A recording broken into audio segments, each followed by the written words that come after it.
Welcome back to the OCA podcast. I am your host, the Anime Collector. Joining me on this jolly Christmas Eve, couple more Eves, is Random 11. Hello.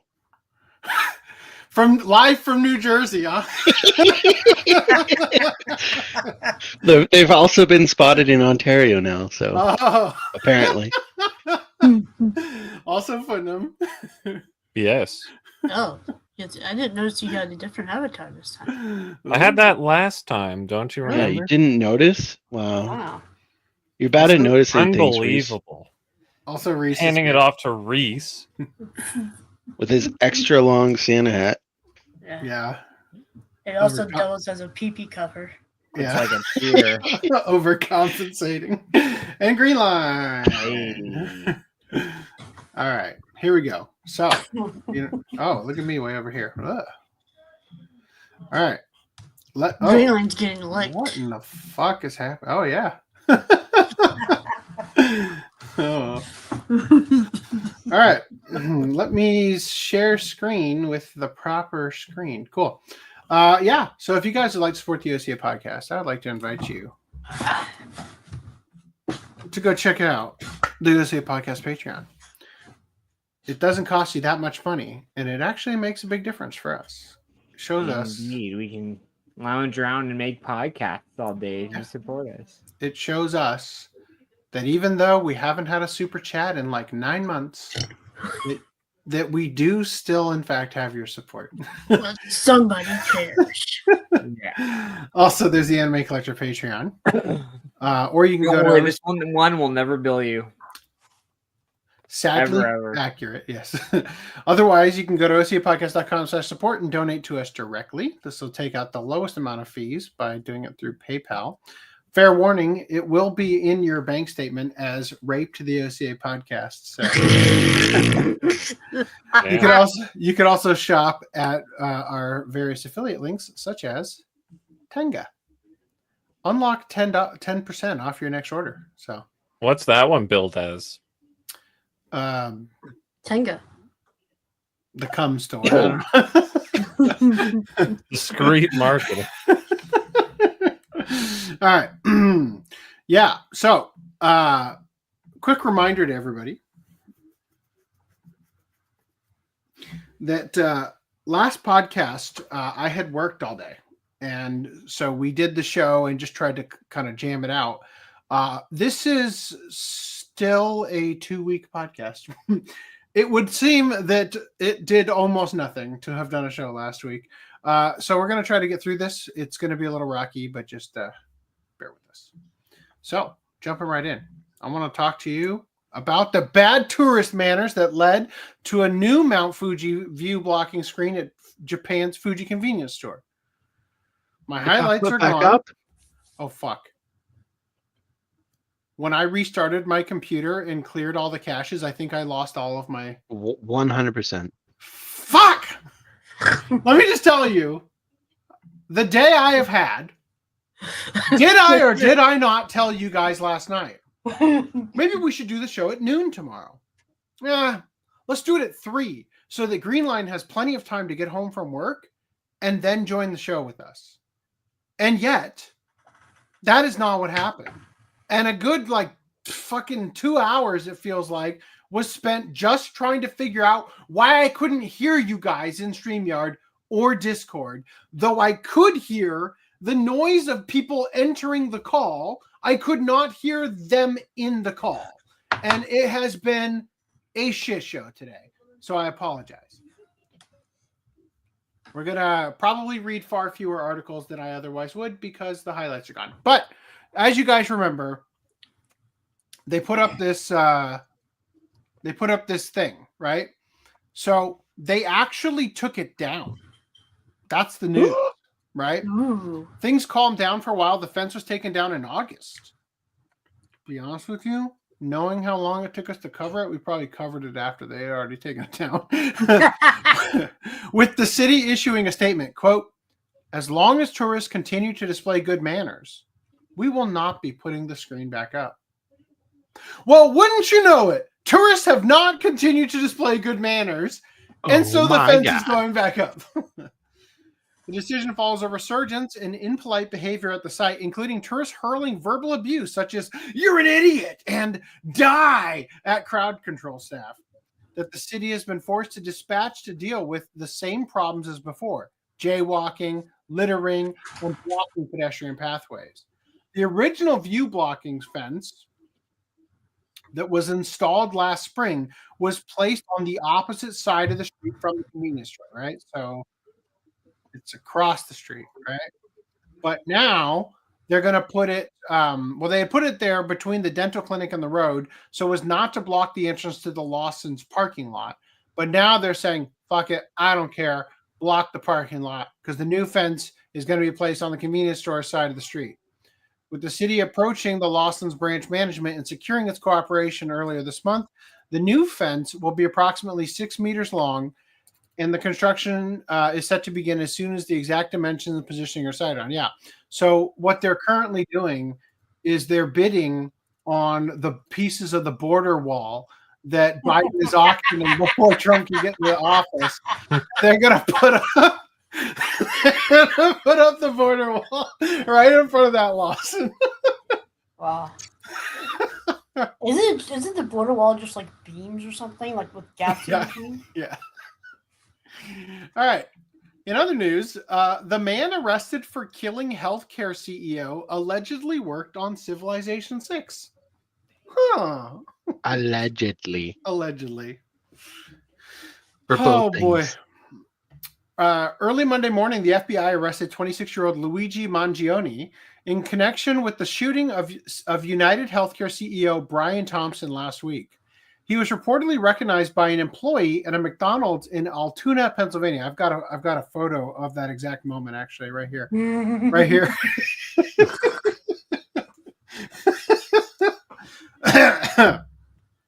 Yes. What's going on with that cop's nose? I don't know. I think it's and also Grimace's nose and Grimace has a platypus beak too. Yeah. Look, Grok isn't perfect, all right? I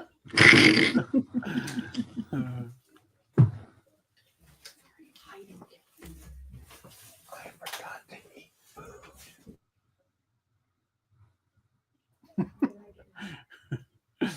Okay, anyway, so he was recognized by an employee at a McDonald's and was carrying a weapon and multiple fraudulent IDs when he was arrested. As information has started to filter out about the suspect, a surprising link to the video game world has been established. I mean, that's honestly the least surprising thing, to be honest, with what has come out so far. According to CNN, shooting suspect Luigi Mangione worked as an intern at Firaxis Games and claimed to have fixed hundreds of game bugs on Civilization 6. Meanwhile, the New York Post is reporting that while in college, Mangione started the University of Pennsylvania Game Research and Development Environment. Okay. Other details started to trickle out about the shooting suspect as well, though not related to video games. Mangione appears to be a fan of the PayPal founder Peter Thiel and an AI optimist, having tweeted multiple times about the ways in which technology could eventually help humanity achieve immortality. You know what didn't help with his shooting of the CEO that he definitely, totally 100% government wouldn't lie to you, definitely did, is AI. He didn't use AI to kill the CEO, right? Well, maybe he used AI to make the gun, right? Yeah. Dear ChatGPT, provide for me the STL files necessary to 3D print a gun. You got it. Don't do anything irresponsible. Please 3D print me bullets with real gunpowder and carve into them deny, delay, depose. Right? Anyway, let's see. So it says here he also has a now privated Goodreads account wherein he read Vice President-elect J.D. Vance's Hillbilly Elegy, as well as the manifesto of Unabomber Ted Kaczynski. Surprisingly, Fox News has also revealed that he is a cousin of Maryland Republican State Delegate Antonio D. Mangione. The words delay, deny, defend were engraved into the bullets used to kill Brian Thompson, words alluding to the United Healthcare seeming notoriety for denying insurance claims. Now, you might think, what a weird connection to video games. I wonder if anything else has happened. And the truth is, CEO's not on a hit list. Arizona iced tea, still 99 cents. Costco hot dogs, still $1.50. So United Healthcare CEO Brian Thompson's suspected killer, Luigi Mangione, played Assassin video game with friends. So you might think to yourself, like, damn, this is a case of, like, he idolized Agent 47 from the Hitman franchise. Or No. he had early access. It's Assassin's Creed Shadows. Yeah, he had early access to Assassin's Creed Shadows, and it's Assassin's Creed Shadows' fault. It was Yosuke that threw him over the edge, wasn't it? Yep. It's even dumber than that. The Assassin video game that he played was Among Us. Ba-dum. And yes, Did he also read Assassination Classroom? Probably played a lot of Assassin's you go just Creed. now? He was the imposter the whole time, and his job was to take out the United Healthcare crew. There was apparently a rumor that he had another target that he was going for. That was an explanation for why he still had the gun on him and everything. So maybe he was going after more crew members. All right. Apologies. My wife is excitedly showing me all the things she just bought to put under the tree. Come on. You put that away. All right. Put that thing away. So, he played Among Us. You know, this is like shocking news at 11. That is cause for Hitler's execution. favorite beverage, water. You know, like.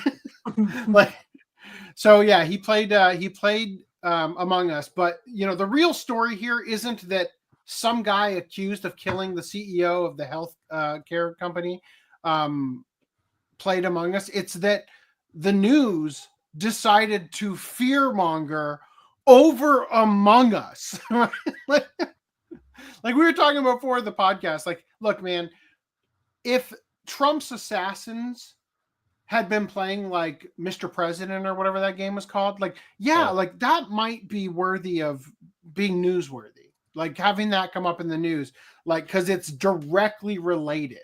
Like if it just so happens that they put like 10,000 hours into that game and the only other games they played were like 100 hours. Yeah, like for sure. I get it. Like that's important. Among Us though, come on. Guys, he played so much Mario Brothers where he murdered tons of Goombas and Koopas to kill Bowser. Honestly, Clearly he was training that whole time. He was heard on security camera saying, "So long, gay Bowser," as he cleared the jam in his gun to put the final bullet in the CEO's back. So in a move that would make such previous video game pearl clutchers like Tipper Gore, Joe Lieberman, and Jack Thompson proud, after discovering that the suspected assassin of United Healthcare CEO Brian Thompson played Among Us, NBC News has attempted to imply that his violent act was, in some nonspecific way, shape, or form, inspired by his previous playing of Among Us. Per the currently official story from law enforcement and the media, on the morning of December 4th, the aforementioned Thompson was gunned down on the streets of New York City by a masked assassin. Though the gunman managed to evade police for several days, even going so far as to taunt them by leaving a backpack filled with Monopoly money for them to find in Central Park, the suspect, now identified as one Luigi Mangione, would eventually be apprehended on December 9th after an individual in Altoona, Pennsylvania, recognized him from while dining at a local McDonald's. He was the one who was the sus one in Among Us Yeah. when he played the other day. That's why I recognize This McDonald's employee goes over to the cop and who's ordering a coffee. He's like, "Is that guy a little sus?" Like, you know. Isn't he a bit sus to you? All right.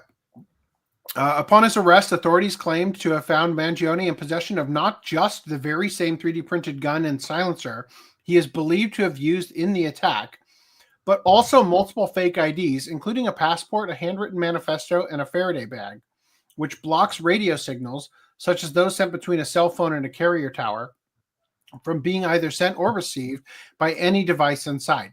Honestly, dramatic oversimplification of what a Faraday box is for. Like, containing a cell phone, $8,000 in cash, and $2,000 in various foreign currency.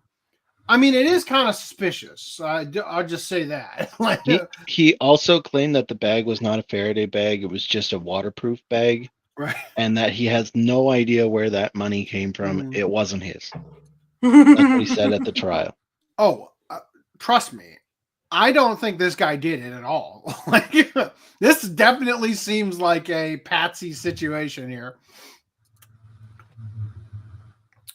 Let's see. So, notably, his supposed possession of this bag has allowed prosecutors to charge him with criminal sophistication.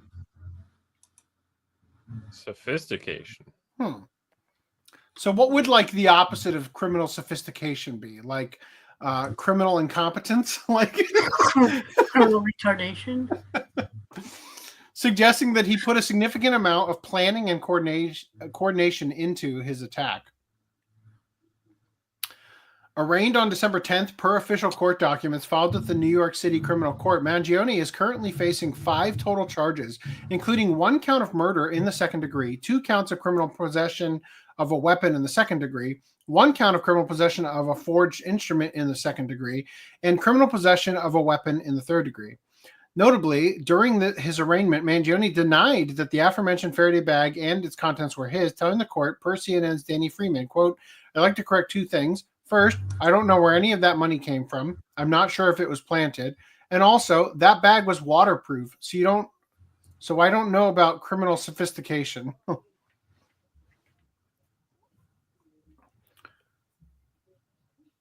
In seeking to find whatever new scoop or information they could possibly use to draw more viewers and clicks, following Mangione's identification, NBC News reportedly spoke to one of his former college friends who recalled to the outlet that he was once in a Discord group and also played Among Us with the suspect. Quote, I just found it extremely ironic that, we were in this game and there could actually be a true killer among us. The unidentified individual cheekily asserted, quote, as soon as his photo and name popped up on Twitter, my friend texted me asking if I knew him.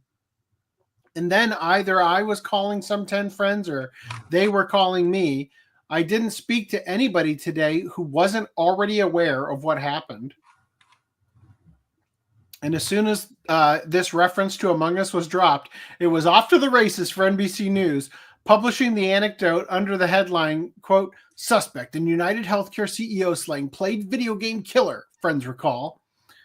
The outlet's Alicia Victoria Lozano does not outright write or claim that Among Us played a part in inspiring Mangione's attack, but she damn sure implies it did.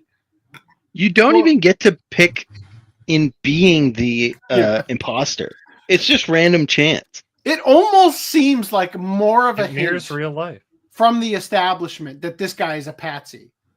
Like the CIA picked him to assassinate. This is some MK Ultra bullshit, right? Says here in the game called Among Us. Hold on. No, I should start here. Luigi Mangione, who is arrested and charged with murder in the shooting death of United Healthcare CEO Brian Thompson, once belonged to a group of Ivy League gamers who played assassins. Lozano framed the story, notably attempting to be as dry in her description as possible in order to let readers' own suspicions draw the conclusions for her. Quote, in the game called Among Us, some players are secretly assigned to be killers in space who perform other tasks while trying to avoid suspicion from other players. You know, it's funny. I was just watching Stefan Molyneux talk about something recently, and I wrote down a quote. My flashlight's on. I wrote down a quote he said because I thought it would become important here. He said, "Those who want to manipulate you, pardon, let me try that again. Those who want to manipulate you will never provide definitions, so you can project your prejudices into what they're saying." Right? So in the context of where he was saying that, he was talking about somebody decrying capitalism or doing like an op-ed against capitalism, but never defining capitalism, so that the readers who are already, idiots who also don't know what capitalism is will just substitute what it is with the boogeyman they pretend it is, right? I think a lot of people do that with fascism too. Yes. That's a word everyone uses it, and it's like, do you know what that means? Because you sound a lot more like a fascist right now. Absolutely. So, going back to this though, it's like not describing the actual aspect of the game, not giving you an understanding that it is a children's game. Right? This isn't like you think, oh, video games are so violent, right? Dude, this is reading the book and then seeing the movie. Once they see the movie, they'll be like, oh, well, this is kind of silly. Well, not even like that. I just think that the purpose of not describing it, probably not even including imagery from the game in their article, is an attempt to make it so that you think back as like, yeah, I remember when Timmy was still 2 and we went to that video game store and they had that Mortal Kombat on the screen.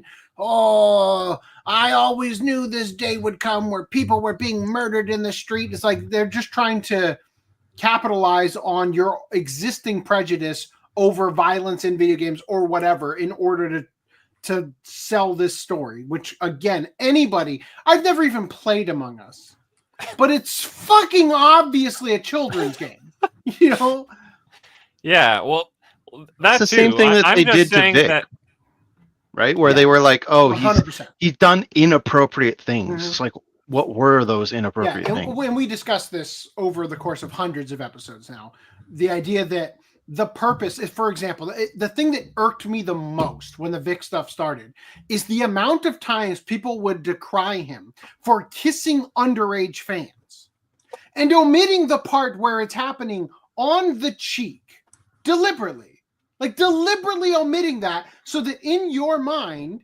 you will manifest the he's down their throat. That he is full on making out with underage girls at his booth, right? And it's like, pump the fucking brakes. Like nothing even remotely close to that is happening. But they would write it in the most salacious way, avoiding outright saying things, but just omitting the key details that would take the impression of what is being said down to a reasonable level. Yeah, like 100%. That's exactly the same thing. Sorry, Footnum, you were saying something, I think. Well, what I was saying in the comparing it to like reading the book then seeing the movie, usually your imagination goes wild and has a way more vivid and crazy picture when you read the book, and then if you see the movie, it's so dumbed down and you're like, what? What is this? I did not read that. Because if you say like, oh, a bunch of people, they're out on a space station, and then suddenly someone stabs them in the back in cold blood while they're doing their daily tasks or whatever, and then you see the little cartoony drawings, you're like, yeah, wow. Yeah, you'd see those, the way they would describe it, you'd see those cartoony drawings and think it's like a print-safe illustration of what it is, rather than an actual screenshot from the game. You know what I mean? So real quick, Ronan, yes, we are going to cover AJ Beckles later on. And some of the other stuff you brought up as well. Literally all of his comments you can skip until that comes up. Yeah, RIP Legal Vices. We heard the news right before podcast started. Legal Vices died of a heart attack. Is that what it was? Heart failure? Heart failure is what was said. I'll skip over the. Here, I'm gonna star some of these comments. While we were tangentially on the video games, did we ever cover the Bin Laden video game list? The Bin Laden video game list, or the specific video game, the Knights of the Alaska Mosque, or whatever that was. The ones he played that the FBI disclosed. I think we might have talked about this years ago, just kind of offhandedly, but I can't really remember the list. My friend sent me that recently. Is it an old thing? I think so. Well, he's been dead for like 10 years, so it's got to be somewhat old. Declassified his list. I don't know why. I hope his list was like, man, he was a big fan of Last of Us Part 2 or something. Oh yeah, this is definitely old. Okay, so my friend just sent it to me color super late in the game. Cooking Mama. Cooking Mama, yeah. Final Fantasy VII, Dragon Ball Z, erotic games that are undisclosed. He liked animated movies, Ants, Cars, Chicken Little, Resident Evil, Final Fantasy, Advent Children, Ice Age. That's Bin Laden for you, I guess. Bin Laden was just a fan of. He was just a fan of computer animation because that's what they used to convince you the towers fell. We're struck by planes or whatever. Anyway, so yeah, I don't know that that's happened yet. I think you've misunderstood the story. We'll get to that too. Okay. That's about the Sony thing. Wait. Okay. We need to ban the keyword Sony in chat. No. See, Unkono, you say that, but I got to know which specific article because I don't know if you noticed, but a lot of them get submitted. Which users Unkono on Discord? Bobby Hill. Oh, okay, yeah. So you're talking about the OnlyFans star who slept with 100 men. Not tonight, at least. We saw it, but we are not. We've had the opportunity. This is the second girl who's done this year that we had the opportunity to cover, and I'm just saying, like, nah, I don't need to. I don't need to give any more, fuel to that. Aspiring thoughts, some more ideas. Yeah. Look, all you need to do. It's not true. When she completes the 1,000 dick challenge, we'll cover it then. How about that? Yeah, that's a milestone in the industry. All right, that's a world record one. So yeah, we'll cover that. Yep, her name is Lily Phillips. I don't know why we're bringing that up. His name was Rob Paulson. Robert Paulson, yeah, Robert Paulson. His name was Robert Paulson. So in describing the actual gameplay of Among Us, Lazaro asserts, quote, the intent of the game? One member is a killer and attempts to off the other crewmates. The death animations are silly and shown as someone getting stabbed in the back or having their neck snapped. Sounds silly. Once a body is discovered, a crewmate reports it, and a conversation ensues to deduce who the gamers think committed the crime. If they're wrong, an innocent player will be ejected in a humorous animation of them floating off into space. If they're right, the crewmates win. If the killer gets all the crewmates or gets all the innocent ones ejected, they win. In concluding her very brief discussions of the game, Lozano ultimately informs readers, quote, the game has been wildly popular, especially during the pandemic, and particularly among young children, because of its simple mechanics, colorful, cartoonish nature, and unpredictability. Damn, I got to give her credit. She did a lot more effort to explain what this is than I expected. The game is so beloved by younger gamers. Dressing as a crewmate is often a popular children's costume at Halloween, although no child calls them crewmates. They call them Among Us. That's all. They just call them. It's an Among Us, or whatever. Or an imposter at best. They don't call them sus? Why it's a sus. My wife just texted me something absolutely. What the fuck? All right. Remind me when we get sus? Yeah. Well, remind me later to add something to random merch news for next podcast. Anyway, Hey, AC. mhm. Remember to add something. I to gotta, that. yeah, we gotta add something to random merch news for next week. Yeah. I'm just letting you know. Thank you. We fulfilled our promise. All right. By my saying it was actually just a note for me, so that when I rewatch the podcast, that I would be like, "Oh yeah, that thing." Anyway, Well, now you all right. have an additional reminder. All right. 30 minutes, huh? Oh, damn. As posited above, Lozada's report is anything but actual news and instead bears all the hallmarks of straight up fear-mongering propaganda. Yes, players kill other players in Among Us, but as even she admits, the entire game is cartoonish and humorous in nature, thus drawing a very clear line between the actions in the game and their real-world inspirations. That's like saying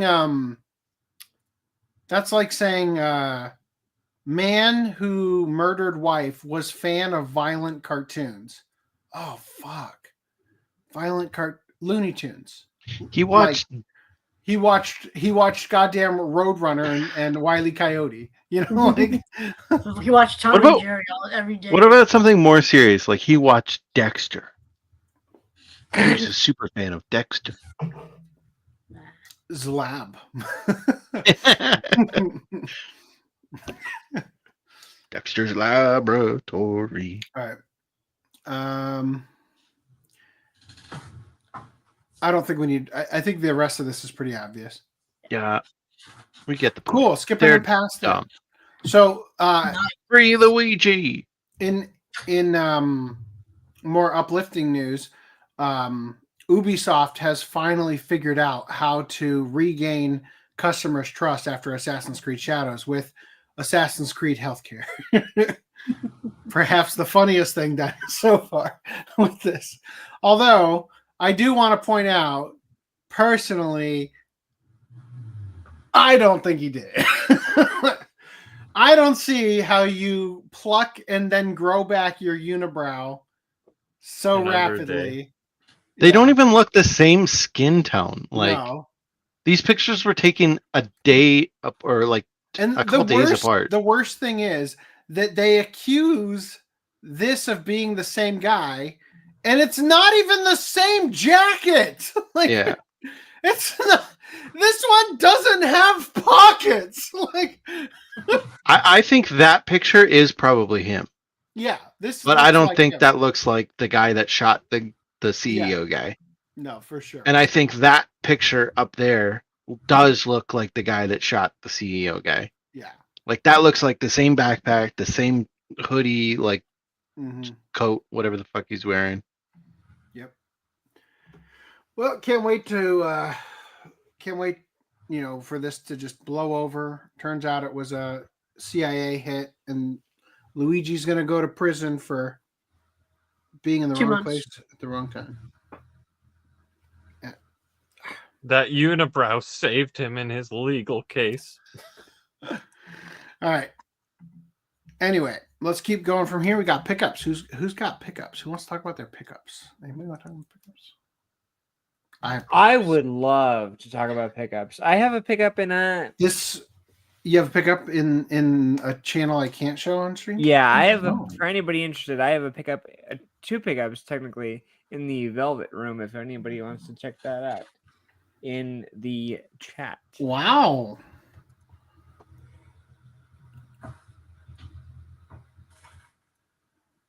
And fulfilling my destiny is Goon Line. Yeah, dude.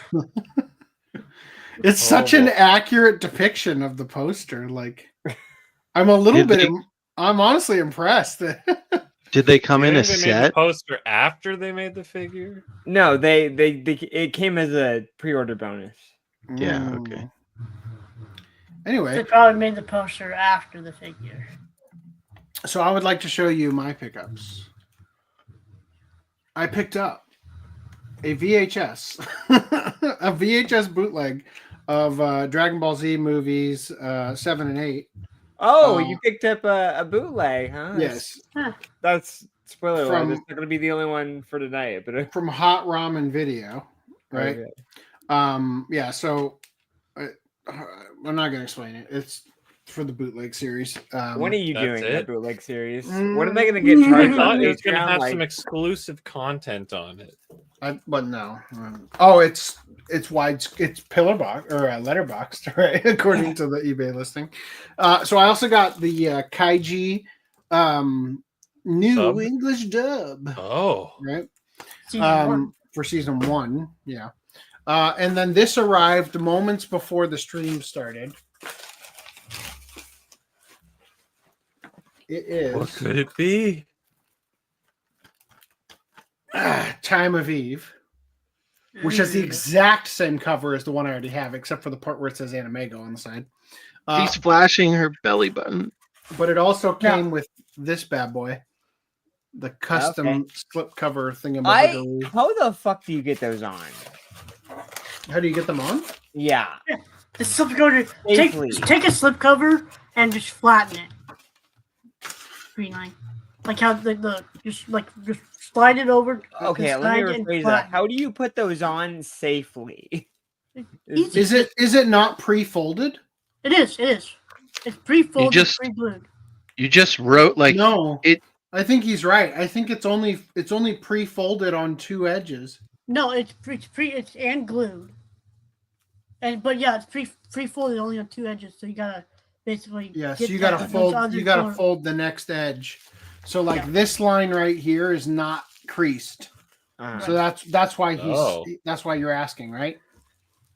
Well, so much for the whole we'll ship it flat to save your slip cover. Yeah, really what it is we won't bother to do the whole job, right? Yeah. The DIY version. That's not bad. What were you? What were you having a problem putting it on, Greenline? Does it not fit? No, it fits. It's just I was having a problem putting it on. Yeah, damaging it. you pre-fold it to crease the corners and then you put it on. He's handicapped, guys. Leave him alone. He has 2 hands. Not in his arms. Yeah, my arms work. I just didn't want to damage the damn thing, and it was getting so close to damaging it. All right. In other news. Oh. Yeah. What? Wow. Do you know what it is? Am I supposed to care what it is? The power of the pen. Brush of the God. It's the Kickstarter for Brush of the God. Okay. What even is that? I was like, what the fuck is this? Oh, that thing I bought all those years ago. It was a Kickstarter we covered a couple years ago. I'm guessing it is a burned disc.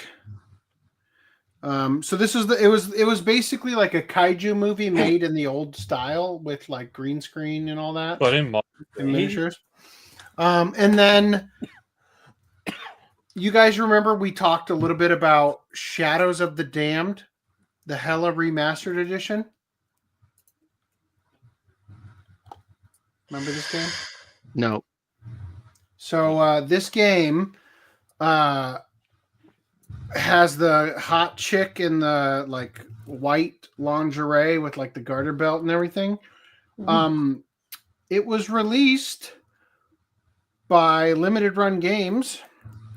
Nice. And so it was out of stock by the time I realized it had come out. And I had to pay $100 on eBay for it. And wouldn't you fucking know it? It's Yummy. loose in there. Yay. Now, in another whoever odd... you sell it to in 7 years, you can just say, sorry, dude, the shipping caused that. In another beautiful turn of events, I pre-ordered Black Myth Wukong. Damn. And wouldn't you know it?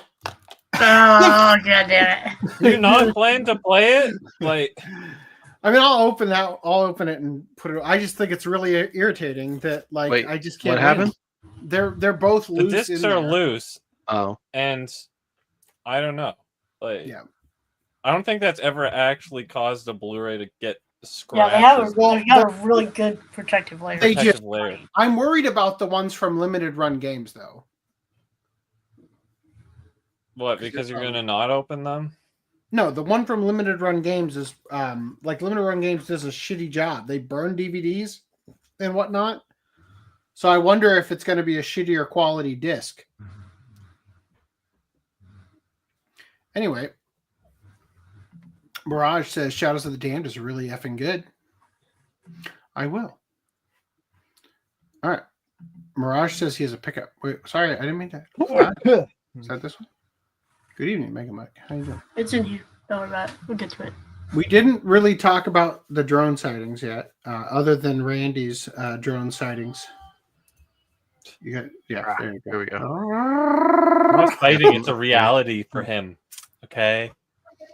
That's a real feed. He's just got his camera pointed outside of his window as his green screen backdrop. All right. Okay. And then we go into pickups here, unless anybody else had one they wanted to show before. Oh, fuck. I'm not logged in. I had to restart my computer and clear my cache and do all that shit. Good thing I pulled the screen share off. Yeah. Not that you can see anything other than that scan. Right Also, there, right? that would log you in, buddy. The Cool 2T says, gas. No notification. Hello. Really? Oh, He said ASAP. I mean, it should have auto done it. There was a notification in Discord, but I'm Ping thinking cord did maybe there was no notification for YouTube. Well, I really am going to have a word with Miss Wajiki or whoever the current. That's right. She died, didn't she? I'm going to get a Ouija. Did you not select like notify users or notify subscribers? I mean, if they're watching it on YouTube, I didn't touch YouTube at all. I did everything through StreamYard, and StreamYard doesn't have an option to undo that. Because now that I'm looking at my phone, I also didn't get a notification. It is a conspiracy. Join me in my class action lawsuit against YouTube. I still am not logged in on Discord. Does anybody else have it pulled up? Nope. Reese, pull that shit up. Why me? It's all right. I can do it. Okay. I got it. Don't worry. Sure. Yep. If violence is caused by video games, how does violence happen in ancient Greece? Video games never existed. No, they're lying. Me. Luigi, are you by chance a lawyer by profession? Because ain't nobody going to be able to talk that out in court. Looks like Danny has dealt with the same issue with these uncreased things. Who knows? Maybe he had a flawless victory when he put his on. He didn't put his on. You can tell. See, they're not on. Maybe he did after he took the pictures. That's what I'm saying. He probably took the pictures as soon as he got them via the envelope being right behind it. Reese, I like your like don't leave your package orgy. Don't leave your dogs Pets alone in don't the car. Don't leave your pets outside. Yeah. I had to. I thought that was fun. What am I looking at here? Is this more the Tales thing? Looks like it. Tales of the Abyss guy on the left, I think. You know, the whole midriff showing on a guy thing has not just never worked. Like, no, the human race just needs to stop trying with that. How is it that like him showing more skin, him being shirtless would look significantly better than a midriff? Portion of his belly. Because it would all of a sudden be like, okay, so he's not gay. Right. Right. He's just an alpha Chad. You know, he's not. So, Unkono, you picked up Darker Than Black, complete first season, Waffle Edition. The cheaper edition, likely, you know, affordable edition, maybe. What the fuck am I looking at? I think he got like 8 TVs. No, that's like printed on a window.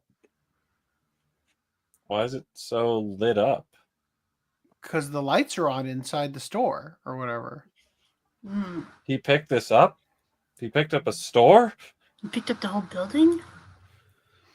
He picked up this wrap on the side of his business. All right, who are we reading here? Seb.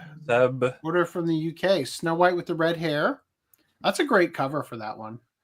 That's a really nice alternate box, like that we never got over here, right? Because it didn't get limited. Blood Sea looks nice too. I like that. Yeah. Cyborg Cyborg 009. I don't like that cover. 009 3D. Whatever the fuck. It's in 3D. I always thought that had to do with Cyber 6. Well, when I was you. long time ago. Nijigasaki High School Idol Club. Season 1 and 2. 1 and 2. Love Live Superstar. Just the first one, because the second one was out of stock, I guess. Anemone Eureka 7 High Evolution, or Eureka 7, I guess. Oh, he got the Final Stroke, parts 1 and 2, limited edition. Final Stroke, yeah. Nice. I hope EX, I can't wait for the sequel. Free post nut clarity. Like, what is the position of that girl in the top left there? She's like sitting down in the air. She's a pilot on an invisible neck or something. She's flying Wonder Woman's invisible plane. I'm actually pretty jealous of him getting Gundam Build Fighters and Fighters Try, because that was a buy one get one free, and they were out of stock by the time I made my second order, so I couldn't get them. So also Little Busters EX and Jujutsu Kaisen Part 1 and Part 2. Cool. And then Reese finally showed us his collection of George Lazenby, Roger Moore, Part 1 and Part 2, or Volume 1, Volume 2. And then The Living Daylights, is that the Dalton? Yeah, these are the Dalton collection is like so long out of print, and I saw that sometimes it shows up on eBay, but for over $100. So it's like, nah, just buy these two until the picture they used for License to Kill looks like it's a texture pasted on a PS1, like CG. All the new individual ones look like ass. Yeah, no, his he looks like a doll, like a Ken doll with like a wig on. In this picture. Like the angle of his chin doesn't seem to match the angle of his eyebrows. Right. Yeah, the only thing that's breaking that immersion of it being that is that the nose goes past here, like it's not just a picture of a nose. Yeah, you know. Yeah, I totally agree. All right, and then Reese, you also picked up Time of Eve. Oh, more flashing belly buttons. Goddamn. Whoa, Freeren is... She's not... yeah, it is a hollow foil slipcover. I was like, I saw that. I was like, fuck, yes! It's so pretty. And you got a seppuku oh device. My God, Reese, you bought this? Nothing personal. What is this? I need context. Is this what's his name from Demon Slayer's sword? This is Tanjiro's new one. Oh, I was gonna say, is this Rengoku's sword? No, okay. Yes, he gets Rengoku's sword guards. What a butt plug, Reese! Come on. They're called Suba. Whatever. Just so you know. Yeah, so that's funny. I thought for sure you had bought the sword of Godric Gryffindor. I legitimately was expecting illegal in Japan, but I have one. Also, everywhere I looked to buy one of these, the colors on the Suba were always wrong. So like it's supposed to, like going from outwards in. It's supposed to be orange, yellow, orange. So this one is orange or red, black, orange. And then I saw one that was red, orange, red. But the funny thing is, like when you look at the Suba, like the base of the flame is supposed to be where on the side that the blade is. So because the blade is the black side here on this one. I saw one where it was the base of the blade was on the opposite side, like at the back side of the blade. I was like, what the fuck? Is the orange supposed to represent being actually on fire? Yeah, he's a very fire. So this is not accurate. Yeah. Garbage. I could not find an So accurate one. Reese, you need to I dip could- this in gasoline and light it on fire, and then take a photo. Get back to us when you're ready to take this seriously, Reese. Come on. I know, Yeah, I have but a like, story. I could not find a canonical one.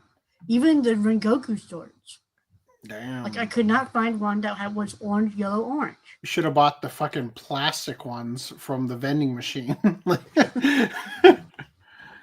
All right, So- Green Line. I have a story for this one. Mhm. This is a birthday gift from a friend of mine, and she gave it to me. And it was like, so when she told me about it, she said, "Hey, I found a Dragon Ball," and I was like, "Oh, cool." And then she hands it off to me. Right? This is That's weeks the- later. that's the bootleg. And so you can already tell by the disc. Like it's the not only is it bootleg, What? it's like Isn't They didn't even try. they didn't even try. What This is home video right here. I don't even. what is fucking- this white part? I don't know. I think it's mimicking like the tape that you'd put on a label. I for- wouldn't even wanna because put because that in it's my printed on. Like these Yeah. are all the exact same. You know what the best part of this bootleg is? They couldn't even bother to write in that spot. in the they, white they, spot. Yeah. they just wrote like the 1, 2, 3, 4 outside of that label part. Because the other Like, they part, gave You don't think no the shit. YDD is the part of the Dragon Ball brand? Like your Wait, dragon. Was it Dragon Ball or Blue Dragon? it's that they Blue got? Dragon, but check out the Yeah. Full HD 1080p though. Whoa. Right. Wow. yeah. What in the hell? AC wants it now. I do. So when I finish it, I will definitely lend it to you for the bootleg Oh, series. fuck, that's hilarious. Dude, I looked at it and I'm like, this ain't Dragon Ball. What the fuck is Goku doing? That's incredible. Wow. Ask her where she bought it from. Oh, that's It's a- fucking funny. China? See, the know. problem with the bootleg series that there's like a balance I need to hit on.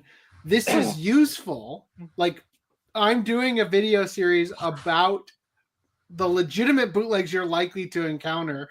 And then there's a whole separate series that can be happening of look at how hilarious this bootleg is. Right? Yeah. Like- So when you do that series, I will lend you that. oh, absolutely. I'll give you the Blue Dragon. So I also picked up from Media OCD. Mhm. You seem to have gotten those on okay. Yeah, I did. I thought I was going to damage them. I was so Mm. scared, you guys. You have no idea. So AD Police, I have no idea if a Blu-ray is ever coming. I decided just to pick that up because it was It on is. sale. Oh, it is. Well, so there's Yep. 2 different AD Police series. There's the 3 OVAs, and then there's the actual series. So I don't know if I think the series is more recent and might have better masters. okay. So Well, I it don't was know. on sale. It was like $2-3. So Yeah. I was like, oh, I'll pick this up. So should I watch this before or after Bubblegum? Honestly, you don't really need to watch it at all. Oh, Yeah. cool. It was $2 or $3 for a reason. Okay. I Um, also picked it up. It says years it's ago, a though. prequel to Bubblegum Crisis, so you would watch it first, and then you will leave Bubblegum Crisis being like, "I'm glad I didn't end with that." Like, Right. And then I picked up a Takano video, Megazone 23, because I missed out on the Kickstarter, and the I think they had some extras after the fact, but I missed out on that. And then I picked up Berserk, the Steelbook nice. from Crunchyroll. And all of my Crunchyroll pickups were Discotheque. Look I like at how you catching Half up of on them Luke are out on of the frame. Earth. Yeah. So I was like, I assumed we were starting in like a few minutes. I'm like, this is what we're Oh. getting. I mean, compared to I love- somebody I know who I love how there have been so many podcasts where right before we go live, I look and I'm like, man, there's nothing in pickups. Like I don't know, maybe we just skip that segment. I don't even have anything to show. And then we start the podcast and I come in, it's like, whoa, there's like 50 things in here now. Like, Yeah. So, are you planning on going Goemon's blood spray, or was that just not in stock when? Yes, it wasn't in stock though when I. Okay, so you are getting it. Because that goes between Jigen's Gravestone and Fujiko's Lie. Okay, yeah, I thought so. Yeah, it's 1 and 3. I'll pick up Goemon. Yeah. And spoiler, Goemon is not in Fujiko's Lie at all, which will leave you with this haunting suspicion. Did he die? Jeez. I hope he shows up in fucking Zenigata's fucking. Yeah, he's already. Yeah, he's in it. Yeah, he is in it. Zenigata's day off. Right. All right, and then Mirage picked up Resident Evil Revelations 2. Well, thanks for letting me know what the sequel to this one is going to look like when I'm looking for it. All right. Cool. All right, let's oh, this is like, hold on. I got to stop screen sharing because I'm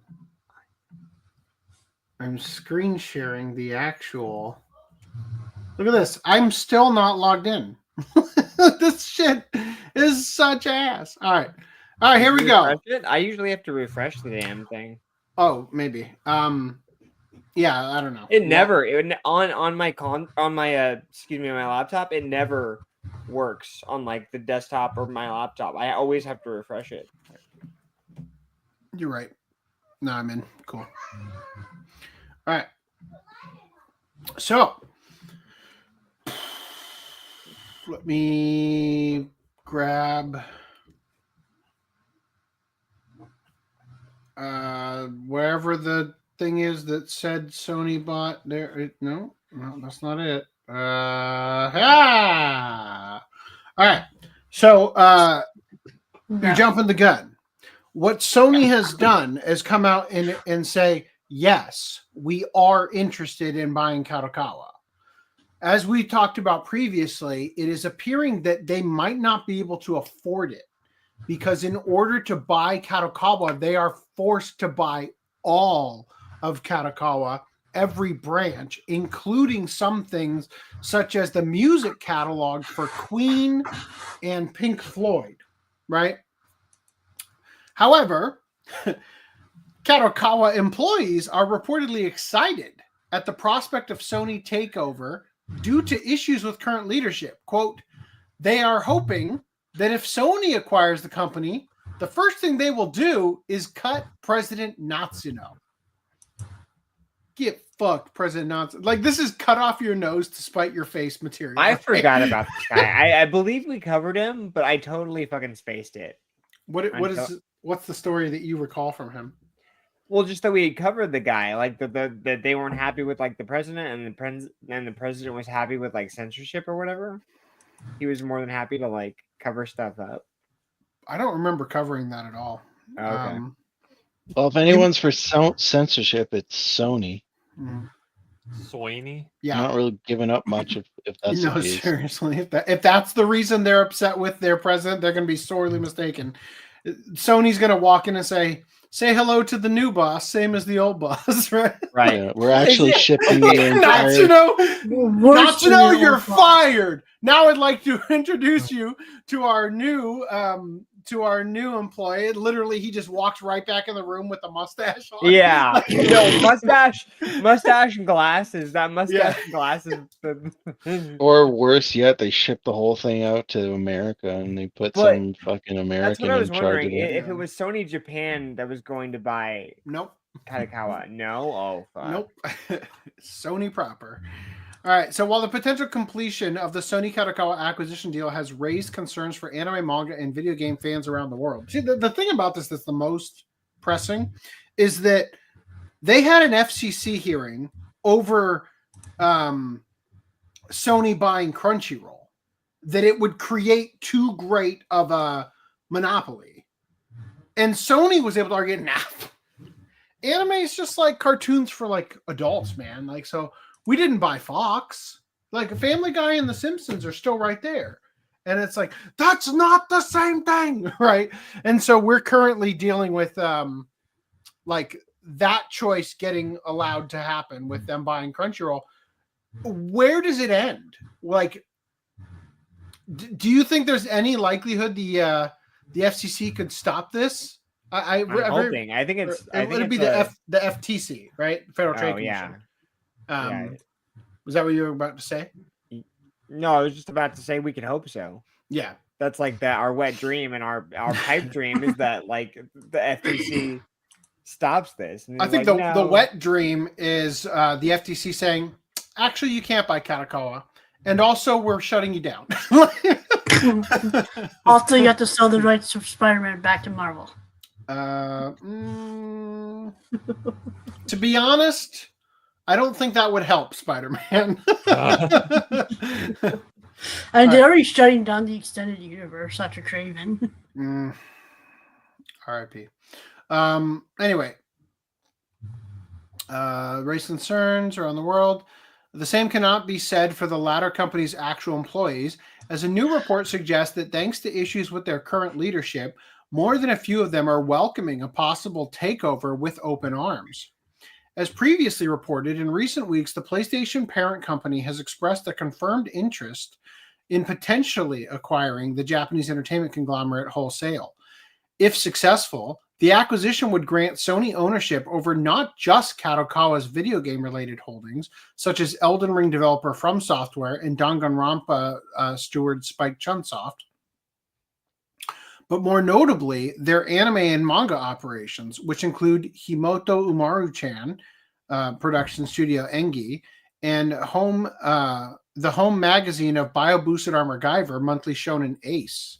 Is that More the shit they can only ruin. thing that they have on that magazine? Because, like, damn, no one ever talks about Guyver nowadays. I think it besides just Random happened. 11. I think it just happened to be the thing they had a photo for. So they're like, let's talk about that. We'll put the photo there. Given Sony's turn in recent years towards censoring Japanese works for overseas audiences and mismanaging their video game divisions, for an example, look no further than their shuttering of their Japan studio subsidiary or their attempt to fix Concord by just throwing money at it, as well as the potential monopolization risks posed their ownership of Funimation and Crunchyroll. I think you mean monopolization risks their ownership of Funimation and Crunchyroll pose to the Western anime industry. Their potential purchase of Kadokawa has many fans worrying that their favorite entertainment franchises will soon see a significant decrease in quality. But as far as Kadokawa employees are concerned, a Sony takeover would be a welcome move, especially if said move would lead to a change in their allegedly ineffective leadership. The idiocy in that thought process, like, yeah, come take out our boss. After every merger, there's like a 30% staffing cut instantly. Like, roll a dice. Did you roll higher than a 7? Otherwise, you lost it. Did you roll, I guess, higher than a 3? Otherwise, you lost your job, right? It seems like the thing that I'm most irritated about this is the very strong likelihood that they're going to swoop in. They're going to acquire all of these things, and then they're going to rename them all to Crunchyroll, right? Like, it's going to be Monthly Shonen Crunchyroll and Spike Crunchysoft, just all of them are just going to try to, they're just going to try to like bolster the brand of Crunchyroll. Yeah, just sweep it under the Crunchyroll name. Oh. If they merged with Crunchyroll, it would be like a 70% staff reduction. Like, we'd like to introduce you to your new boss, former Funimation employee, head of Crunchyroll now. Okay, so providing personal insight into his positive sentiment, an unidentified Kadokawa employee explained to Yahoo News Japan, quote, "As a publicly traded company, acquisitions are bound to occur, and the atmosphere was positive, saying if it's Sony, why not? Yeah, these poor saps have only dealt with Sony Japan and have no idea the horrors they're inviting in. The atmosphere is positive," he added. "We have no resistance to being acquired, and it becomes a topic of conversation when people ask us who we would like to be acquired." Oh, you mean you'd like to acquire you? It was translated by DeepL. Give it some leeway here. In providing an additional layer of context to the situation, another employee, this one a veteran at the company, told the news outlet, quote, the employees around me are very much aware of the possibility of an acquisition of Sony and are happy with the potential move. These sound like the kinds of things you say when there's a gun to your head. Like, yeah, the employees around here, we all love Sony.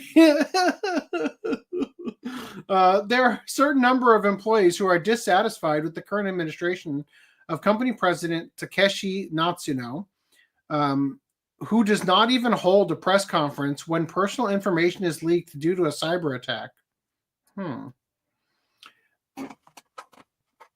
They are hoping that if Sony acquires the company, the first thing Sony will do is cut President Natsuno. Interestingly, that will probably be one of the first things that do. Literally the first thing, and then instating someone far worse right after. Interestingly, this is not the first time Kadokawa employees' frustrations with Natsuno's leadership have made their way into the public. One such notable incident occurred in 2021 when, in response to being asked whether Japanese magazines, including some manga magazines, should continue to dedicate page space to photo shoots of gravure idols. Damn, your memory's good, Greenline. Natsuno opined, quote, I really feel that we need to redefine the standards of what is acceptable for the public and what is not to be appropriate for the internet age. Wow. Yep. Okay. Yeah. I can't wait till they get rid of him and put someone even more censorship happy. The publishing industry I'm in is full of liberal, as in pro freedom of expression people, but really feel that we need to redefine the standards.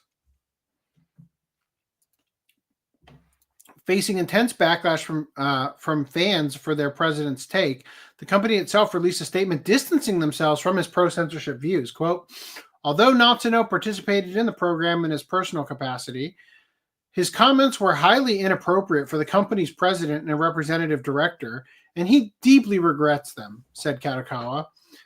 The series of comments he made on the program have no relevance to the company's business operation policy. In apologizing for his actions, Natsuno ultimately agreed to cede roughly 20% of his monthly salary for a total of 3 months back to the company. Okay. If Sony did that, there would be no, like, the higher ups would cheer him on. Like, yeah. At least this guy got, whipped in the face for it.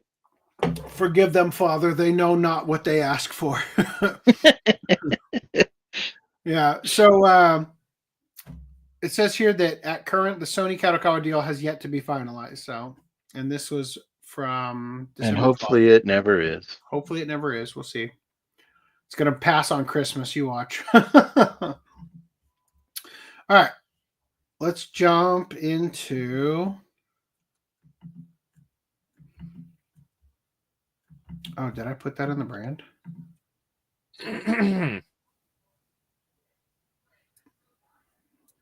Yes, I did. Cool. All right. Are there any comments actually worth reading before I move on here? I think they're all about older stuff now. Cool. All right. I think that's like your opinion, man. Japan Weak Men's Center suddenly cancels a men-only train event.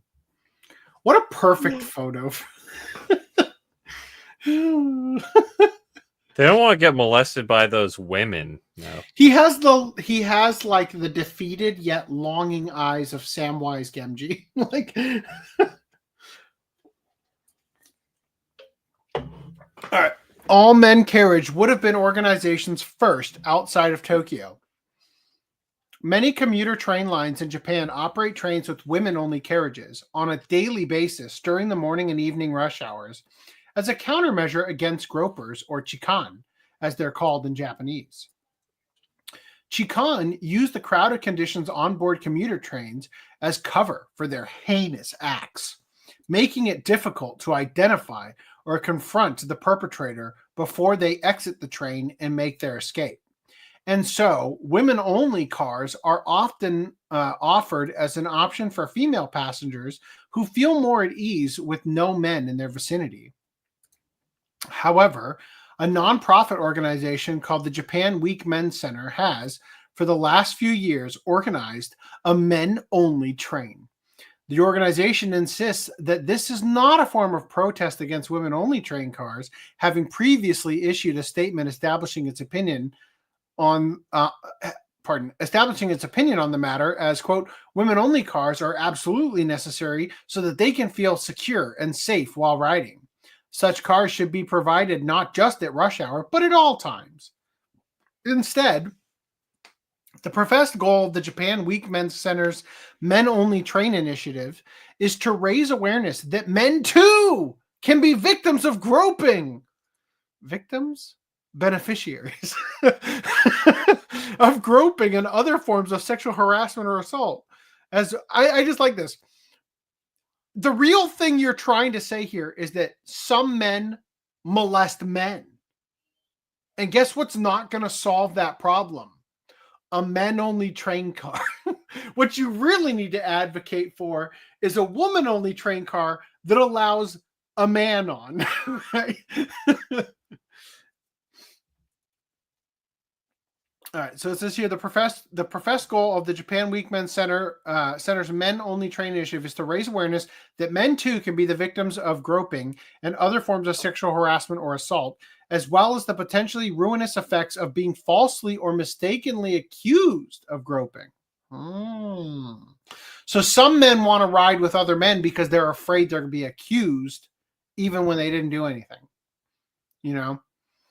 The Japan Weak Men's Center men-only trains run in November in recognition of International Men's Day. Come on. The real reason they run in November is because the men are observing No Nut November. Well, no point in molesting this month. You know?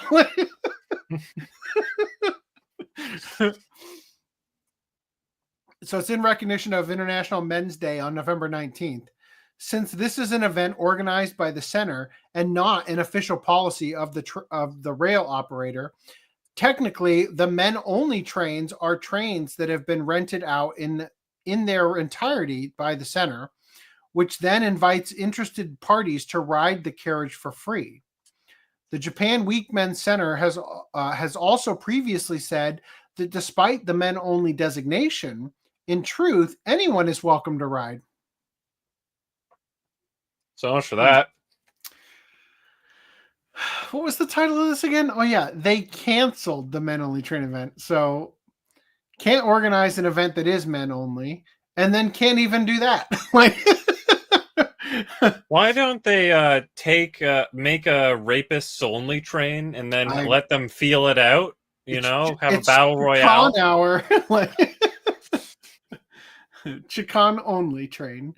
You know, when you keep saying Japan weak men, well, I keep thinking like the other type of weak, right? They're weak men that need a train by themselves. No, that is what it is. Isn't it WEEK? No. Oh. It is about weak men. I know. I too am. And it was correct this whole time, Random 11, okay? It's Japan's beta male center. Oh, damn. I misread it. I thought it was Japan weak. Like, you know. It's okay, Random 11. Yeah, you can cry along with them. Oh, I'm sorry. Brothers in solidarity. All right. The Japan Weak Men's Center has previously said that despite the men-only designation, in truth, anyone is welcome to ride, provided their space on the train, so long as they're sympathetic to the group's cause. Do you swear fealty to the beta males? You may board. But also, we aren't going to stop you. The first 4 iterations of the November men-only trains were all on the Sakura tram, also known as the Tonden Arakawa line, a streetcar line that runs in the northwest corner of Tokyo's downtown area. Oh. Due to a scheduling conflict, though, this year, the Japan Weak Men's Center was unable to rent out an entire carriage during their desired time frame. So instead, in September, they contacted a rail operator in Osaka City, making the decision to run their first men-only train outside of Tokyo. Initially, the organization's application was accepted by the rail operator, which runs a streetcar network. But in October, the operator contacted the Japan Week Men's Center and said the group would not be allowed to rent out a train.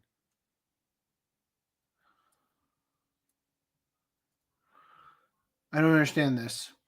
It says here. Oh, okay. Yeah, I get that. Okay. So they're doing it for November. God. I got to take this off. This is too tight. I'm starting to see colors that don't exist. All right. Where was October? Here. In October, the operator contacted the Japan Week Men's Center and said that the group would not be allowed to rent out a train. The center had been braced for this. Weak men are used to being pushed around, so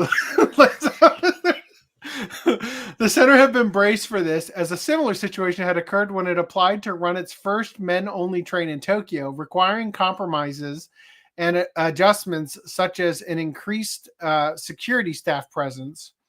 After renewed negotiations with the Osaka rail operator, the Japan Week Men's Center was once again granted permission to rent out a train for their men-only ride on the following three conditions. Number one, the Japan Week Men's Center is prohibited from mentioning the rail operator's name in promoting the event. The display of men-only signs or placards inside the carriage is prohibited. The media organizations are prohibited from taking photos or videos of the train interior during the event. Fuck me. Honestly, what it should say is like, no gay shit. Like, or like no gay orgies on board or something.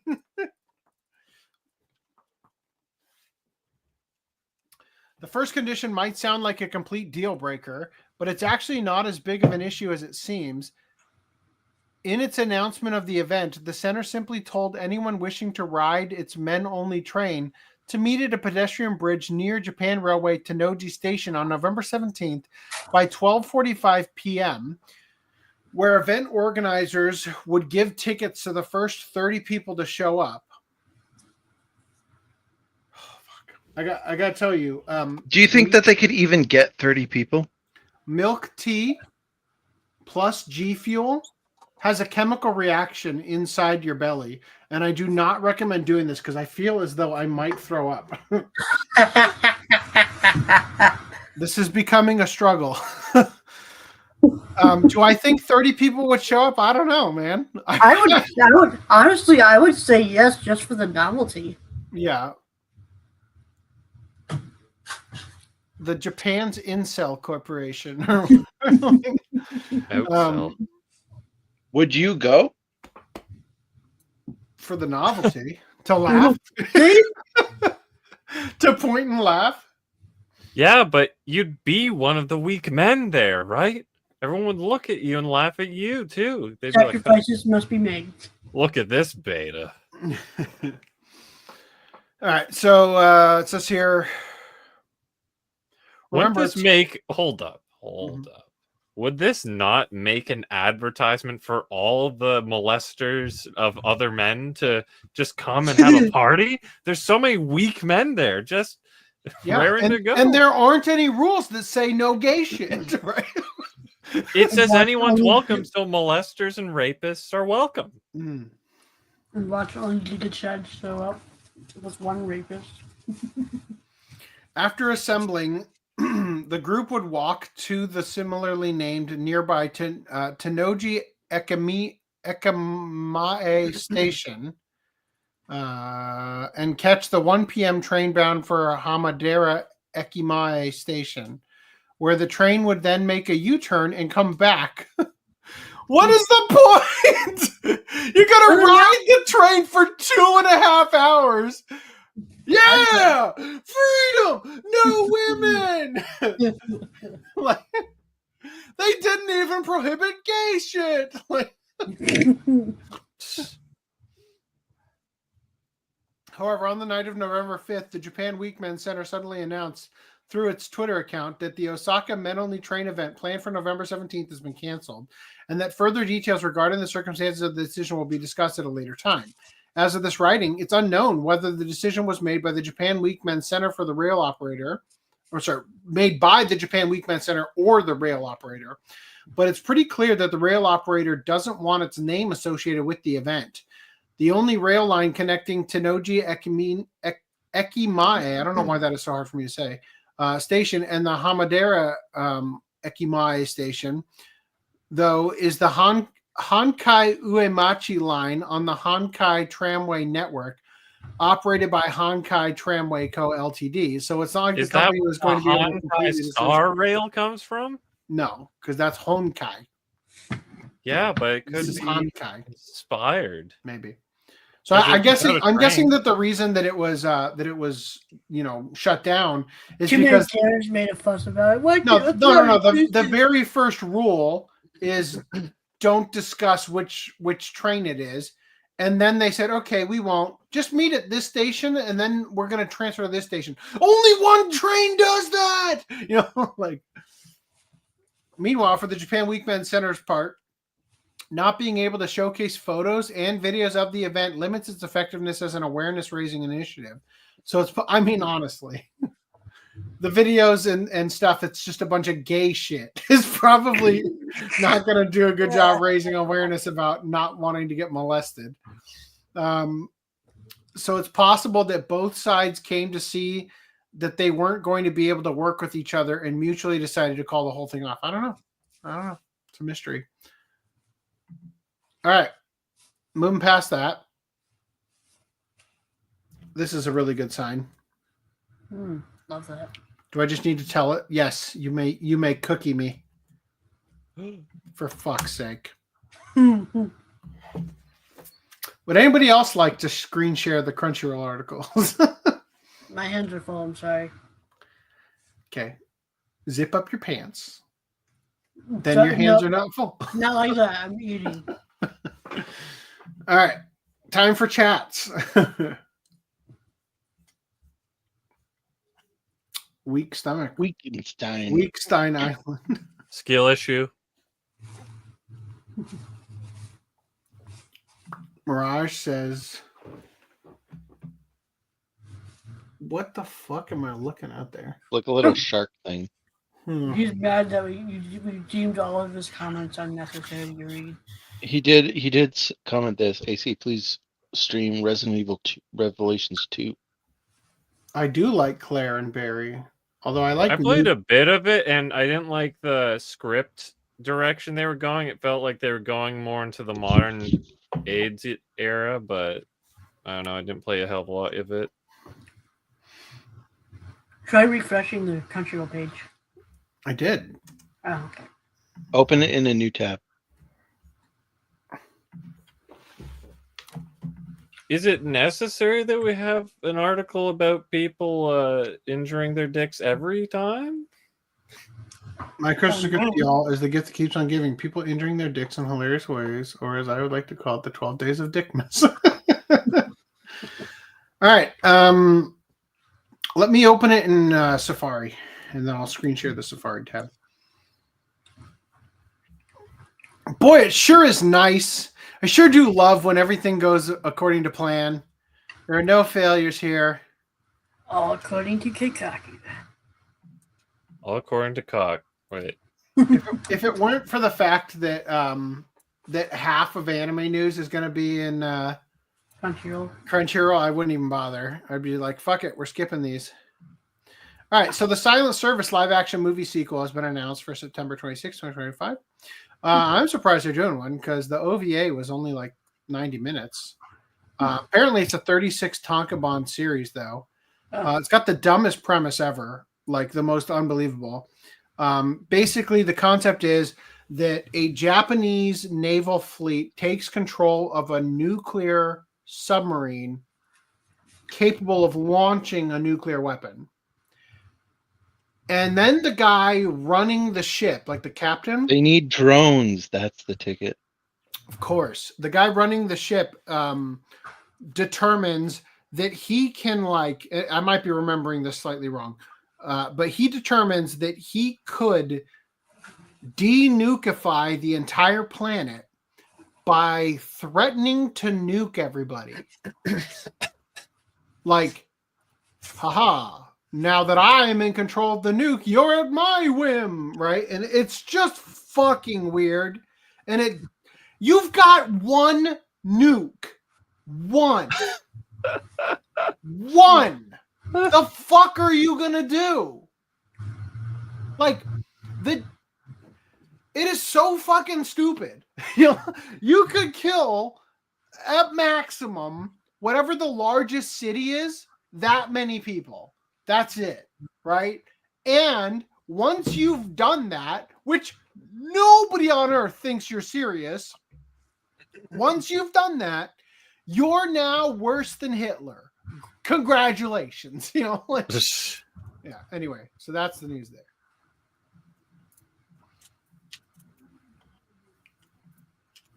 Also, apparently this is the second movie.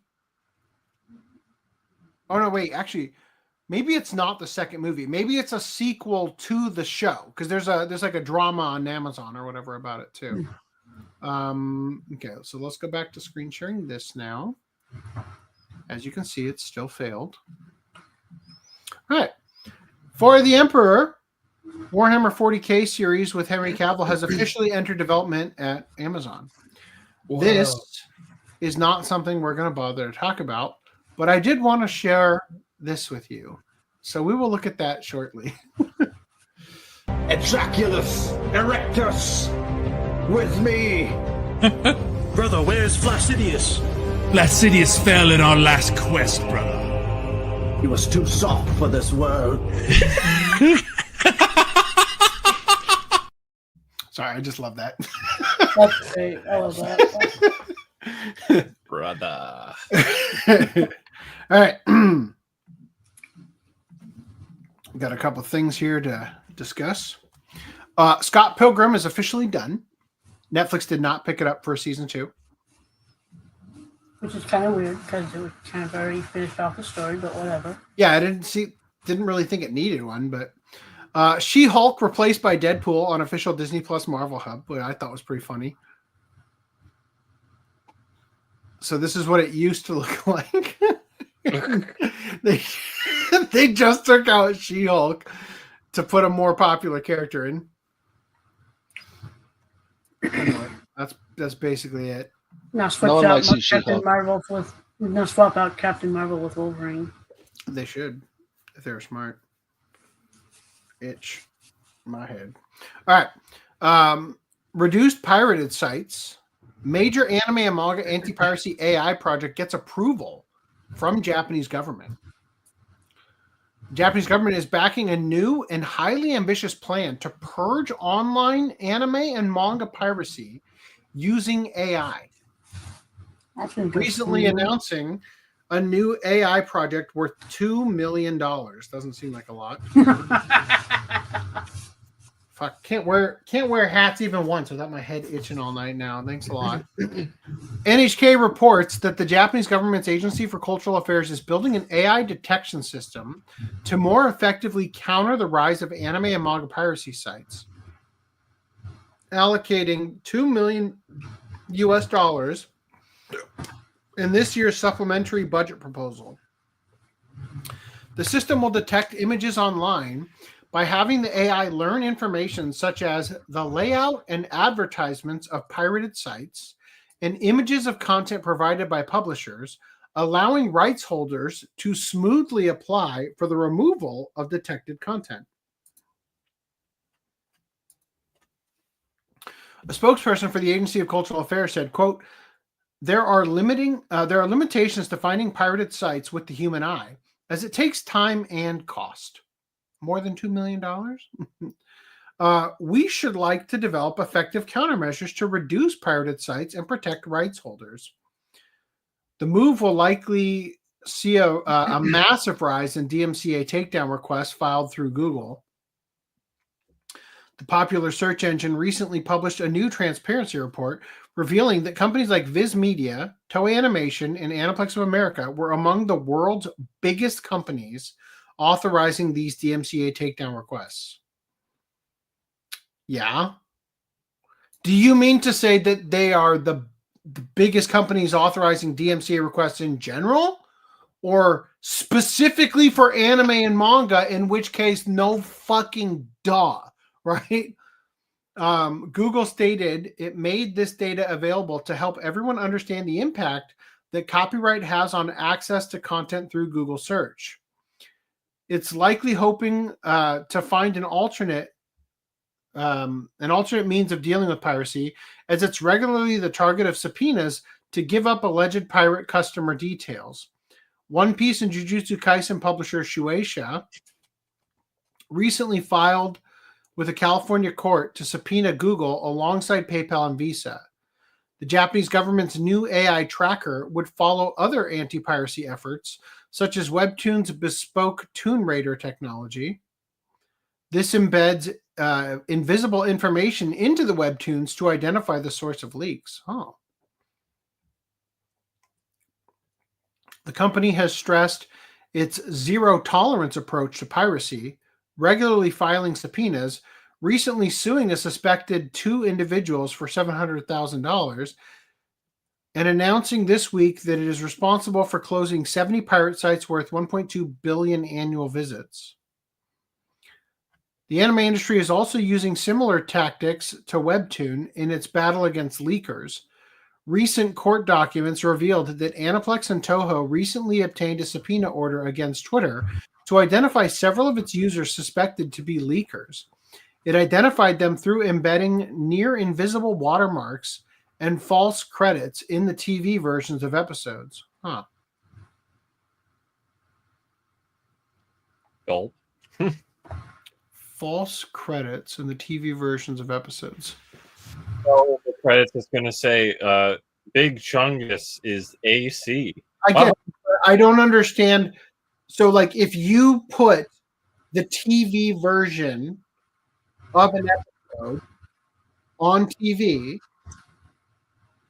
and then, yes, I mean, I guess the only thing it would be is if internally you had a different one, so you're like, well, they definitely recorded this one off TV because it's got the fake credits instead of the version that we have internally with the real credits. Like, so it's not one of our guys; it's somebody watching it on fucking TV. I mean, when I was growing up, we used to like have anime that was pirated like that, and it had like TV Asahi in the corner, and like the little timer, like the clock that's always on Japanese the TV. best was when you would have when like during the episode there was like an earthquake announcement or something, and it would scroll across the bottom, like, yeah. And you'd also get the like that reprise of the opening, like right after the opening finishes, where it announces the like sponsored by like, whatever Tokyo sponsor, yeah, like Okurishimasu, yeah, all that, yeah, yeah. Anyway, yeah, I'm not feeling it's very likely to help here. The only thing I could think of is that they did like a L from Death Note, where they gave different fake areas in different credits. Yeah. So that's a strategy used, like, for example, Elon Musk, in order to find out who was leaking stuff when he took over Twitter, he sent out a company-wide email that had a double space in one section, but it was different for every employee. And so when it was published in the news, and they were able to find out where the double space was, they could then use that to find out which employee got that email. And then they were able to find out, you know... Stop doing that. What? Only unmute yourself when you're talking then, goddammit. You're so loud. I'm waiting for a place to talk. Jesus Christ. So anyway... I was just gonna say, it sounds like this is only affecting streaming sites and not port ones, which are the bigger, Maybe obvious ones. it just doesn't make sense to me. Like, great, like, again, so what Elon Musk did, you could theoretically do to narrow down the sector of the world for which the person obtained the TV rip, right? Or the sector of Japan, right? So like in this prefecture, we use this one, and then, right? And then if you determine that, then you might be able to narrow it down further by focusing on specifically that territory for a couple months and putting fake credits that, that in that area are, like smaller, like you could close the window, right? Further and further until you pinpoint the neighborhood it's in. I still don't know how you're going to eventually, track down. Like, it just still doesn't seem like a way. Like, once okay, they're in this neighborhood. All right, so what are we going to just like kick in the door of every house when the anime's airing, or what are we going to do? Like, well, and I don't know how Japan handles TV, but like in America, that we have cable. Yeah. Which cable would go out the same broadcast all over the place, right? Yeah, exactly. Like, theoretically, you would be able, especially if it's pay-per-view or something. Like, it just doesn't seem like overall, it seems like a bad system, Anyway, so they say that Aniplex and Toho could narrow their suspects if these watermarks were spotted online before the streaming release time. If okay, this method caused controversy due to flagging individuals who might not be leakers but had inadvertently shared leaked images. It's possible that the Japanese government's new technology, if improperly trained, may similarly flag innocent websites. Yeah, very possible. Like when Funimation would repeatedly tweet out an image that had the Kiss Anime logo in the corner, So let's see how well this has worked for other sectors of the world.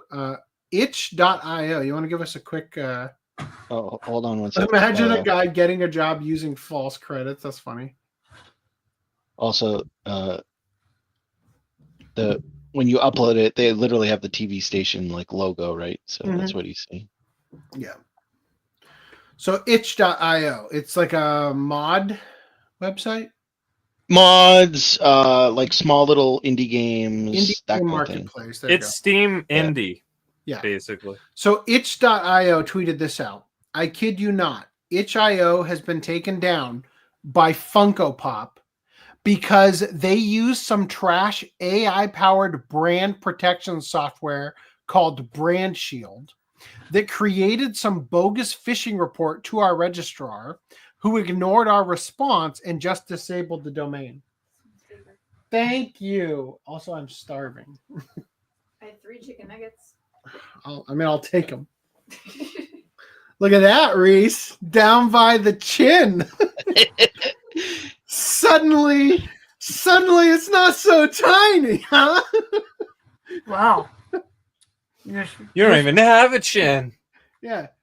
And quite frankly, my ball was pretty massive. Look at you with your tiny little ball. All right. So anyway, not how big the ball is how you use it. It's how much cum comes out. Whoa. All right. So anyway, so yeah, they got taken down by original Funko, right? Funko Pop. This is not a joke. Funko Pop just called my mom. I got a strange call from a company about accusatory statements on your social media account. Can you call me? So they went on to say this on this forum here. I'm the one running itch.io. Here's some more context for you. From what I can tell, some person made a fan page for an existing Funko Pop video game, Funko Fusion, with links to the official site and screenshots of the game. The Brand Shield software is probably instructed to eradicate all unauthorized use of their trademark. Fuck, man. Vic, you better get running. So they sent reports independently to our host and registrar claiming there was, quote, fraud and phishing going on, likely to cause escalation instead of doing the expected DMCA/cease and desist. Because of this, I honestly think they're the malicious actor in all of this. Their website, if you care, and there's the website to Brand Shield. About 5 or 6 days ago, I received these reports from our host and from our registrar. I expressed my disappointment in my responses to both of them, but told them I had removed the page and disabled the account. Our host confirmed and closed the case. The registrar never responded. This evening, I got a downtime alert, and while debugging, I noticed that the domain status had been set to server hold on our registrar's domain panel. We have no other abuse reports from our registrar other than this one. I'm assuming no one on their end closed the ticket, so it went into an automatic system to disable the domain after some number of days. I've been trying to get in touch with them via their abuse and support emails, but no response, likely due to the time of day. So I decided to escalate the issue myself on social media. Now, Funko comes in and says, at Funko, we hold a deep respect and appreciation for indie games, indie gamers, and indie developers. We are fans of fans, and we love the creativity and passion that define the indie gaming community. Recently, one of our brand protection partners identified a page on itch.io, imitating the Funko Fusion development website. A takedown request was issued to address this specific page. Funko did not request a takedown of the itch.io platform, and we're happy the site was back up by this morning. This is essentially like someone saying, I swatted them, but I didn't want to murder them. Yeah. It's like, yeah, but when the cops get called, like murderings can happen. Yeah, I swatted them, but I'm happy to hear that by this morning, no one died. He's on his trip to full recovery. Yeah. We have reached out to, we're happy to hear that in spite of being shot numerous times, they lived. We have reached out to itch.io to engage with them on this issue, and we deeply appreciate the understanding of the gaming community as the details are determined. Thank you for sharing in our passion for creativity. However, the takedown request in question was a fraud and phishing report to the registrar instead of the more usual DMCA request, according to the person who runs itch. So yeah, get fucked, Funko. Nobody likes you. Except for the guy who went on the itch.io and made the page, I guess. Anyway, so yeah, he doesn't like him anymore. Yeah. Yeah, he got banned off the site for it. So taking this back, just a reminder, it doesn't seem like the anime AI thing is gonna. Yeah, this is what to expect when. Yeah, it's gonna cause more headaches than good. Random websites getting pulled down. Probably like watch it. Websites. Watch it accidentally nukes Crunchyroll. Probably like Crunchyroll is active and they can deal with it, just like itch.io. Like they were back up within a day-ish, I think. But the real issue is like, it scrapes the internet for all this shit, and it finds like stuff that's been on the internet for like 15, 20 years, for old like Dragon Ball stuff or whatever, and takedown, and then it's like, some guy in his basement's been running this website. He doesn't have the ability to get the site back up, and because no one really goes to it anymore, it's never put back up, right? It's just off the internet now. It's just gonna take down all the fandom post wiki pages for different anime. Yeah. I think the most insulting part of it is that Funko was behind it. Imagine getting hacked by Funko Pop. Well, I mean, when you're like bleeding money and no one buys her shit anymore. You got to do something to stay relevant, right? But that makes it even more insulting. It's like, oh, how pathetic. We got Funko Pop hacked us. Oh, their products are AIDS and they've hacked us. Do you guys have any Funko Pops? No, I barely even have an Android. I have one, and it was gifted to me. Yeah. Ah, the old classic. The only true reason to even have one. I have not purchased one. I have You one that were was also free. gifted. Yeah, I had one that's free pre-order bonus and one that came in the Batman animated series collector's edition. Although that was like a mini one. So And the one that the one that's not a mini one that I have, which is the only standard Funko Pop that I have, was a free bonus for one of the NHL games.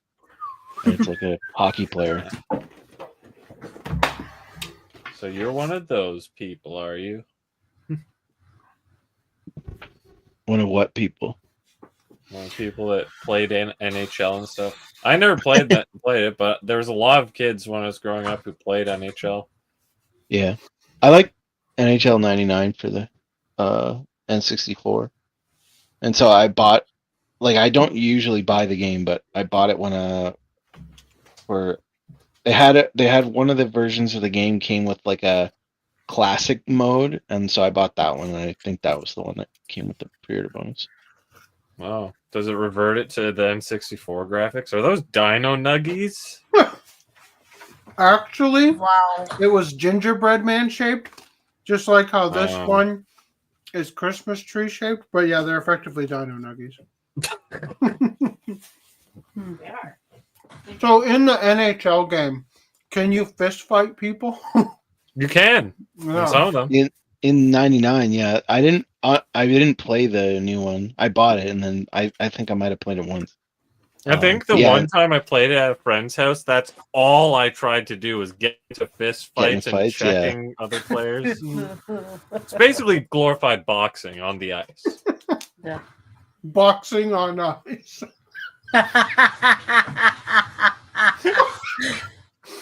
We need that as a sport. An official that would actually be kind of funny in the sense that it's like watch them skate around the entire arena just to get over to the other person and then like jump and fist them in the face. Stan said, LMAO, community noted, suck it, Funko. For the record, my wife is wearing a skin-colored jacket. You too? Okay. Do they think I'm naked? No, but you looked naked. I was like, wait a minute, what? Are you changing? Nice cover up, buddy. Nice try. Holy crap. I'm going to turn the camera towards you. No. This channel's getting terminated, buddy. See? Just saying. All right. So back to Safari for a Crunchyroll article. Konosuba anime new OVA episodes get a Japanese theatrical screening in March 2025. Take it away. Cool. Reese. So, seasons 1 and 2 were 10 episodes each and got one OVA episode. Season 3 was actually 11 episodes, so I wasn't expecting an OVA, but we're actually getting 2 OVA episodes to make it 13. So that's pretty cool. Hot. Oh my god. Sorry. In addition to that is crispy onigiri. So. I mean, jelly Chris donuts. Chan Onigiri. Okay. Hot. Ooh, hot. Hawk Tua? Have you had those cheddar and broccoli bites? Like they're, deep fried or like fried, or they got breading around them. So it's like liquid cheddar and broccoli inside. They're No, but- shaped like little broccoli heads, Sounds great. Whatever it is. like liquid lava when you eat them. When you buy them. I'm So kind of upset that this has the 4K steelbook so Right. listed in. we'll talk about that in release news. Yeah, so Lord of the Rings, The War of the Rohirrim co-writer Philippa Boyens defends decision to expand the original canon. Professor Tolkien said in his letters that sometimes the most compelling story is the untold story. Therefore, don't tell it. Yeah, bitch. I was gonna say, like, so maybe don't tell it then. Maybe it should remain untold. Yeah, leave it Also- untold. Also, that's not what he said. It is what he said. Not quite. He said more, but Yeah. So So you're saying Lord of the Rings is actually his second best thing. The best thing he wrote, he never put out. he never wrote. So she said that in reference to his January 30th, 1945 letter to his son Chris. The actual quote reads, quote, "A story must be told or there will be no story. Yet it is the untold stories that are most moving." Now, if I had to guess what he meant by this, the example I gave to Randy off podcast was in the original Alien, you don't see the xenomorph until the very end of the movie. And so it's actually more terrifying because in your brain, you make it as create, terrifying. create, like the fear of not knowing is even greater than once you see it and know Yeah. what it looks like. And Yeah, your everything. classic Because- cosmic horror. Horror off screen lets your imagination do the work. Well, it's not only that, but it's that every step of the way, crazy shit is happening with the chest bursting, right? What the fuck was that? I still don't know what that was. And then while you're trying to figure that out, it's like, oh shit, we wounded it. And its blood is acid. Like every step of the way, it's just like mystery and like, this is awful. This is horrible. Everything about this is terrible. I heard that the new Alien has a scene where they have like a zero gravity shootout with the aliens, and they like unload into them with these guns, and they kill them all. But then they realize that they're in zero G with this acid blood floating around, and they have to navigate through it. I didn't realize that was that's rad. a new Alien entry. I thought it was some random thing called Alien Romulus, like the whatever of Rome guy. Like he's an alien. Haha, that's the twist. Rah. I hope the sequel is Alien Remus, right? Oh, good. For Chloe. Yeah. Thank you. Are those Is headphones? Alien, is Alien on the watch party list? You're allowed to watch Alien yourself. The only problem with putting that on the watch party list is that there are so goddamn many of them. And then you have to bring him Predator which I would love. No, there's not. There's two. I don't remember any other ones. And then you have to watch Alien versus Predator. And quite frankly, I'd rather kill myself. What about the Predator or whatever that new one is, No, where that was autism also is terrible. like the Right. power? And yeah, anyway. So jumping off his colleagues' points, Adult Swim exec and War of the Rohirrim producer Jason DeMarco added, quote, "We could tell a story within that didn't change anything that Tolkien put down, but still fleshed it out to be what it needs to be." So I think it was that and a callback in a cool way to say there are legends of many strong people, strong women, who have done these things who may not be written in the histories. But that doesn't mean that they weren't exciting stories. So basically what he's saying is, well, in reality, we don't know any stories about like princesses in England going into the battlefield and absolutely slaying. But if we tell the story, it makes it more real. Like it probably could have really been true. Like Mulan. Do you want headphones, babe? Sure.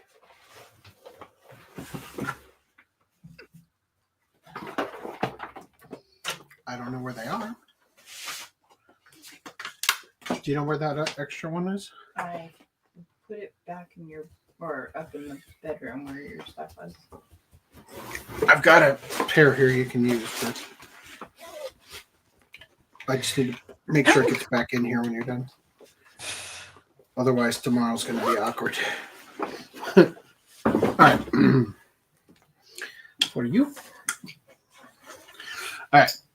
Anyway, so the other thing that Randy was talking about, like sort of ideas tagging onto the alien one, is that in the original Star Wars trilogy, the reason Boba Fett was so cool is that you knew almost nothing about him. And then as he was silent. And then as you try to flesh him out, I don't think he was silent. Didn't he have a couple lines? Yeah, I think he had like one line. Yeah, I think he had like one or two lines. But then once he was virtually silent. Once you watch the Clone Wars and you see like Jango Fett's dad or whatever. Wait, is that Jango Fett is Jango the Fett dad? is the dad, right? Yeah, Boba Fett. Boba Fett's, yeah. Once you see like his origin story, Boba Fett's dad, Jango Fett. You're like, this character just ain't that cool anymore. You know. I feel like the better example is then when you see Book of Boba Fett, you're like, I'm gonna kill myself. Yeah. The Boba Fett stuff on Disney Plus is like, you've ruined the character now. Thank you. Yeah. The like, Jango Fett is like fine compared to that. Yeah. Yeah. So anyway, it's just sort of the idea, and I talked about this a little bit with my Last Samurai review, that for some reason reading things is more impactful than hearing it. Right? Meaning that like oftentimes I have watched anime in sub that I felt was super impactful and I got really sucked into the story or the emotional like aspect of it, like really hit hard. And then the dub just couldn't deliver that at all. Yeah. Right. And one of the line I bring up in the review is you read a portion of it, like they're very deliberate in Last Samurai, what lines are spoken in English and what lines are spoken in Japanese. And there's a line when he's about to go into battle the next day, and the kid of the red samurai that he killed in battle, who's grown to like him, says, I would be afraid to go into battle. And Tom Cruise replies in Japanese, so would I. And the kid says, but you've been in so many battles. And Tom Cruise says, and I was always afraid. Right? And like, if you heard that verbally, it just doesn't carry the same weight as reading it. Right? And I think that that's kind of tapping into something similar to what Tolkien was describing when he says that the untold stories are the most moving, meaning that between the words on the page are entire impactful emotional things that you don't have to say, but the implication of them is where the impact comes from. Kind of like subtext versus plain text. Well, like I would say that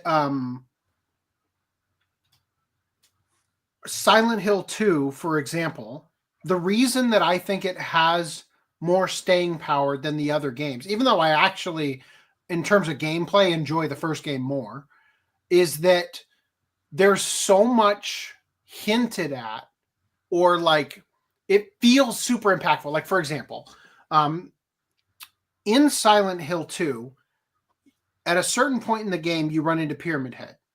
And then Pyramid Head basically chases you throughout the rest of the game, right? And in different parts of the game. And when you finally face Pyramid Head, who, by the way, represents your guilt against having killed your wife, spoiler alert, when you finally face Pyramid Head and like, I'm going to do something about this threat that's been chasing me, you don't just face Pyramid Head. You face two separate Pyramid Heads. And the thing is, you face Pyramid Head right after you've killed Eddie. And there's a deliberate line in the game where James references the fact that this is the first human he's killed. The first time I've killed a human, right? Versus killing the monsters. And in actuality, it's the second time. Because the first time is his wife, and he's been repressing the memory of killing Mary.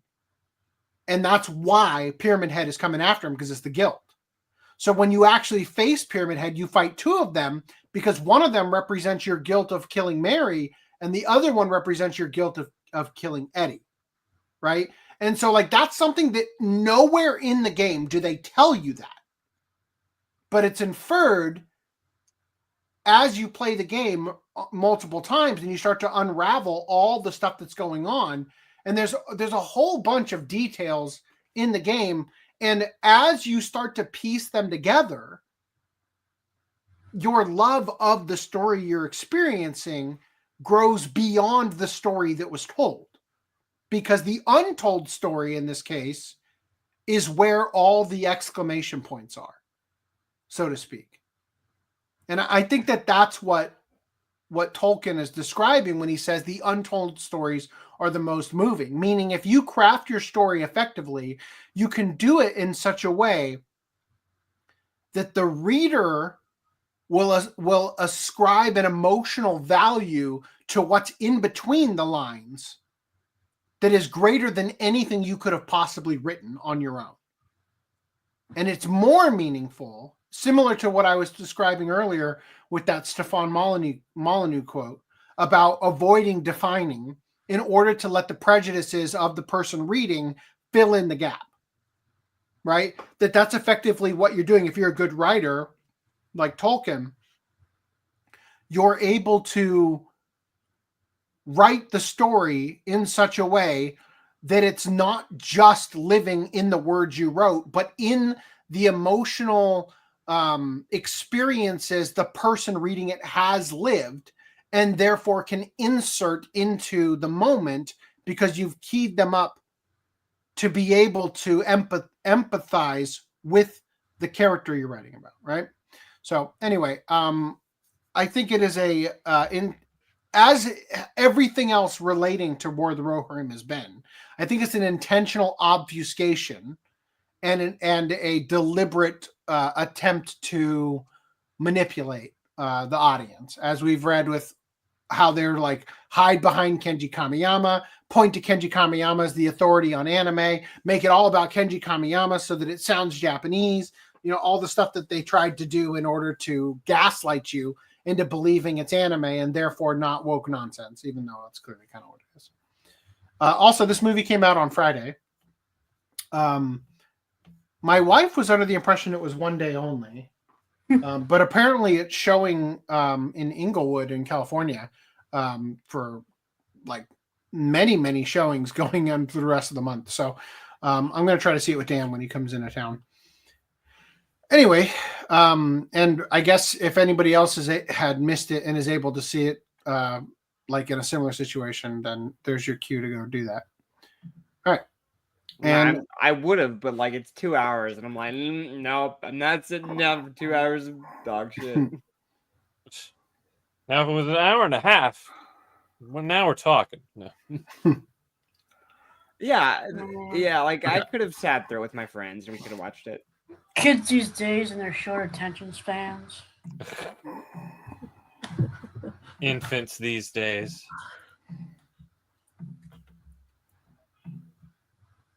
Also, thanks for spoiling all of Silent Hill 2, so when I play it, I'll be underwhelmed. You had your chance. The game's only been around for 20 years. Like, the game's only older than you, dumb shit. No. I forgot the rule. It's okay to ruin everything good if it's old. That is the rule. Yeah, you remember that time I ruined Star Wars and I told everybody, Darth Vader was Luke's father? Oh, fuck. Snape kills Dumbledore. Look, there's a gradient to different things, okay? There's some things that are so out there that it's like you can't possibly evade it. But if I told you, I I don't know if I'd go say like Code Geass, but something that's like less popular but really good and kind of old. I wouldn't want to spoil that for everyone because I want them to experience the joys of it. How does Santa make this look work? Look, Probably... Santa gets all the elf pussy. Wow. You got big shoes to step in, sir. I think they're boots. All right. So Danjo no Yujo wa Seiritsu Suru iya Shinai, which in Japanese means, can friendship between men and women exist? No, it doesn't. Oh, I guess I don't have to watch it then. It just answered the question. The real question is, how long can they go without boning? Right. So the story follows a shy, plant-loving boy named Yu and a cheerful girl named Himari as they become lifelong friends in a small town. Himari even promises to marry Yu if he can't find a wife by the time he's 30. Man, all these girls in Japan are just locking in dudes across the board just in case. Just in case I'm going to get him when he's 10. You know, just like Chi-Chi in Dragon Ball. Right? Watch as their struggles to stay friends and not become friends with benefits. Dun, dun. Pretty much, right? According to the... Oh, I just got the notification that I'm live on Rumble. All right. Now best friends in their high school's gardening club, their relationship begins to change when Yu reconnects with his first crush. Anyway, so there's also Wuliao Wanjie Donghua gets a Japanese dub. I take it that's not Japanese. So I just want it to be clear what exactly we're looking at here. Look at this man's face. Look at the girl holding him in such a way that fucking don't kiss me. And then notice the fact that it appears he has come on so strong that he has pushed her through a plate glass window as there are shards of glass surrounding them. You gotta insert your dominance, okay? And then apparently he's gonna tentacle rape her after the. Oh shit! I didn't even notice the tentacle. Oh, that's right. He's an alien. Well, Reese, I think we know where this is going. I just remembered why I shared this.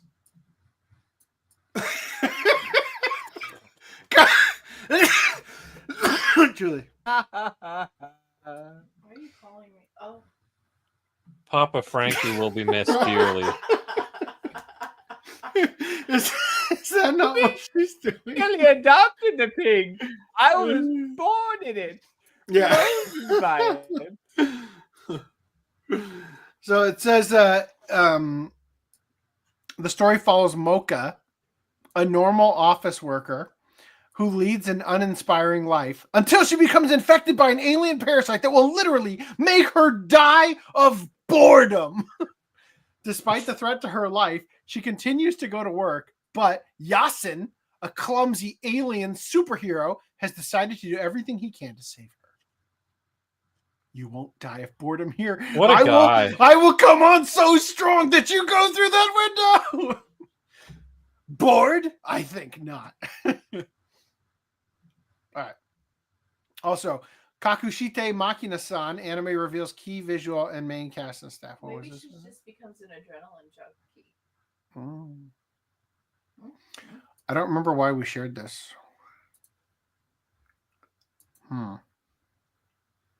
Oh. There's more. It's all coming back to you now. See, the thing is that I don't have any of my highlights because of what happened, and also the fact that I'm opening these on Safari, or I don't have any highlights. The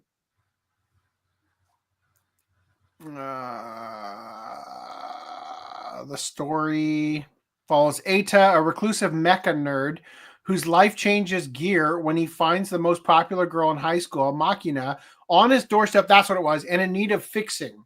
So we previously looked at this. I think I remember seeing an image. I don't know if it was this girl, though. Maybe it was. I think we looked at it. You can kind of see like her robot bits through her, whatever this is. And she had like her leg was missing or like separated and like laying sideways or something. That's what we saw before. So basically he has to stick his wrench in her to fix her. Yeah, he's got to wrench her real good. Are those other androids? Do you think it's like made by Tenga? Do you think they make Ona holes that are just the leg socket? Is that what you're asking? Do you think it's made by Tenga? No. Like, do No. you think they made I'm pretty sure they make one that's a foot. Oh, God. Despite his timid nature, he keeps her identity as a high-spec android designed for pleasure, a secret when she needs troubleshooting. This is despite his timid nature. So his timid nature would normally make him eager to tell everybody about his pleasure android. I was making a joke, by the way. They're the ones who are like, yeah, he keeps her for pleasure. Believe it or not, it was in fact made by Tenga. The Tenga slot needs replacing. All right. See you tomorrow at the Food Court anime adaptation announced at 2025. Okay. Oh, it's Bukake or something at the food court. Yep. French fries. To their classmates, Wada is a quiet, rich girl, while Yamamoto is an intimidating lone wolf. But what they don't know is that Wada is a mobile game addict in a passionate love-hate relationship with the 2D character. And Yamamoto has a penchant for urban legends with eyes only for her favorite YouTuber. And their biggest not-so-secret, these unlikely friends meet at the food court every day after school to rant, rave, and learn what makes each other tick. Wow. Wow, at the food court, huh? Maybe they just like to eat. My Awkward Senpai. Anime announced for 2025.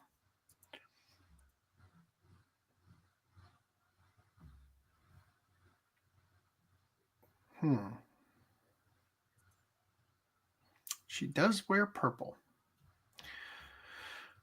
Okay, I hate these names. The names of the characters are Kanawa and Kamagawa. Yeah. Tomoya. Yeah. Fuck. I have a hard enough time with like the Sailor Moon girls. Like what is it? Usagi? Makoto and what's the other one? And no, it's it's Jupiter and Venus. I have like the most trouble with because their names are so similar. Well, they at least have Jupiter and Venus to call them by. You know what was messing me up was Oshino Koha, the character's name is I, but then when they refer to themselves, it's in English, it's like, oh no. Yeah. I was talking to I. Kanawa Senpai is considered many things, but smooth is definitely not one of them. Then she meets Kamagawa, her new kohai. He's cute, a little nerdy, and easy to talk to. How will this awkward senpai be able to handle these new feelings? You know, I think she'll get it by. It doesn't take a lot to please a man. It's hard to be a hot femcel. All right. Also, Heidi, Girl of the Alps, is getting a 50th anniversary gag anime. Why? Like, what the fuck? All right. Lazarus TV anime reveals new teaser art and theme song performer. So I'm going to show you a clip of this. This is the one from Chad Stahelski doing the fight choreography. Yeah, this is the Toonami one. We hope and pray they don't fuck up. It looks decent so far. The people who did War of the Rohirrim worked on this. Oh. Whoop, whoop. I am praying to God that this doesn't fuck up. Did you see something that isn't click to exit? What? It said click to exit for the last like 10 seconds. Oh, that's all. You guys were seeing that instead of the actual screen share? Yep. Yeah. Maybe that's YouTube in real time saving our copyright infringement. Maybe. Thanks. Anyway, I'll just show it on small style here. This is what I was going to show you. Like they just do this kind of like running up the wall, boop boop boop. Kick your ass right in the gun. Anyway. All right. So that's the thing. Moving past that. All right. Magic Maker, How to Make Magic in Another World anime releases Bridget character trailer. Anyway, there it is. Also, in a similar haircut. Nice. Tasokare Hotel debuts on January 8th. 2 days late. I guess. Whatever the fuck. What's up? That is. This I guy's said head's bowl on cuts fire. are in. Yeah. Or assuming whatever that female hairstyle that is, that's similar to a bowl cut. Is it a bowl cut, Joe? It's a bob. Pixie bob. A like bob. that. There we go. A pixie I like bob, yeah. I said that right after Julie said that, and then I felt stupid. And I was like, yeah, no, that is what that is. So Hell Mode anime adaptation announced for 2025 release. I thought this was really fucking funny. Level up even while offline? That's not a game on easy mode. That's just an AFK game. The online game Yamada Kenichi has been playing religiously is shutting down its servers, leaving him with a void in his heart. He looks for a new game to fill it, but everything he finds is way too easy. The kind of game he likes, the kind punishing enough to make players want to spend thousands of hours on it, just isn't around anymore. What's this? You are invited to a game that will never end? Kenichi stumbles upon an untitled game, one promising incomparable challenge with unprecedented potential. Without hesitation, he selects the Hell Mode difficulty. Lo and behold, he has found himself reincarnated into another world as a serf. Now called Alan, he sets out to unlock the secrets of his mystery-laden summoner class without the convenience of walkthroughs, game guides, or online forums. He must grope his way to the top of this new world. Interesting choice of words. Grope my way to the top. What? Wait, what did he must grope his way to the top? That's what they said. He must grope his way to the top. I just think it's funny that like he's so cocky about gaming that he's now made his isekai life extremely difficult. Like it's one thing to want to play. I want to play the game on hard difficulty. That thing I can save and put down. No, always, constantly. You've been isekai'd. Your guts and berserk. The brand is on your neck. 24/7 demons attacking. Like, all right. Welcome to the Outcast restaurant.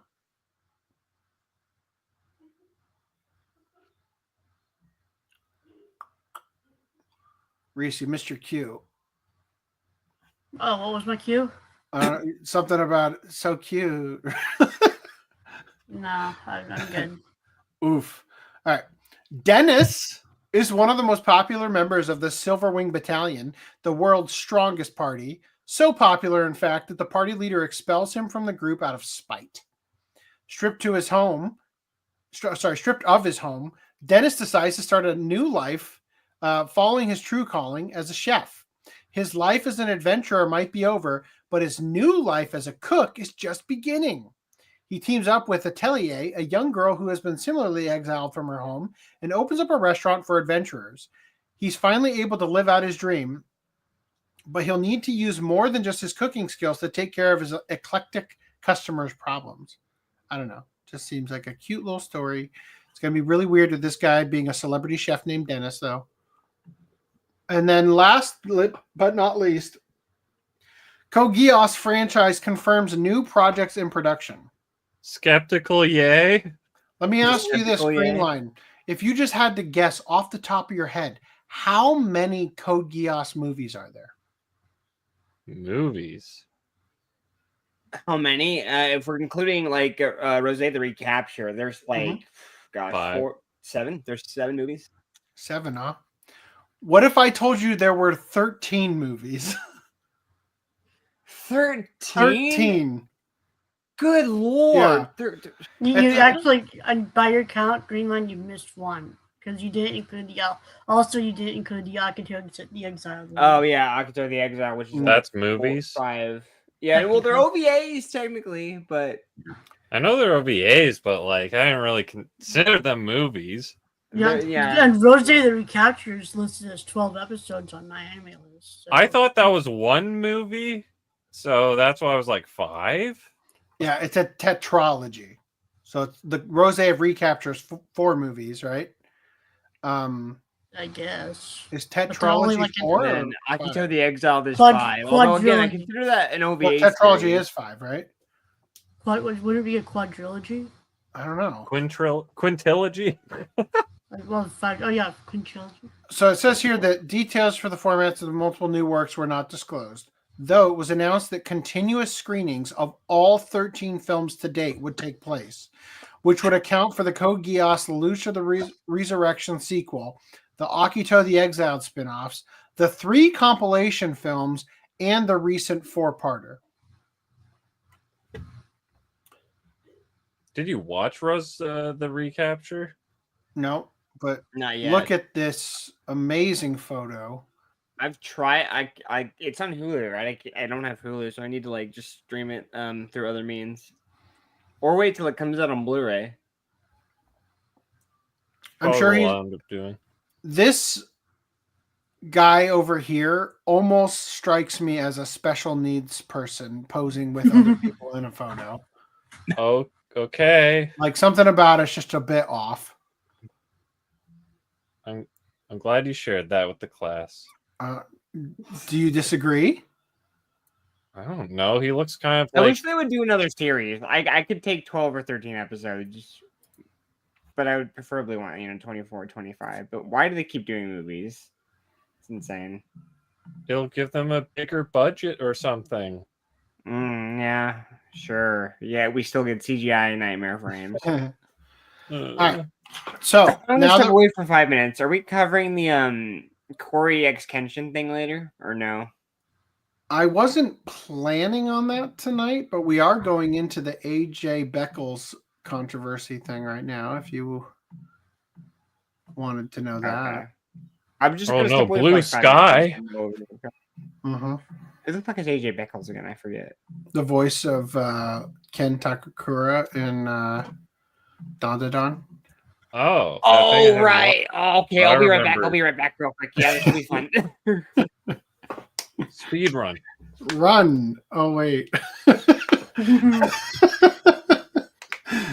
I still have my 2 cents when I get back. I think you got time. We're gonna be looking at this for a minute or two. You see how many tweets there are? You're gonna get back in the middle of the info dump. You'll be all right. I mean, mostly it's just like making fun of it, but yes. So the Japanese are calling out Western anime fans for controversial Dandadan race swap edit, as seen here. The Japanese have been calling out woke Western anime fans for a recent race swap edit made for the anime Dandadan that depicts its 2 main leads as black characters. It started after the English voice actor for Ken Okarun Takakura, AJ Beckles, who believes that only black actors should voice black characters, changed his profile picture on Twitter to a fan edit of the Dandadan characters as black individuals. He was then bullied off the platform for supporting the controversial race-swapped edit that was being called out for Japanese erasure. Here's a post from a Japanese user on Twitter regarding the situation. All right, so this guy, Shin, take note, burn into your brain what he looks like. Cool, great. Here's what he had to say. Please spread the word. This is a declaration by the overseas voice actors that they support the racism that disrespects the original work by turning characters black and excluding Japanese people. They changed the profile picture of their Twitter account to a Japanese exclusion blackening hate image. Very strong words. Which expresses blasphemy against the original work and discrimination against Japanese people. This is an international issue. Please officially remove this voice actor from his role immediately. Western anime fans and their woke hive mind have since been arguing that the race swap edit, quote, should be seen as the same as cosplay, as it is only done for fun. Never mind the fact that the same people have harassed, threatened, and doxed Japanese artists for going a shade lighter or depicting dark-skinned characters with a lighter skin in their own creations. It appears that Japanese artists and fans are finally fighting back and calling out the West for its hypocritical DEI practices. All right. I just kicked something. All right. So, confirming. AJ Bummed AF Beckles deleted his Twitter. Something went wrong, right? Bullied into deactivating. Here he is on Blue Sky saying, I deactivated my Twitter so the racists have nothing to interact with. Don't worry, I'm fine, guys. Okay, real quick.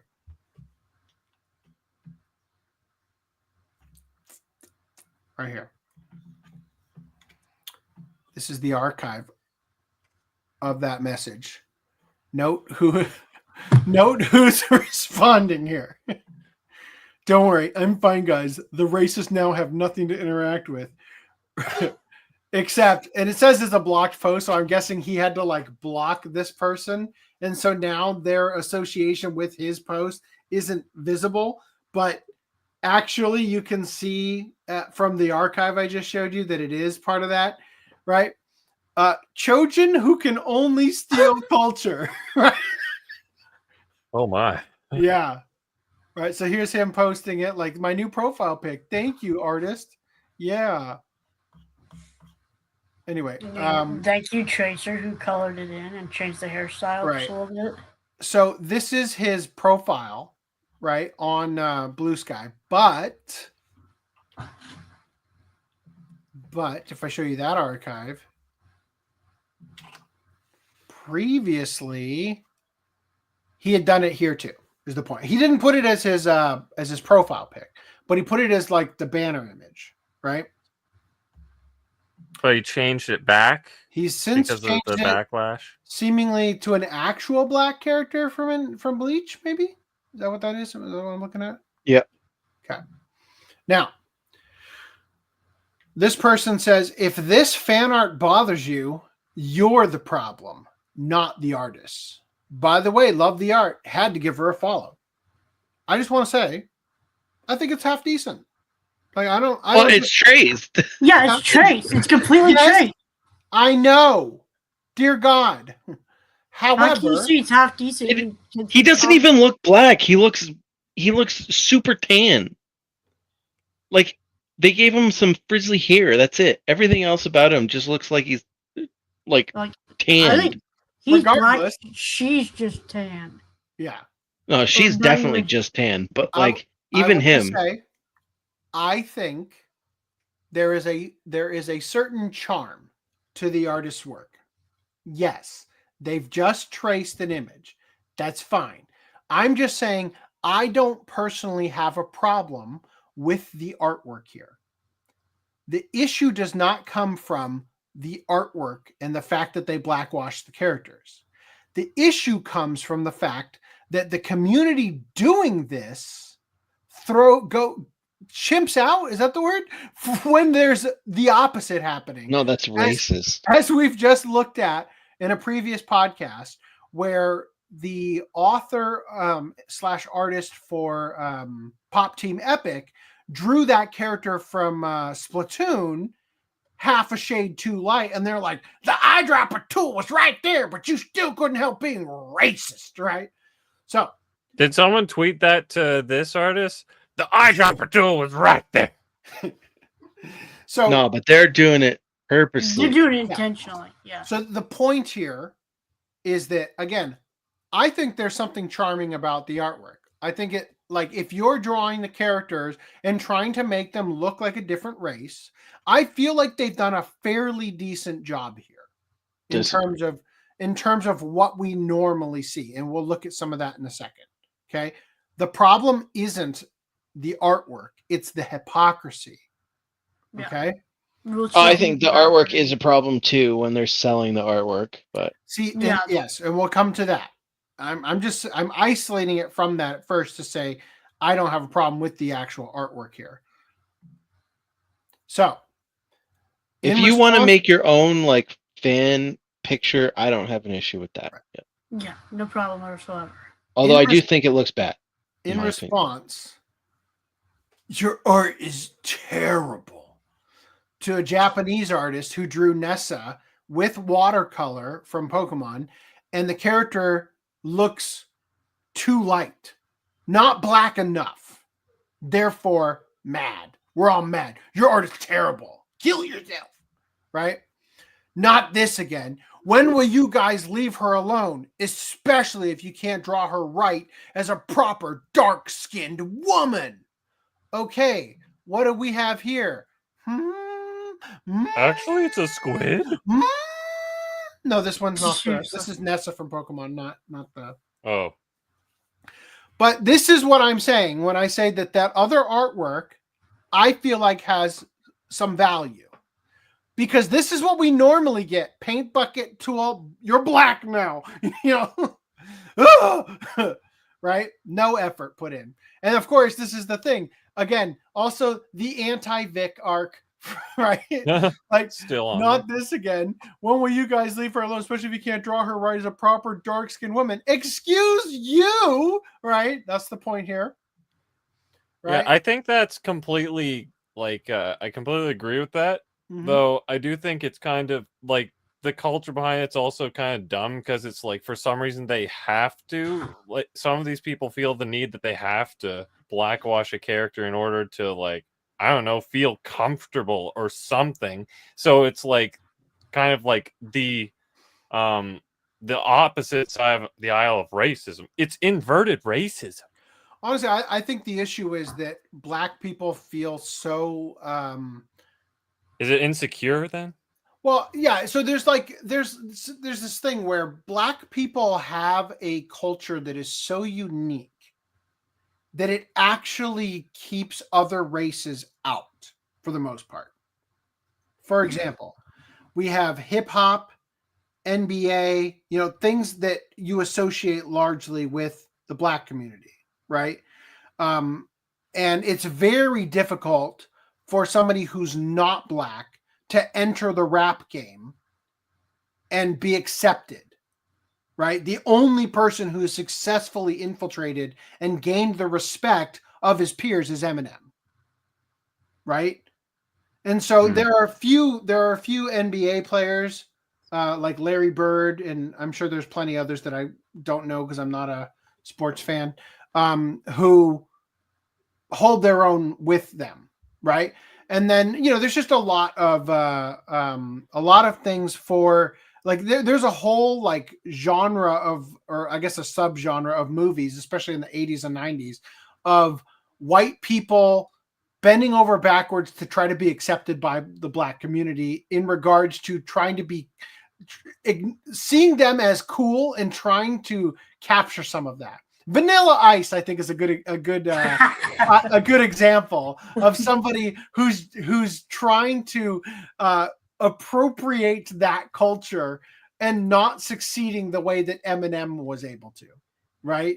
Now, but because this is the thing, is that black people, in my opinion, have this coveted, stylized, stylistic culture that other people want to be a part of and accepted in, but intrinsically that culture is uninviting. That's kind of interesting. So people, good. Well, I was going to say, because I don't really think of music genres as like this is X race's music or whatever, because I don't think of things like, oh, metal, it's, you know, it's white music, you know, it was made by Europeans, it was made in Britain and all this stuff, and Europeans, whatever.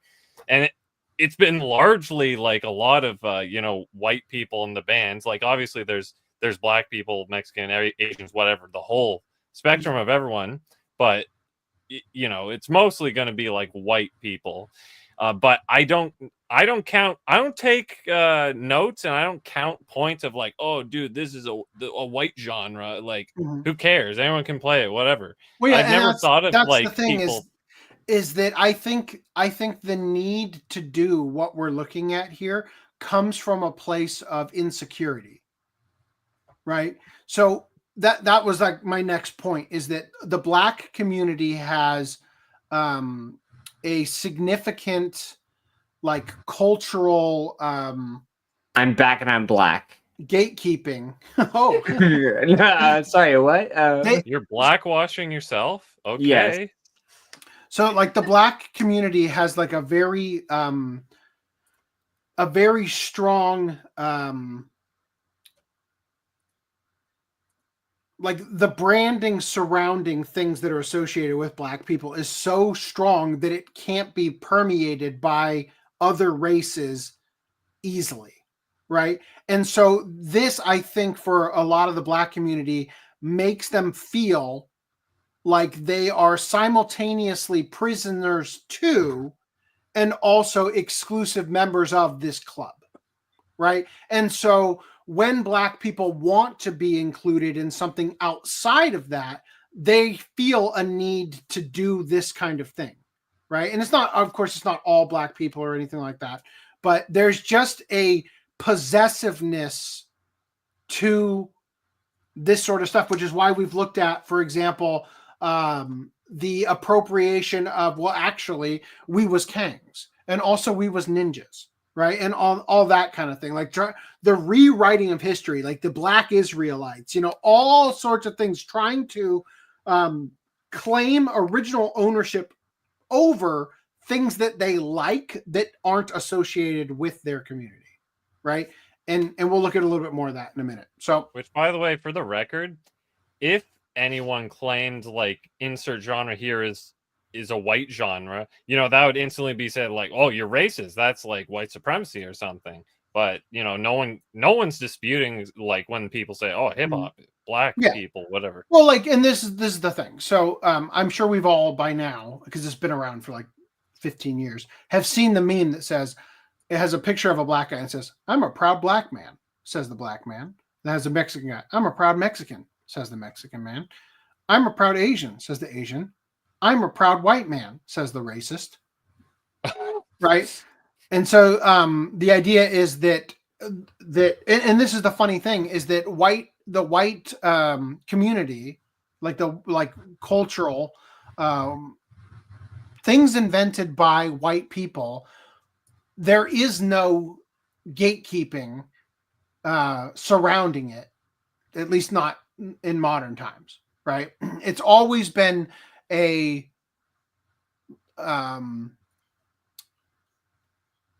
cream rising to the top sort of effect, right? That in the case, and my theory on human evolution and development is that the reason that culturally there is a perception that there is a superiority, be it either through a negative view of thinking that white people have this superior complex, or the actual belief of some white people of the white race or whatever, right, is due to the fact, this is my theory on it, the reason why it has developed the way it has is due to climate. Meaning that in Africa, for example, a place where you're going to have darker skin due to sun exposure, especially over eons of evolution and whatnot, that in Africa, food is more scarce due to the climate. So north of Africa, when you get into like European area, that's where the climate is perfect for what's that? Just thinking, it's not always perfect climate. Okay, It's well, just but cold. that's where, so north of Africa into Europe is where the climate is better suited for crop yields, right? So that allows you to be able to grow food and be able to develop things that are not stuck in immediate survival. Like you're not, like, your hierarchy of needs are met more readily, allowing you to then expand beyond. We talked previously. I discussed if you grow, like we had discussed the idea of, I saw like a TikTok or whatever of somebody, I forget what they were making, like spaghetti and eggs, and they like threw the egg in with the spaghetti they were cooking. And it's like they were boiling the egg in the shell. But I just thought to myself, like, could you make eggs by cracking the egg into a pot of water and boiling it, right? And we kind of talked about that, right? And so I had said, like, at what point in human history do you find yourself being able to even test that without it becoming like the egg is too scarce to waste, right? Like, because there's a certain level to which you have to do things safely because you don't have the access to be able to even test, can I prepare food a different way, or am I going to ruin it and starve to death, right? And so my theory on human evolution is that because of the places where food is going to be easily, or more easily than in, for example, Africa, cultivated, simultaneously, it just happens to be the place where your skin is going to be lighter.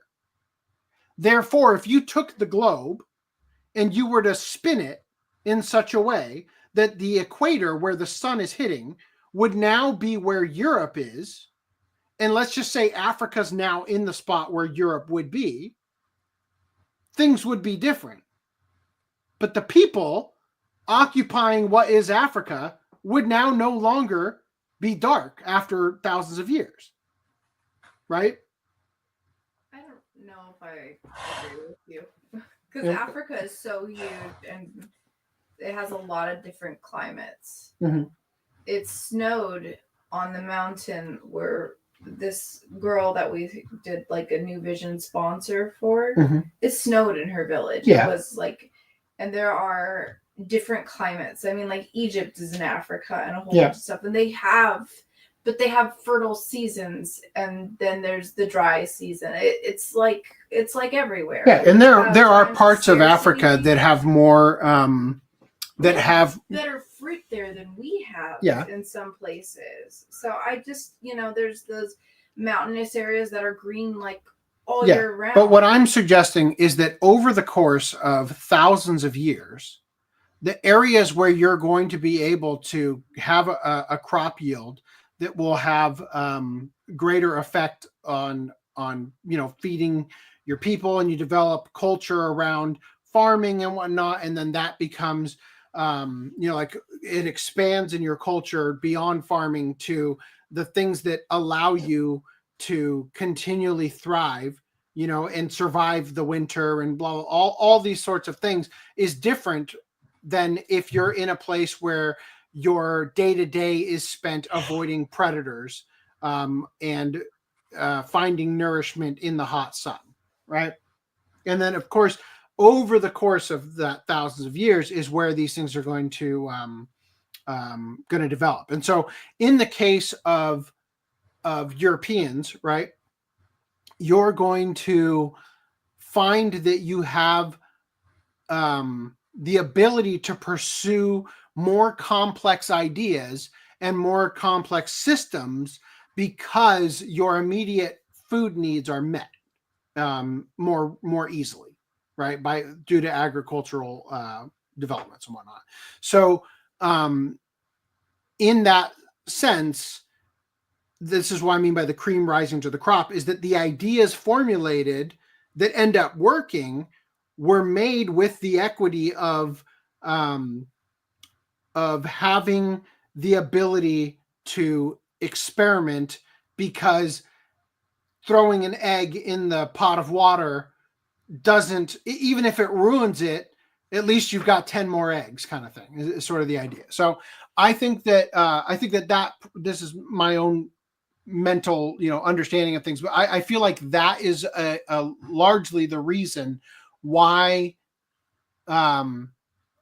European ideas are adopted by and embraced largely in other cultures, whereas and I think that that's also partially why we have such animosity against, the concept of colonizing and whatnot, is like, you can look back on it and say, well, India was occupied by the Europeans and, yada, yada, yada. But actually, just like within Japan, certainly there were people who wanted to uphold the traditional way of life, but it was the voluntary adoption of Western customs that brought the Japanese into the modern world, right? Especially after being isolated for thousands of years, where technologically very few things changed, other than, let's say, the philosophy surrounding their way of life, such as Shintoism and whatnot. So anyway, setting that aside, I just think that there is a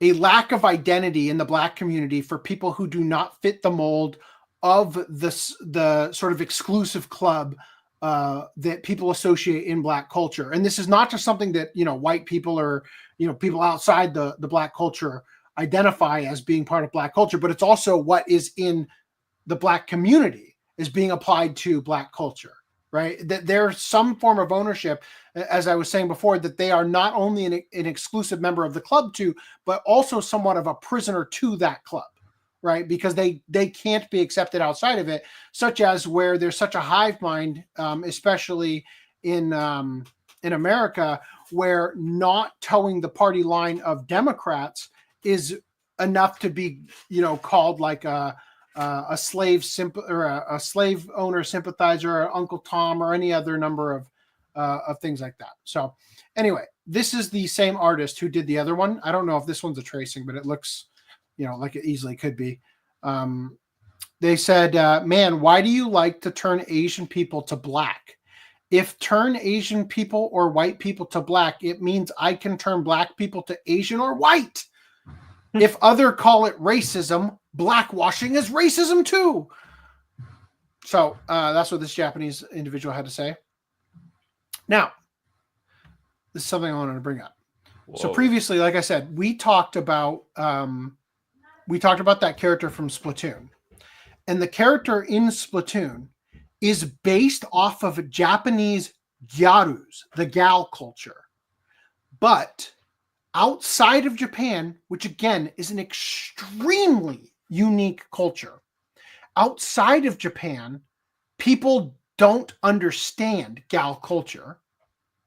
And so when they see it, they think character's Black. But to the Japanese, when they see that character in Splatoon, they think, oh, it's a gal. And then in their mind, they associate the color of that character with what they envision and have seen, experienced in Japan, running across people dressed in gal fashion, or part of gal culture. And so it's easy for the mangaka of Pop Team Epic to draw the character lighter skinned and have the Western fans rake them over the coals for taking a Black character and making them not Black, because they don't understand the Japanese mentality as to what they see when they see a dark character. Case in point. And then again, this is that same guy, Shin. A tanned Japanese is sometimes darker skinned than Beyonce. So you can see her right? I mean, and you can see because of the tan line, the stark difference that the range of which the Japanese can have, right?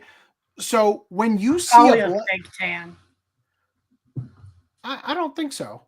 I mean, it could be, but I really doubt. I mean, they if you had a that fake way, tan, regardless of how they did it. No, if you had a fake tan, you wouldn't have a tan line.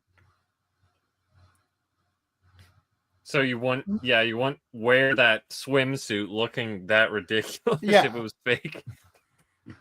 So anyway, so the point is that when you see a character in anime who is black, to the Japanese, like, and I think this is a deliberate thing because you can tell in anime when a character is black.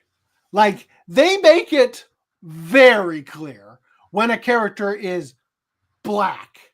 If they don't make it very clear that the character is black, I think most Japanese see this instead and assume this instead. Right?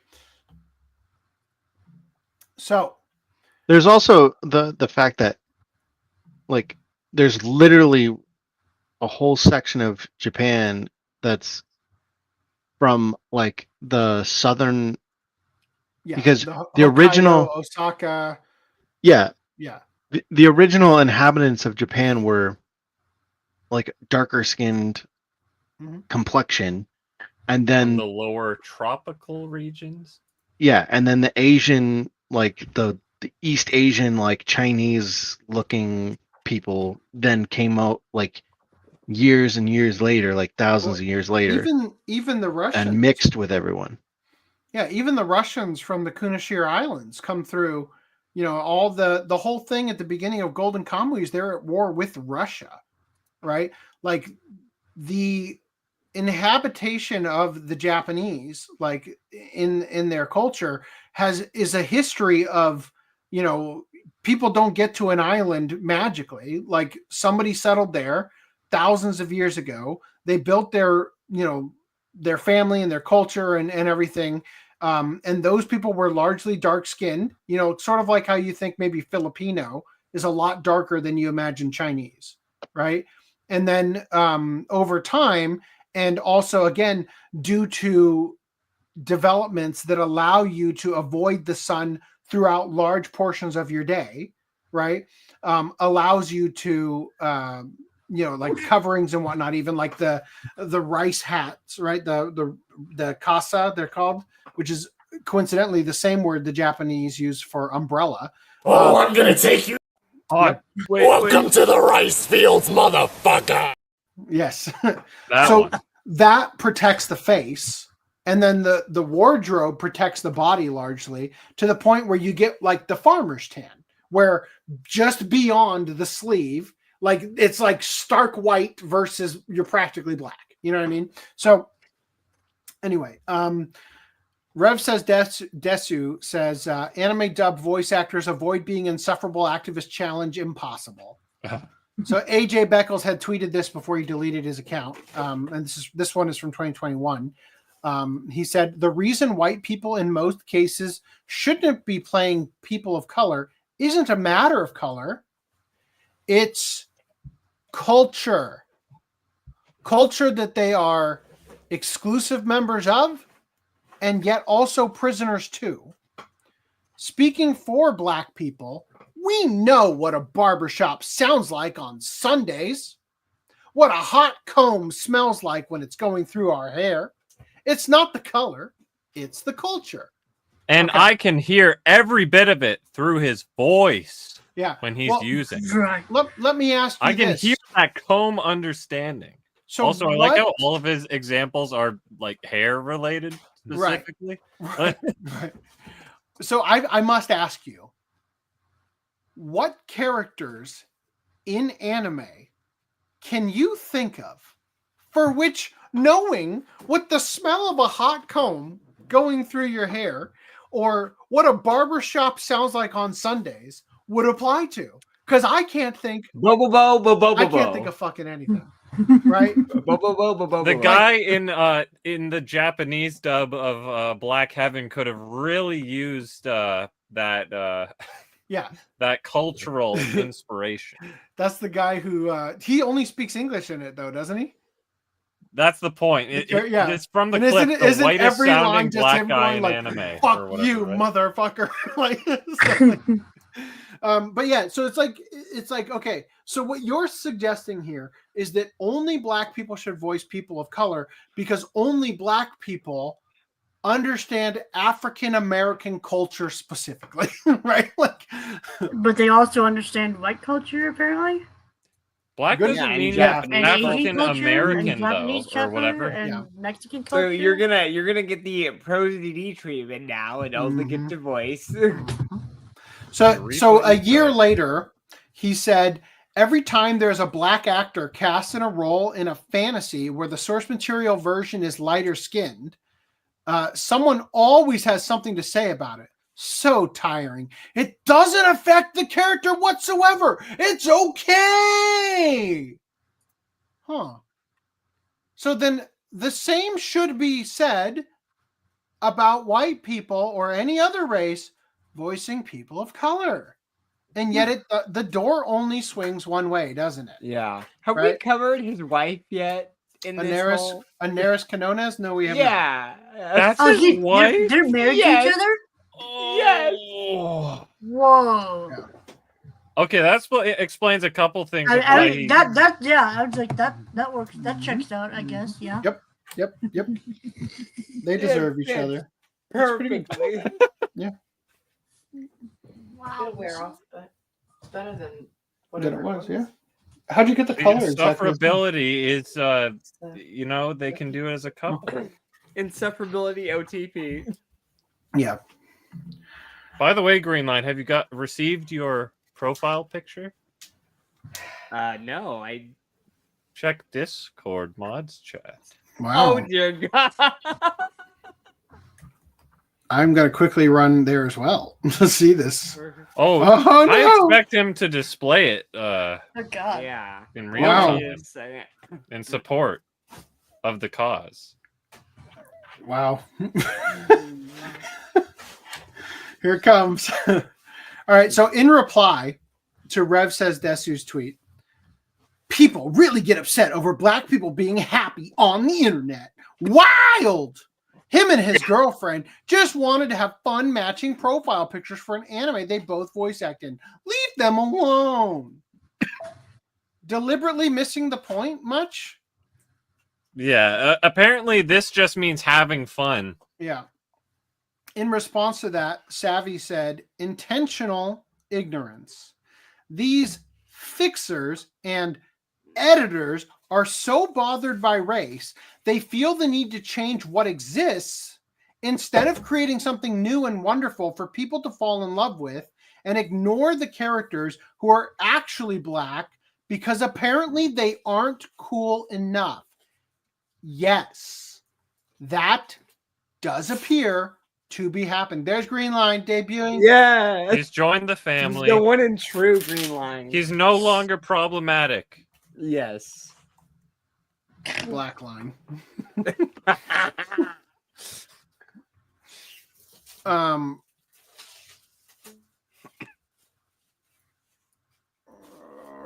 top of that, Pantone police come in and dox and tell artists to kill themselves over not using the approved colors.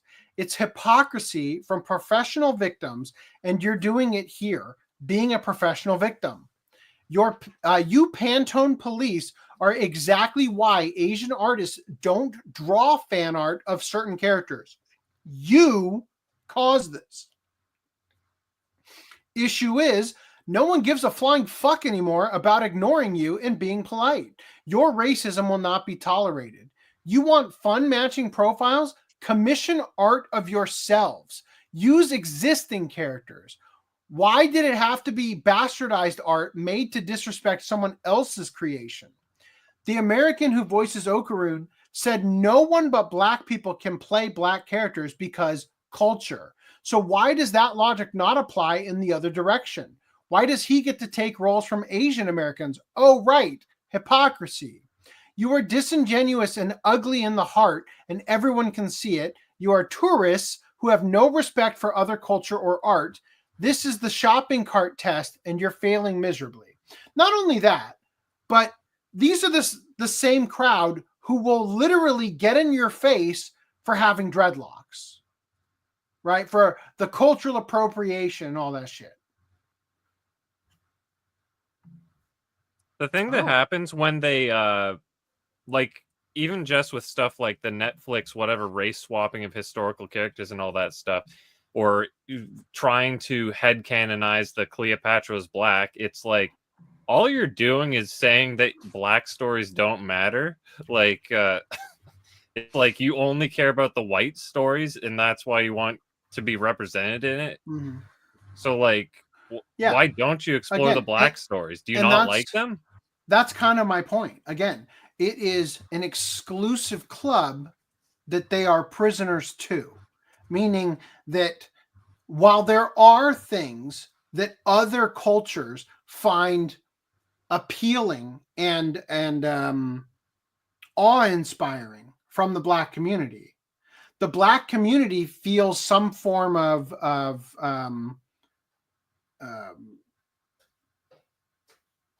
dissatisfaction with the group they're allowed to associate with through a perception that exists exclusively in their own head, right? And so it becomes impossible to break that mold and be accepted in the rest of society, largely because of the shame inflicted on them from their own community, preventing them from being able to do things associated with other communities. So this apparently this tweet is now from a account that no longer exists, probably got bullied off of Twitter. They said, in response to the original person who made the image, so much controversy over this, but my concern is that they sell paint-overs / edits of other people's art. Putting all the racism debate to aside, someone who steals art and sells getting 40K plus followers for it is just sad. Stealing other people's art, editing it, and then reselling them for profit with zero credit to the original artist is essentially art theft. It's already a very big mistake, a legal mistake. So they're only charging $15, and I bet you anything this takes them more than an hour, I would imagine. Okay, so I heard this was like a 15 or 16-year-old doing this. I don't know, but I'm just saying, like, if you're charging $15, like, I wouldn't be able to do this quick enough that would be a reasonable rate for me to charge. Yeah. You know what I mean? Even if I am tracing over an existing image, they're basically repainting the entire thing on top. They're adding additional shading that's not in the original image, which just takes effort. It takes time and effort. I just don't think that they're doing this. If you could do this in a half hour, I find it cringe, but it's impressive effort. Yeah, like legitimately. They have talent. Yeah, like again, I totally agree. I think that it is. I personally think there's some charm to the artwork, but I think the controversy surrounding it, more importantly, the hypocrisy of I can do it, but you can't, right? Is the only time I ever accepted this is when they did the you know that Sailor Moon challenge where there was like that one frame in Sailor Moon, where a bunch of artists got together and they redid that same image in like several different art styles. Yeah, and I think one or two people did it and did it like this. Yeah, and that's fine. I think. And again, it's like I don't have a problem with cultures doing this. I don't have a problem with it whatsoever. The only issue is that you have a problem with it when it's done the other direction. Yeah. And that's where it's like, look, I'm not going to tell you that you're totally fine if you're making a stink when anybody besides you does it. Right? That's the only issue. The only reason there's contention here is because of that. What if you want a character that doesn't have dreads? What if you want a different hairstyle? I mean, they didn't really change Momo's hair in that original one. And then also you mentioned they're doing it over. Somebody mentioned that they're doing it over fan arts too, which is really fucking disgusting. That's what they say, and I don't know if this is fan art right here. I think this one might be, because it just doesn't look the quality of the actual show to me. Yeah, it looks good, but it doesn't. There's something off about it. Yeah, it doesn't quite hit like her hair. It's like it's like a copy of a copy. You know how like when you start copying things too much, it like degrades quality. So like their tracing of it is worse than the original. Like I don't think this one is a tracing. It's not different enough. Like the elbow angle looks different. The whole you'd have to rotate it. They might have traced the drawing if it had been rotated first. And what I think they're doing is I think they might be using traditional media to do the stuff, because it looks like it's drawn and stuff with marker rather than like digital. I don't know if it's literally traced, but like you can see they copied everything from the original, right? Yeah, for sure. And like the whole thing with that like face mask thing that he has, it's like totally jank on the black version. Mm-hmm. Whereas like the one on the left, I don't even know if it's the original. I'm just saying the one on the left at least folds it into the hair a little bit.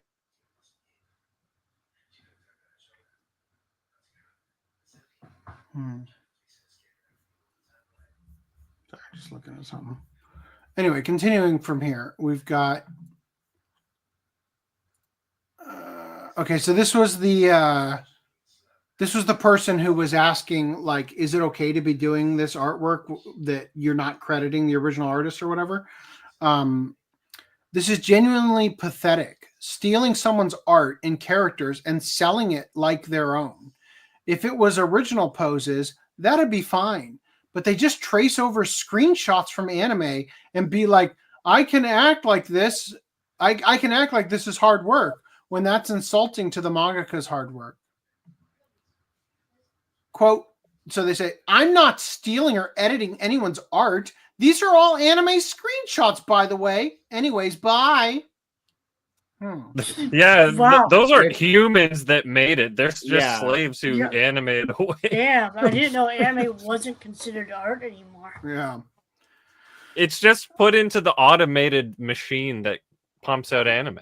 That's how it works. So I'm not stealing and editing other people's art. I'm just editing anime screenshots. Let me ask you, OP, who illustrates these anime scenes? Did they just spawn from thin air? You saying no artist worked on these? The extent OP and people supporting this will go to excuse it. It's only art after you've traced it, okay? So I'm not 100% sure, but I think I saw somewhere, I don't know if this is the original from the show.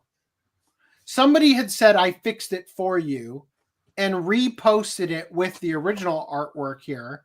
But I don't know if this is actually the original or if they redid this one. Because the only reason I say this is because Momo's face looks a little awkward here. That's the only reason I'm bringing that up. His hand also looks weird. Yeah, and that's the thing, is that like the hand is like, it's a black person's hand, so it's light underneath, right, on the palm. And it almost looks like they're putting that. But then again, you can sort of see that thumb line here or whatever that's supposed to be. I don't know. It's not lined up. I don't know. But the point is, I don't know. Who knows? Moving past this. All right. So I'm not selling or editing anyone's art. These are all anime screenshots, by the way. Anyways, bye. Editing and selling screenshots of anime violates Japanese copyright law. Even if copyright infringement occurs overseas via the internet, the infringement is deemed to have occurred in Japan, and Japanese copyright law may apply. Source, Wikipedia, copyright law, right? Protected. Right. Fuck! I'm doing something illegal. Fuck! Do you want to see the clip of that gentleman who could have used a bit more of the Sunday barbershop treatment? Did you test upload it? Test it. Well, it was on YouTube. All right, let's do it. Let's risk it. All right. Hey, what the fuck? You got a fucking problem? I'll pound the living shit out of you, you dumbass freaky tourist. I'll knock your fucking head off. You want more, huh? Say hi to people in Jersey for me. Is that the Japanese dub? It is. Oh, Nice. oh, it is? Oh my god. Yeah. Is that the Legend of Black Heaven?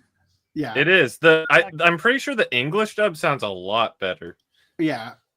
Unfortunately, that is the best part of the whole show. The show is not actually really worth watching. No. All right. So this person says, in light of the Don discourse happening, I think it's safe to say that the anime fandom tolerates and openly encourages racism against black people.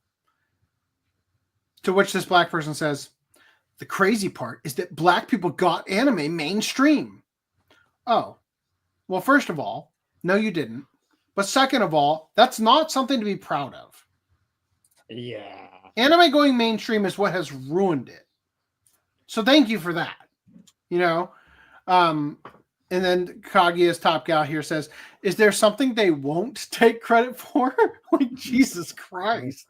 And I just like, again, it's just so many people in life are so afraid of offending black people that they will bend over backwards to excuse criminal behavior in order for it to be okay because a black person is doing it.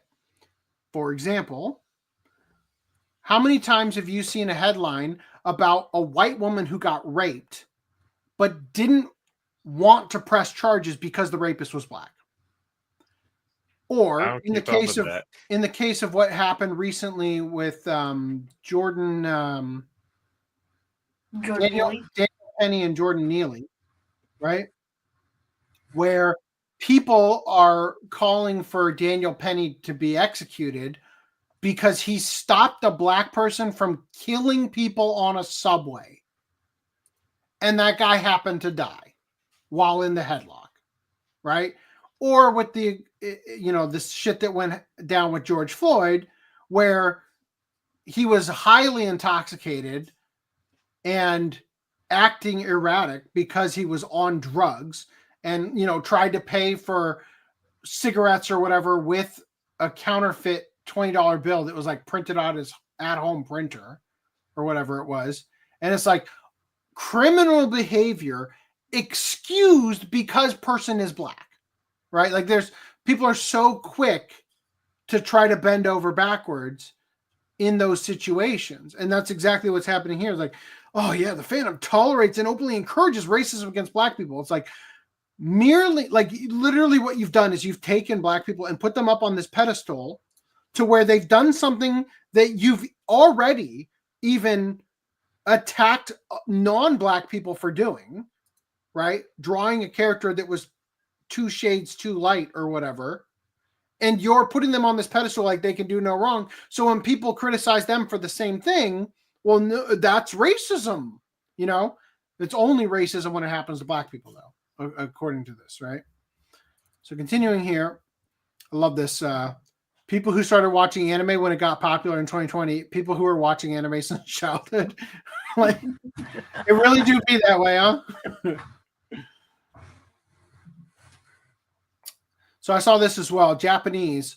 Why blackwash our characters? Show me your original. A black protagonist manga by a Nigerian found an immediately top seller on Amazon Japan. It's a good story. Its publisher. We support overpaint. Western manga industry is propped up by the blacks, right? Okay. So again, and this is a story by Isaka Galadima with Friedrich L. Jones, right? Features a black girl who's an amputee. Oh my God!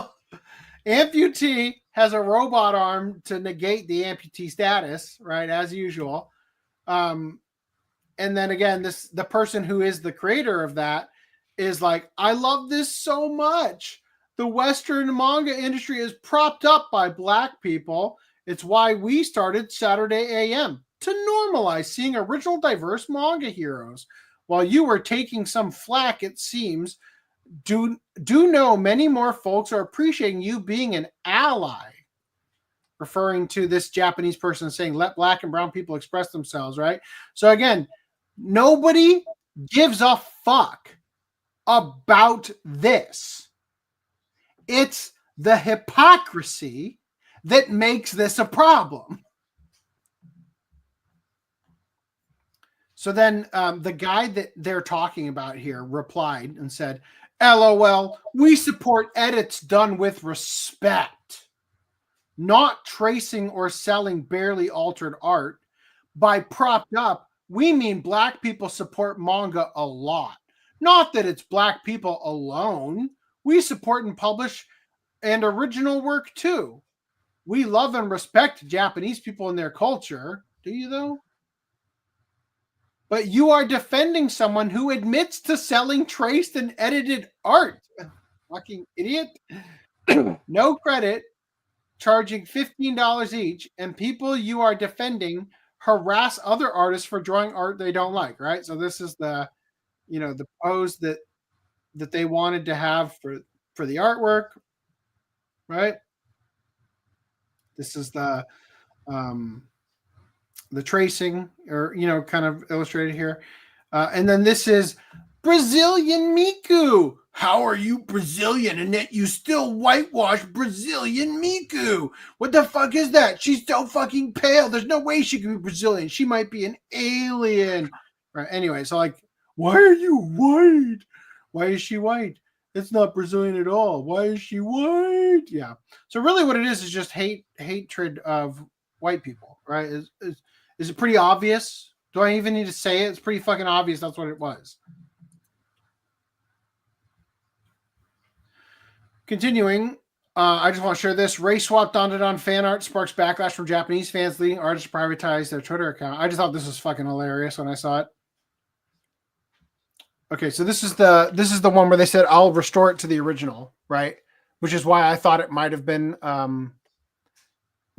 this redrawn to be the original colors, but I don't know. It seems to just be the screenshot. I don't know.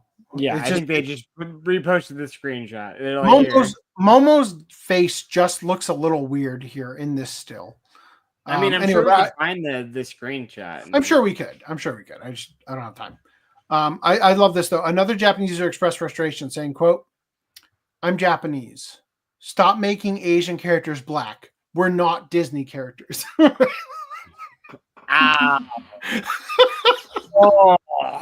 We're not redheads, okay? Yeah. All right. So we got here. This person said, there are also many attractive black characters in anime, and they have a good reputation overseas. At least there's no one ugly like you, a toad slammed to the floor. If black characters disappear from Japanese anime and manga in the future, it will not be because of discrimination or exclusion by Japanese people, but because they don't want to bother dealing with people like you. And then Scratch Point says, Japanese creators have the opportunity to do the funniest thing ever. And then you guys remember that guy? I was like, note his face. Yeah, somebody in reply to what he said, put this out there. Oh, God. Wow. Whoa! Japanese Twitter is tired of black people stealing their art. Wow. Anyway, do we have any comments here we should get?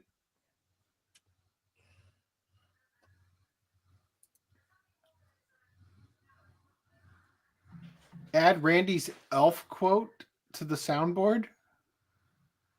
What?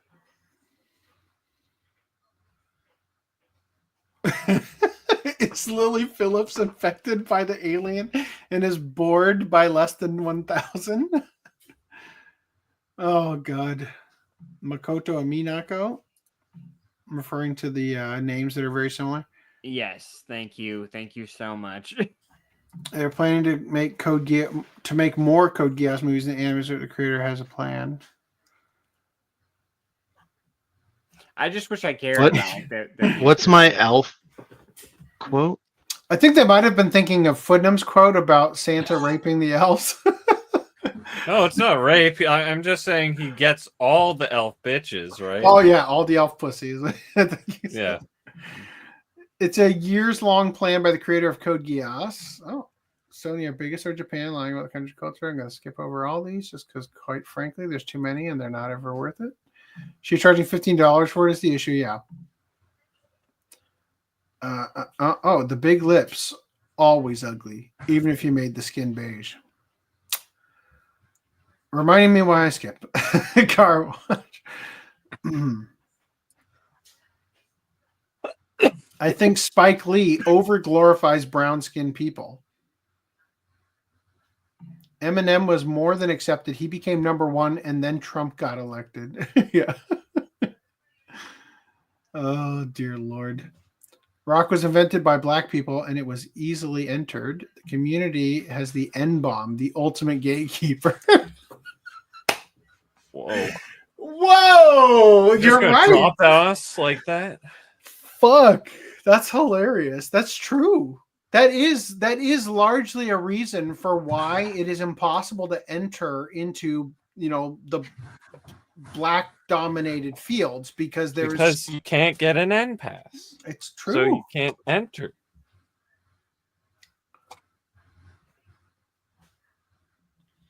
Did Michael Jackson revoke his N pass when he crossed over to white?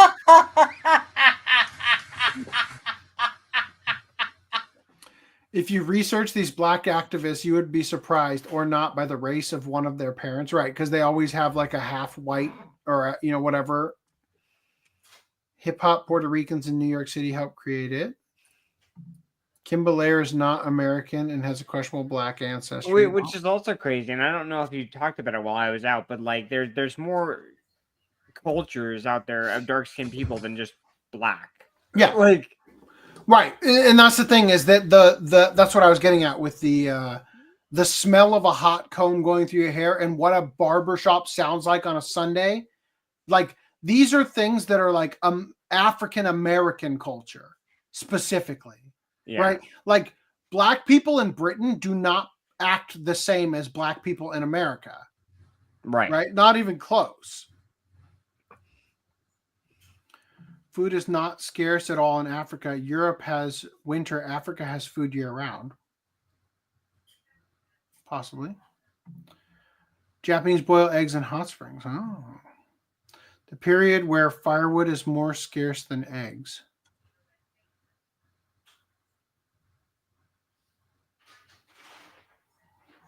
Okay.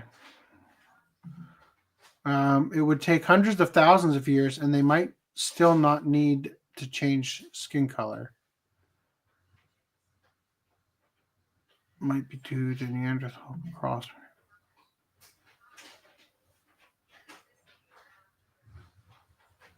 I really wish I had been paying attention when I said these things that you are commenting here. Because this sounds like a very charged statement. Japan can live without rice. Okay.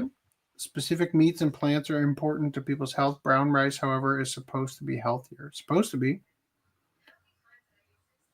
Thanks to the artist, she is causing a race war online. They had enough. Yeah. Why wear one piece for a fake tan? Yeah, that's what I said. Yep. Fake tans are lying. Not really bigotry towards skin colors. Okay. Is this supposed to be Durarara? Oh yeah, Durarara has a black Simon. Suki guy. Photoshop lost Pantone color, so artists can't color match anymore. If your parents are of a different ancestry, I can see why you'd feel dissatisfied with one culture or the other. But it's up to your parents to make you feel belong, not society. 100%. Yeah. So I'm not excusing the culture or behavior surrounding the scenario. I'm just explaining why I think there is a sense of outsiderism that is causing them to create, like this will be a good way of explaining it. Black nerds created a term for themselves, blurds. Really? Yeah. So rather than just being a nerd who is black, you have to make a shield around it that there's some exclusivity that you're a part of you're a part of the subgroup, blurds, right? I'm a crud. A Caucasian nerd? No, I'm a crippled nerd. A crippled. Crurd. It's like a cheese curd. Crurd.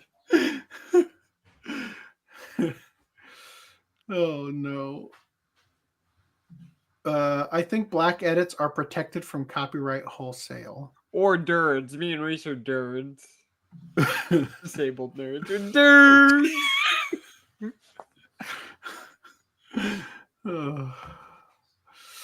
Does compression create enough interpolation in certain frames could be new and not drawn?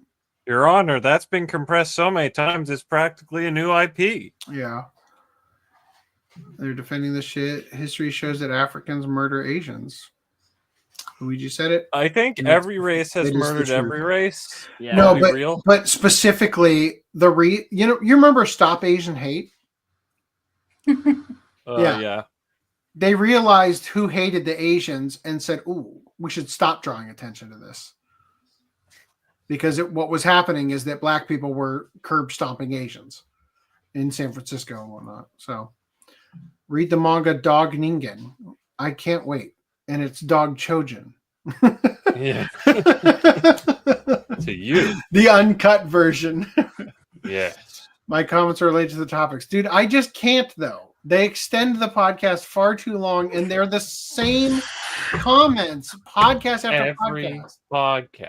Yeah, and you make sure to get stuff in there that we haven't talked about every single podcast. And we're already at 3.5 hours. Yeah, so...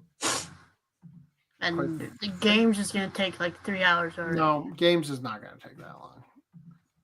But are we already at 3 hours? Fuck, we are. You're right. Okay. Looking at the games news, games is going to take 3 hours. No, it will not take 3 hours. 5 minutes to get all the tabs open. Well, I can't do anything about it. That's not my fault. I'm gonna grab a quick snack while you're opening your right. wall of tabs. I'm making a mental note and verbalizing it to everybody. I am not opening the one titled "The Models Are Already Built for Porn." That one is for you guys to click on. Ooh, let me go click on it. Is that it the one I shared? The one that the picture that Randy shared? Squirrel Girl, yes. I don't need to go click on it. I already know. Yeah, you really don't. All right, here we go. First one is a Crunchyroll tab. Off to a great start. Yep. I need this one. No, that's not it. What the fuck? Oh, because that's manga news. Okay, yeah, that's right. All right, and then the second to last two. Okay, so let's switch. Share screen. All right. Godzilla battles Marvel superheroes in a 6-issue comic crossover.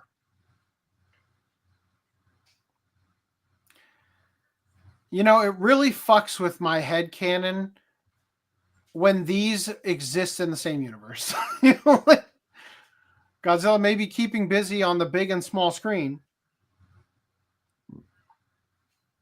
From Legendary's film series and the Monarch show to Japan's own Oscar-winning output, but he still has time to treat Marvel's finest superheroes like a pint-sized speed like the pint-sized speed bags they are. I just love the idea of Godzilla like punching Thor like, with his arms that are like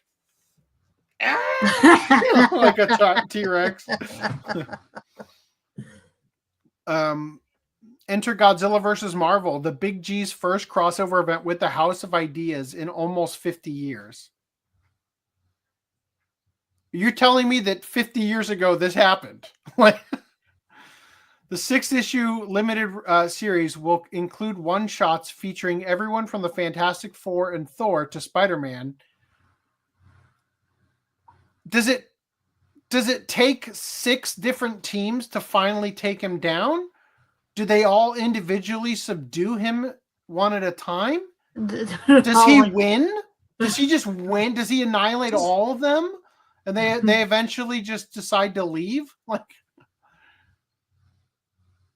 the stories will span various time periods, starting with the first issue, Godzilla versus the Fantastic Four, which streets in March 2025, with Ryan North writing. You could just ask. With Ryan North writing and John Romita Jr. providing the art. This one has the superhero team taking on King Ghidorah. Oh. And despite the title of the series, Godzilla will attempt to save the world with the help for the Silver Surfer. Boo! I like the idea that, like, you're watching Infinity War and, like, all the heroes assemble to fight, and then, like, Godzilla's there running with them, like that scene in the Godzilla with Kong. Anyway, that's weird. I can't believe this is happening. Anyway, moving past that, we're going to go back to the other window now.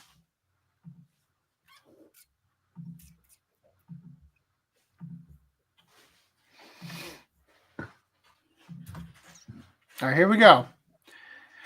Viz Media English localizer rewrites dialogue in Sidcraft, Love is a Mystery, to insert modern slang. Oh, I love it when they do that, said no one ever. In the latest case of Westerners trying to improve the work of a Japanese creator, the English language localizers at Viz Media have awkwardly ham-fisted an instance of modern-day slang into Sidcraft Final Reasoning. Created by We Never Learn mangaka Taishi Tsutsui, Sidcraft Final Reasoning is a rom-com mystery manga that revolves around the exploits of the titular Sidcraft. Please don't use the word Riz or something. Huh. A great detective and hopeless romantic who often ignores the mysteries around him in favor of attempting to find love in the style of Sophia's Unforgivable Love, a popular romance novel that he considers to be his personal romance Bible. I had a secret crush on you for so long. You, being a criminal, is too much to bear. Okay. Assisting Sid in his detective work is one Elio Olayan, who came under the love-obsessed sleuth's employ after answering an ad for a specifically male assistant, as Sid himself has trouble talking to women. However, due to the naive great detective focusing on maintaining their hard, tough image, Sid has yet to realize that his eager assistant is actually the female author of Sophia's Unforgivable Love herself, Levi Olian, in disguise. Having volunteered for the position after becoming enamored with the detective following his clearing of her name from false criminal charges, Elio attempts to temper her feelings for Sid by writing them down anytime they pop up, and later assembling these love notes into full-blown novels and publishing them for the world to read.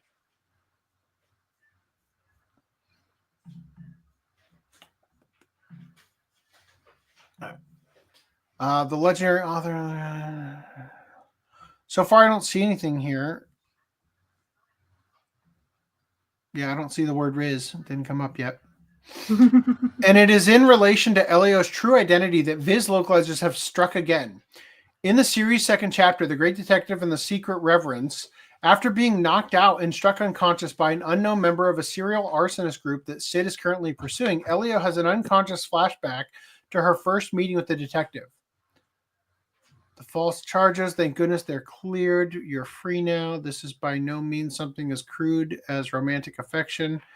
Reverence, adoration, it's something like that, which is fine. Okay. Following a recap of Sid's aforementioned clearing of her name, Elio's memory turns to her discovery of his help wanted ad, her declaration of love for the detective, and her decision to work alongside him despite her female gender. Bro, this is like a manifesto before it even tells us what the hell the localization is. Like, something tells me it's going to be one fucking word, and we're going to have to go through in that news article that's on screen. You'll have to like zoom enhance. Yeah. Per the flashback, upon realizing that Sid is only looking for a physically fit male to help him, Elio dons her now signature hat and takes it upon herself to do what she can to secure the job as his assistant, even if it means hiding her true gender. In Viz's English language take on the chapter, as translated by David Evelyn, Elio steels herself to take on a gender-swapped alter ego, declaring, "If I'm going to learn beside my revered great detective, Mr. Sid Craft, gender is something I shall not need. I mean, screw that gender noise." Oh. That's the... Okay. Screw that gender noise. Okay, that was it. Wow. But in the original text, unsurprisingly, Elio's declaration does not feature the last bit of modern Western slang. Rather, as translated by request, courtesy of Twitter user, whoever that is, Tsutsui intended for the young assistant to utter the more grounded proclamation: If I could study alongside my beloved detective Sidcraft, my gender as such isn't necessary. Okay. Wow. It was, in fact, one word, and they took the whole article to say it. At current, neither Shueisha, Viz Media, Manga Plus, or Taishi Tsutsui have yet to comment on this localization rewrite. Fuck, man, you made it sound like they said Riz, but no. So you had my Riz radar going on. Yeah.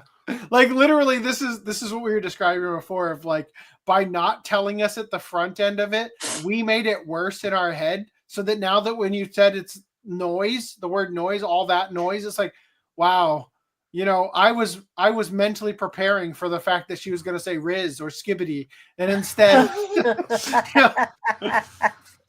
Meanwhile, for fans who have discovered the series by way of this article, new chapters of it are releasing here. Wow, fucking yeah. I'm a fan thanks to your elaborate long writing and the fact that Riz didn't come up. They're gonna rename their company to Viz Media. Viz Media. It's gonna be their alternative brand. Oh jeez. Amid Pokemon patent lawsuit, Pocket Pair removes the sphere throwing from Pal World summoning mechanics. Damn. Do you shoot a gun with a different colored beam, depending on how powerful the ball is? I don't know. It could be interesting to see how they do. You have to shove your wiener in the Pokemon now. That's what you gotta do. I suggested like just kicking the ball, like dropping it like a soccer ball and kicking it at the monster. It's the fact that it's a ball. That's the problem. Well, then just make it a cube. From now on, you shoot it with a tranquilizer dart. Right? What they should do is they should put in the character creator screen, it should be like a ball creator, which like, what shape do you want your capturing device to be? And put ball at the bottom, and everyone picks ball. Oh, it's in their hands. Okay, we didn't infringe that. It was the player. Yeah. They'll come after them just for giving the option.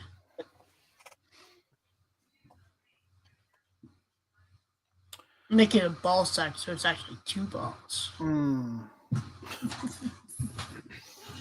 a move that potentially provides insight into the current state of their ongoing patent battle with Nintendo and the Pokemon Company, developer Pocket Pair has abruptly changed Pal World summoning mechanics so as to no longer require that players complete the process of bringing out a new companion by physically throwing the Pal Sphere.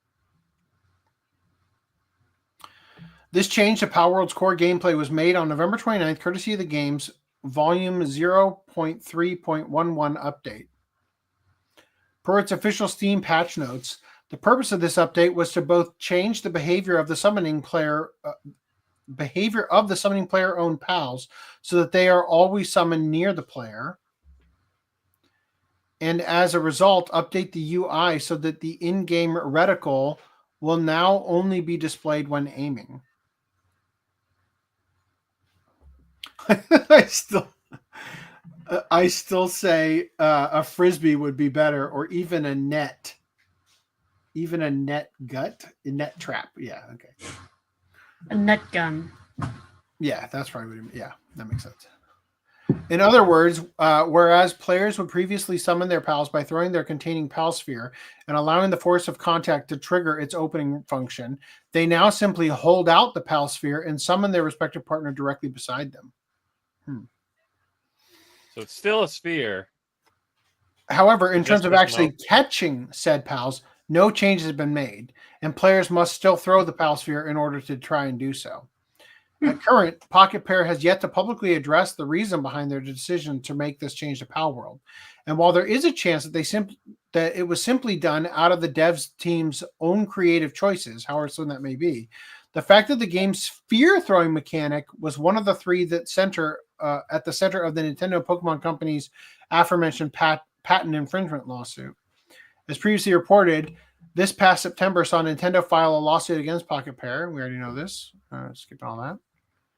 In a statement to their official website, the developer clinically explained the plaintiffs, Nintendo, and the company claimed that Pal World, released by us on January 19th, we already read this too.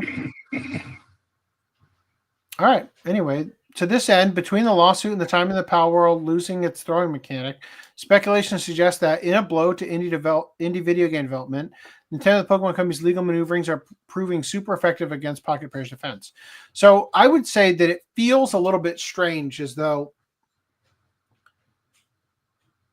it seems on the surface like an admission of guilt to make the change now. But Randy had suggested that what's actually happening is that their infringement is accruing interest if they end up losing the battle for every day that they've had the game operate in a function that was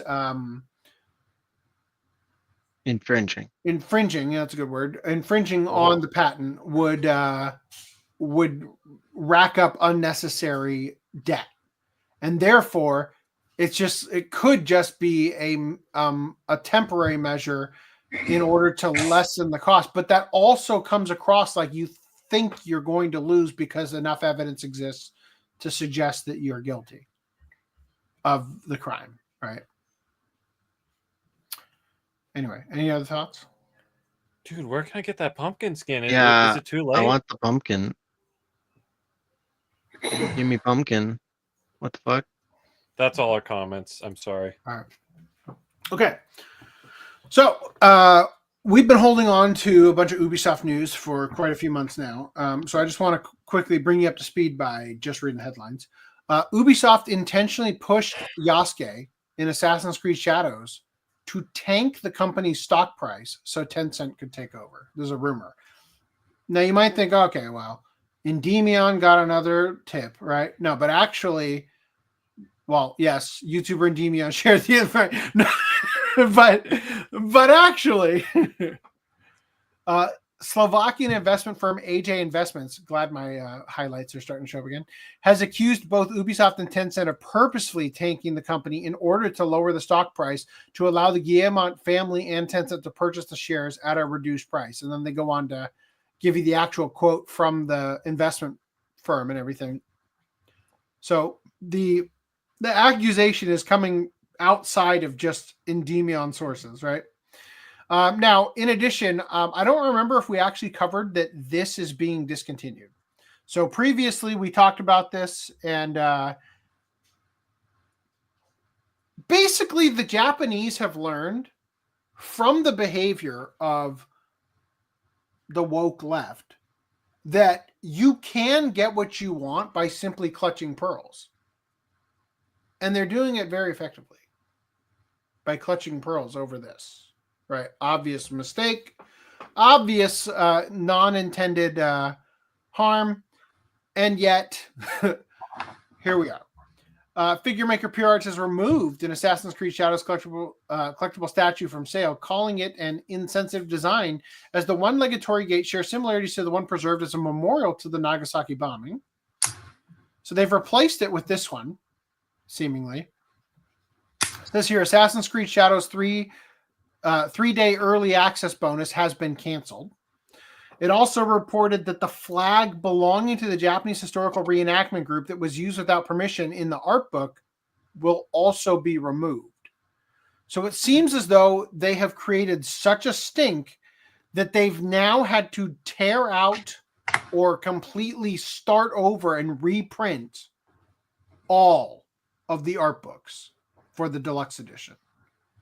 Like, this is going to cost them so much fucking money, and they're not going to sell very many copies of this. What do you mean? Ubisoft employee union declares, quote, "It is vital to move away from the belief that single people are essential to the realization of a project." I want to emphasize this again. This is the employee union saying this.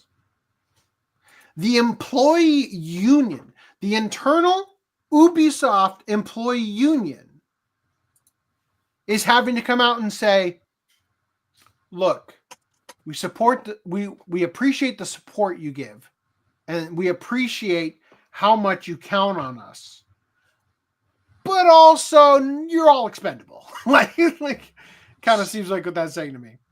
Ubisoft CEO Yves Guillemot confirms Assassin's Creed Shadows delay is costing the company an extra £20 million. Euros?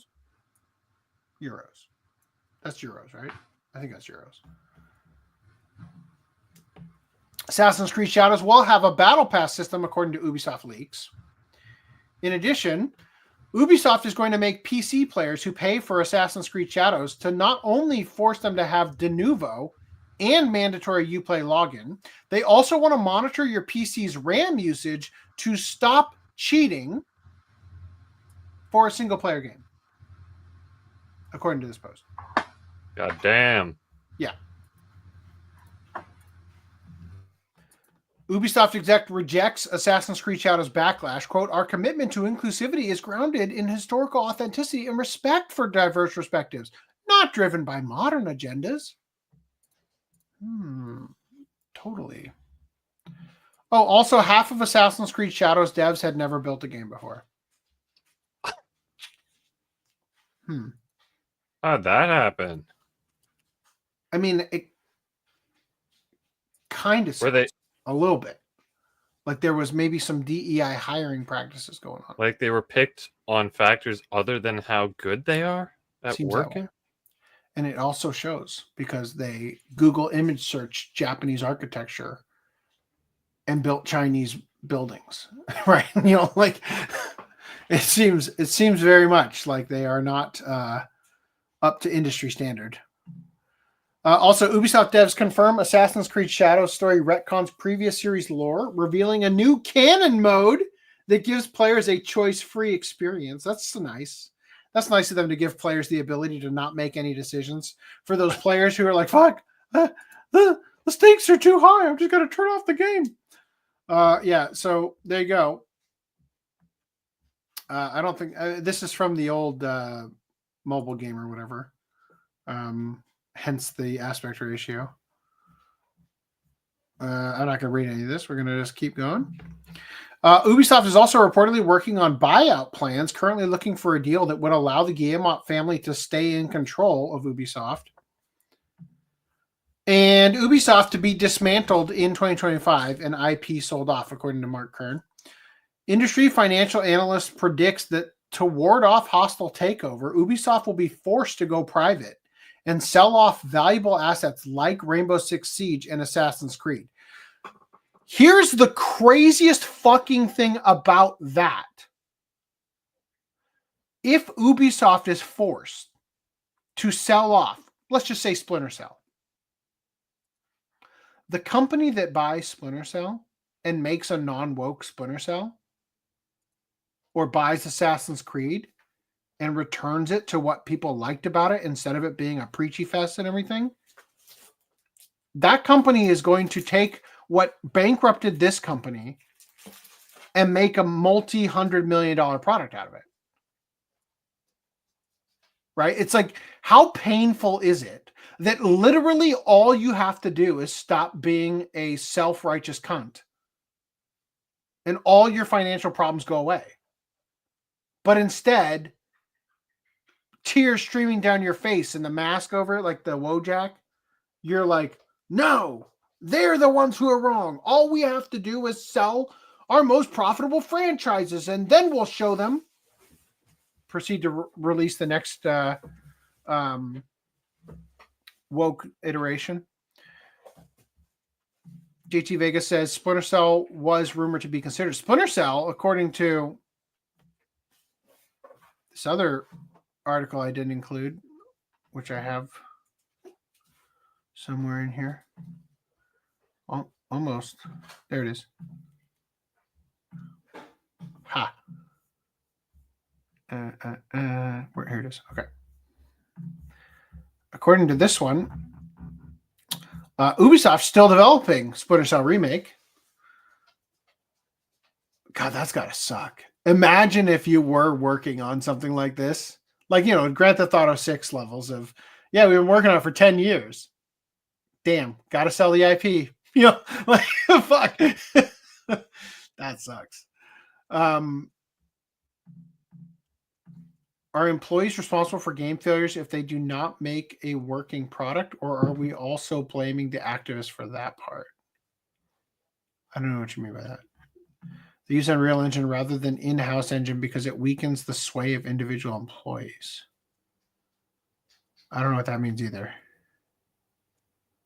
Is that in reference to Ubisoft, or that might be in reference to Palworld?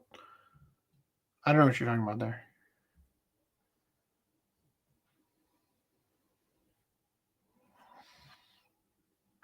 I don't think the Neo Geo is the engine. That's the console. Are employees responsible for games? Splinter Cells are reconsidered. Why can the buyer make a good game, but Ubisoft can't just make it? Ubisoft could make it. What I'm saying is the problem is that Ubisoft is digging their heels in. Like another article I have here that I didn't include, which I will now because you're asking this question, was this one titled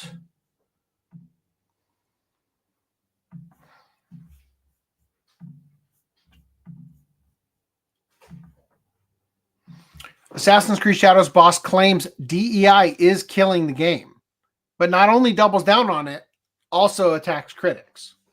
So example after example after example I've seen is them knowing that this killed their game and effectively their company. I mean, Star Wars was part of that, but doubling down and pretending like not acknowledging the issue, acting like it was something else.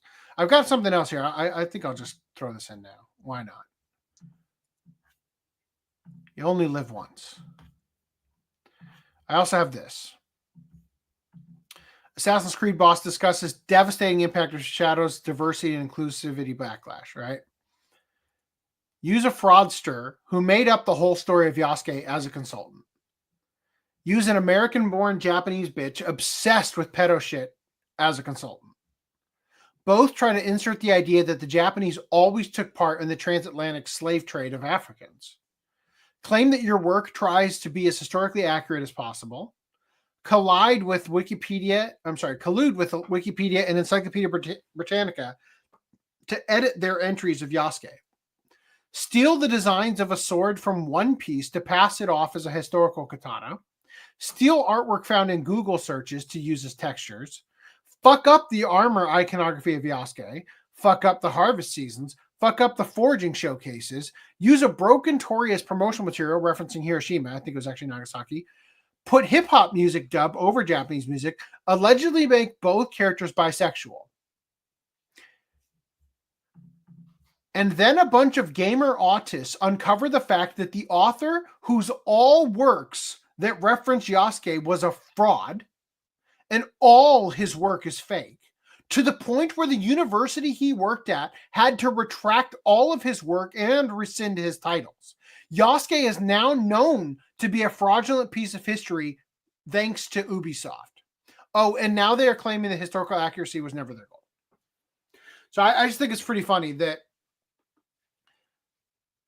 going back to the egg analogy, this is why even when you're a multi-$100 million company, you can't afford to put all your eggs in one basket. Because when that basket turns out to be what's his name? Why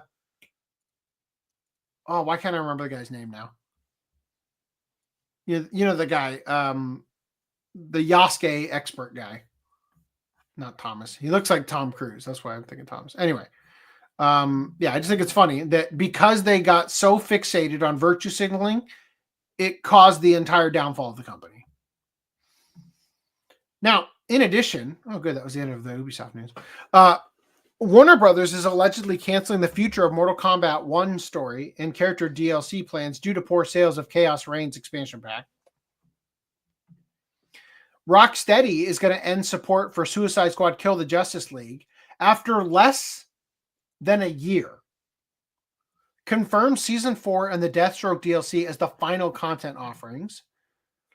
Also, Suicide Squad Kill the Justice League is now on Steam for $3.49. That was crazy. Right? They might as well just make it free to play at that point. Seriously. Can Sweet Baby Ink Bomb go any lower? Well, actually it can, because also Gotham Knight Studio suddenly laid off 99 devs after Suicide Squad failure. The gift that keeps on giving. Also, Ubisoft apparently disbanded the Prince of Persia: The Lost Crown development team. Mass Effect director who wrote Mass Effect 3's ending closes his new studio without releasing a single game. What? Is that the one that was working on that new game that had like the bear people and weird stuff? The bear people? My brother was talking about, because he likes Mass Effect. He said, yeah, they released some trailers and stuff, and Humanoid? I'm not optimistic about it, and I don't like, why are all of the aliens like half animal people instead of, actual alien type people? Like, if you're into space and stuff, sci-fi, why would you care about that? Are you talking about this game, Humanoid? I'm not sure. I don't remember the name. Anyway, I don't know. I can't answer your question. What? Sushi Squad was given away. I mean, was it given away for free? I think they had like a limited time thing where it was like bundled with something else or something. It's Regardless, you might as well like go free to play, like, permanently. It's kind of like when they, but the thing is that they have to keep the servers running to do that, or whatever. But the thing, it's kind of like when they did the Ghostbusters box set, and 2016 Ghostbusters got mad that they weren't included, so they just put like a free digital redeemable coupon code or whatever in it. Digital copy. Yeah. I was like, if that digital copy so much as touches this box, I will not buy it. Yeah. Meanwhile, OG Fortnite's return draws record-breaking numbers, signaling gamers just want fun without the message. Funny how that works, right? I do want to point out that you missed the fact that Suicide Squad is also ending support for all ongoing events. Mm-hmm. And it's like end of life, basically. Yeah, I read that already. No, you didn't. I did. Look. Oh, you did? Okay, I did miss it. Aha. Okay. Right. You read them out of order. No, I didn't. Yeah. Well, okay. Yeah, I guess I technically did by reading that it was going to be. It was more impactful to read it the way I did it, though. Kill the game, more like. All right. Not even co-hosts know what Unreal Engine is? Neo Geo is an arcade engine. Okay, I don't think so.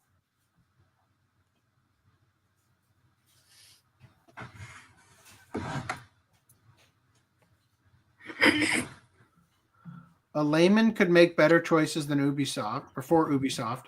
Ubisoft could take a homeless man off the street and make better choices. Unreal Engine is a third-party game engine that new employees could learn in university. Yes. They can't learn in-house engines without working for the company. True. Not even co-hosts know what Unreal Engine is. I don't understand. Anyway, all right. So let me throw these in games or an old doc. What noise am I supposedly making now, Randy? Did I say anything? You muted and unmuted my mic. That's because you weren't making the noise, were you? Why did you have to mute my mic in the first place? Because I thought it was you. Let's move on. It's fucking 4 hours in. Let's go. That's right. why I asked, what noise do you think I was making? Meanwhile, Just wasting time, Reese. Meanwhile, Marvel Rivals has reached 10 million players worldwide and keeps momentum due to awesome gameplay.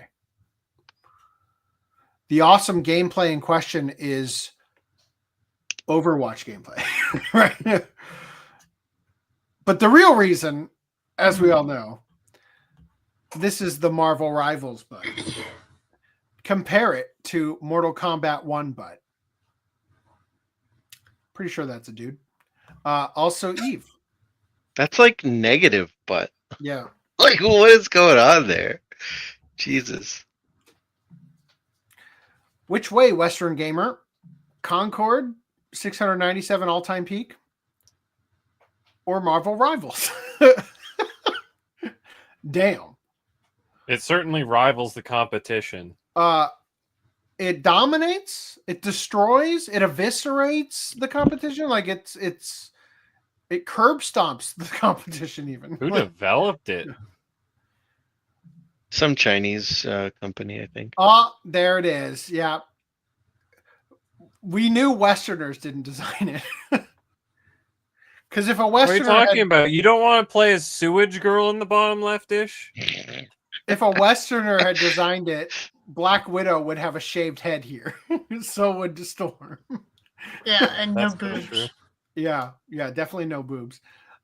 Anyway, so yeah, you could be playing as an interactive trash can or the office worker robot. Anyway, yeah, so Concord failed because live service is too competitive and hero shooters are dying. Meanwhile, Marvel Rivals' legally distinct Hot Genji says otherwise. Yep. Genji, I'm guessing, is a Overwatch reference. Yeah, he's the ninja character from Overwatch. This is why China will conquer the gaming market in a few years. Marvel Rivals instantly becomes one of Steam's most played games. All they did was copy Overwatch and throw in some cute girls, and boom! Instant, massive success. Yet the West refuses to do the same. I mean, even the villain, Galactus, is hot as fuck. Is this how you correctly implement diversity in games?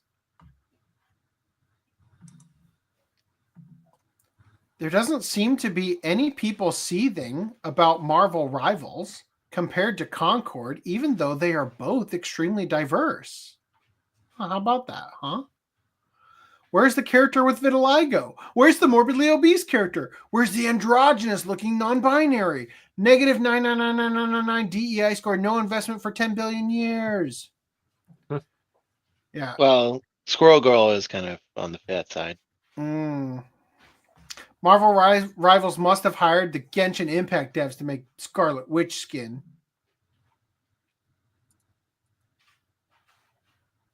Am I missing something here? She's normally like a Romani character, so people say that she's supposed to not be white. I guess they made a skin where she looks more white. She's supposed to be a Jibbo?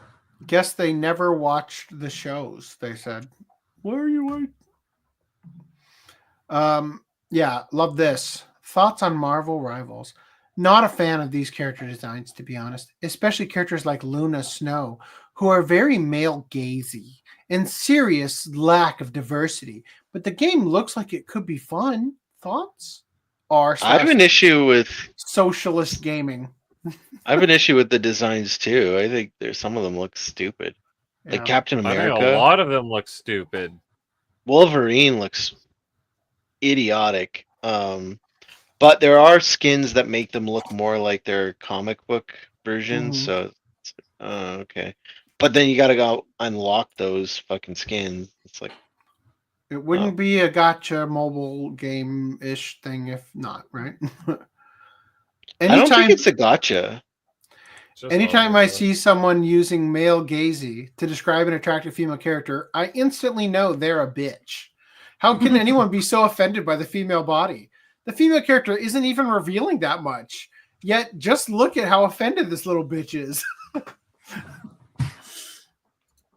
Is the man jaw finally coming to an end? Are Western game developers making women feminine again? Nope, China is. The man jaws on women are decreasing. This is a woman? I thought this was Terry Crews in a game. Oh crap! Holy fuck! I don't think they're decreasing. I think they might be increasing. Oh shit! All right, double down on that until they're done. So this one down here, this is Marvel Rivals, right? This is the character Magic. One of these is Magic, designed by a well-known and respected Western studio. The other is from a free-to-play Chinese knockoff. Can you tell which is which? Yikes! Fucking yikes! Her stockings are ripped and everything. I'm just like, the Chinese have tastes. The developer is NetEase, so that's the same people that are making that Ananta game. Yeah. Meanwhile, Kyle was sharing. This is how the West makes Captain Marvel, and this is how Captain Marvel is in other games. Still ugly as sin, but significantly less. At least looks female. Ugly as sin in the face. Anyway, Overwatch 2 sinks to record low Steam player count as Marvel Rivals takes the internet by storm. Wow, and Random 11 was playing Overwatch recently. Even with that boost, they couldn't get it above. So what's wrong with Wolverine? He just looks like a chode? Yeah. Yeah. A lot of them look like chodes. He's not wearing his cowl. He's got like weird fucking long hair instead of the normal like spiked hair. It just looks bad. I also don't really like Spider-Man, but yeah, his like, what is happening here with this shape? Yeah, no clue. Get that clip of Randy saying that. I also don't really like Spider-Man. Play that every time he says something nice about Spider-Man. Poser. All right. Anyway, moving past this. Black Widow being the Widowmaker of Marvel Rivals is so on brand.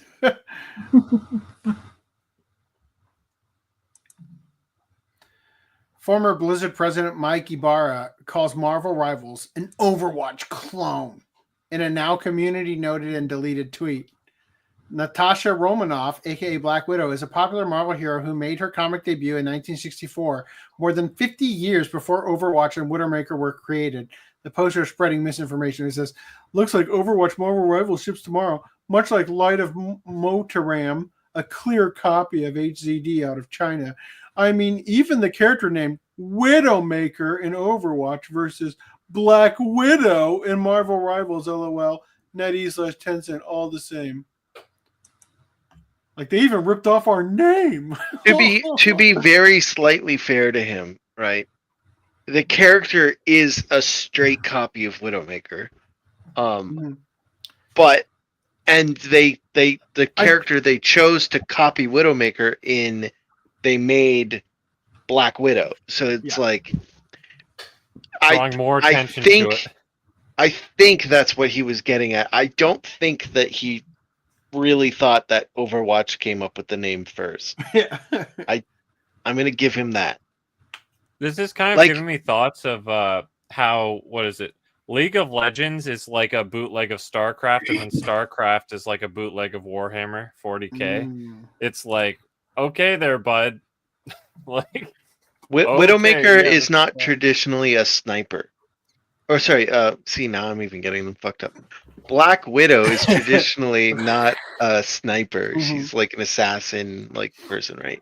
So I mean, she could snipe, but like, it's just not something that she's specifically known for, as far as I know. That she's like, oh, she's a sniper. So while it does make sense that they made her a sniper, it is seemingly telling that they've copied Widowmaker for her kit. So the most important news about this game, according to this YouTuber, I have uploaded a large amount of Marvel Rival models to a Google Drive. And since I see them trending, before anybody asks, yes, it has Psylocke. Yes, it has Squirrel Girl. And yes, Galacta is there too.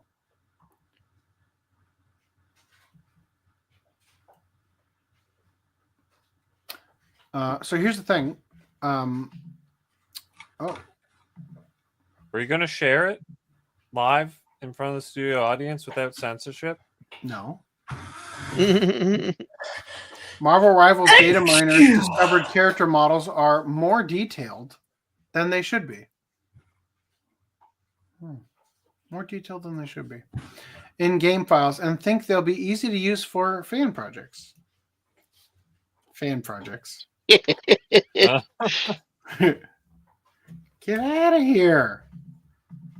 Fan projects. God damn it. All right. So once again, I invite you to go to the doc and check out Squirrel Girl's pussy. Because I'm not showing you that shit on a podcast. All right. Has it been 3 hours yet? Jeez. We're getting close.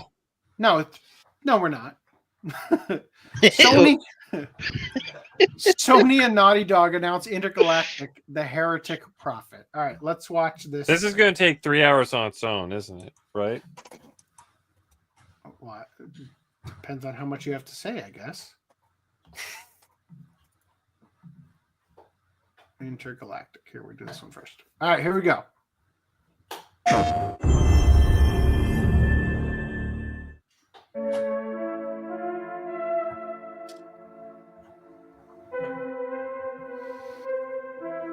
So this was the ending to the Game Awards, right?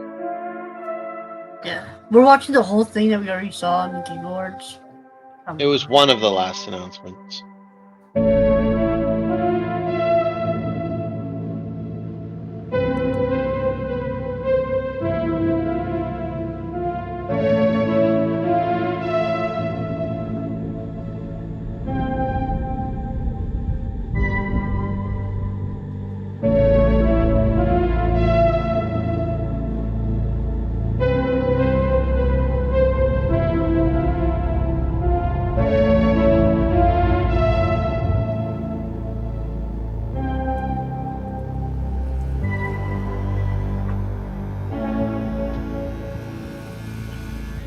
Getting a fresh shave on. Yeah. The best a man can get. Gillette. Oh, wait.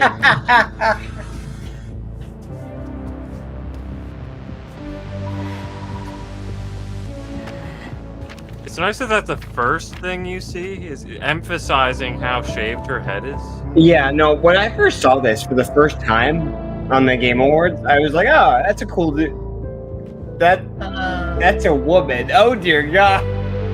What did they do to her? Brad, do you have a clip of what the actress looks like in real life?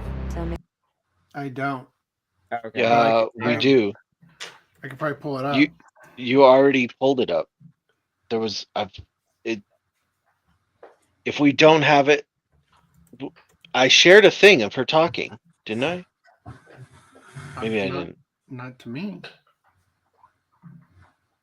Greenline, you said that in your video as well.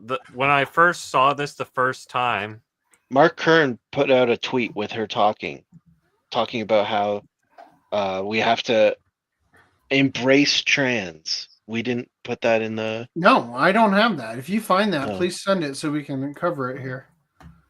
Anyway, we're gonna watch this real quick and we'll discuss Something it. good. Okay. Well, you're right. It checks out. But you can talk. Like I'm just saying that we're gonna like go back and dissect certain parts of this trailer. So they're putting gender swapped Snake in here.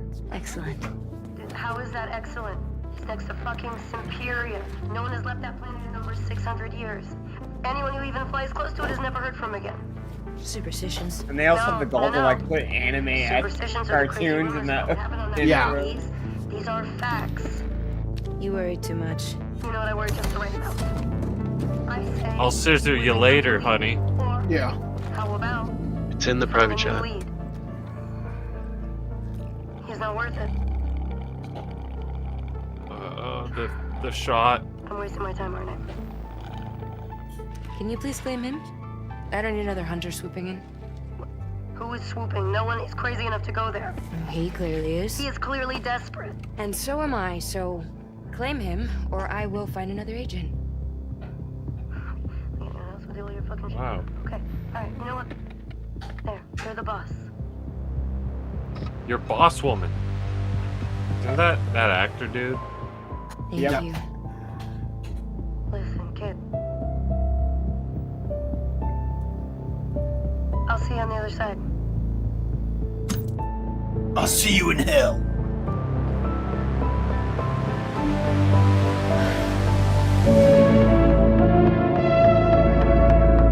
This looks fun. I want to play this. Madly.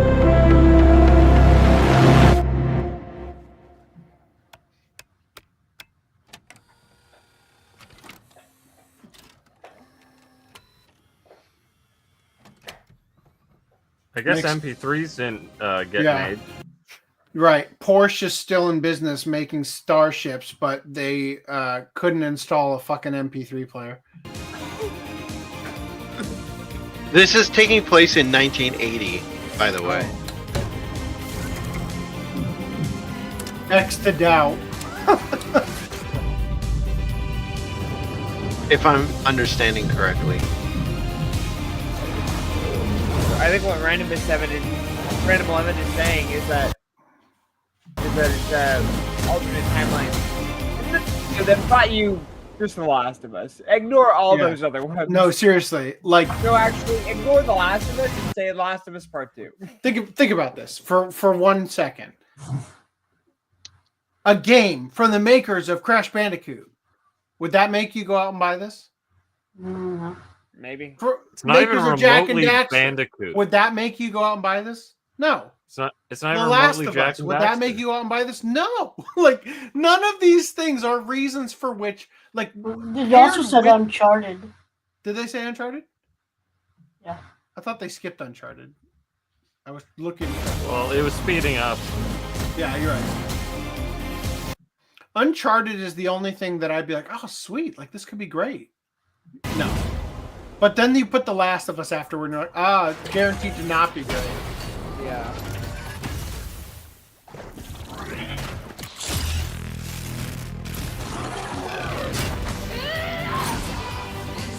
There's so many conflicting styles with that. Am I playing Dark Souls with my weirdo leather jacket chick thing? Like, she should be like, I don't know, wearing armor or something if I want to be having an experience like that. I don't know. About being trans. Ignoring the baldness, I liked everything. Yeah. Oh, you're gonna okay. I liked everything about the trailer up until the point where she goes down to the planet and starts fighting the thing, and that's the actual gameplay part. Yeah. Like the part that you're going to be playing, right?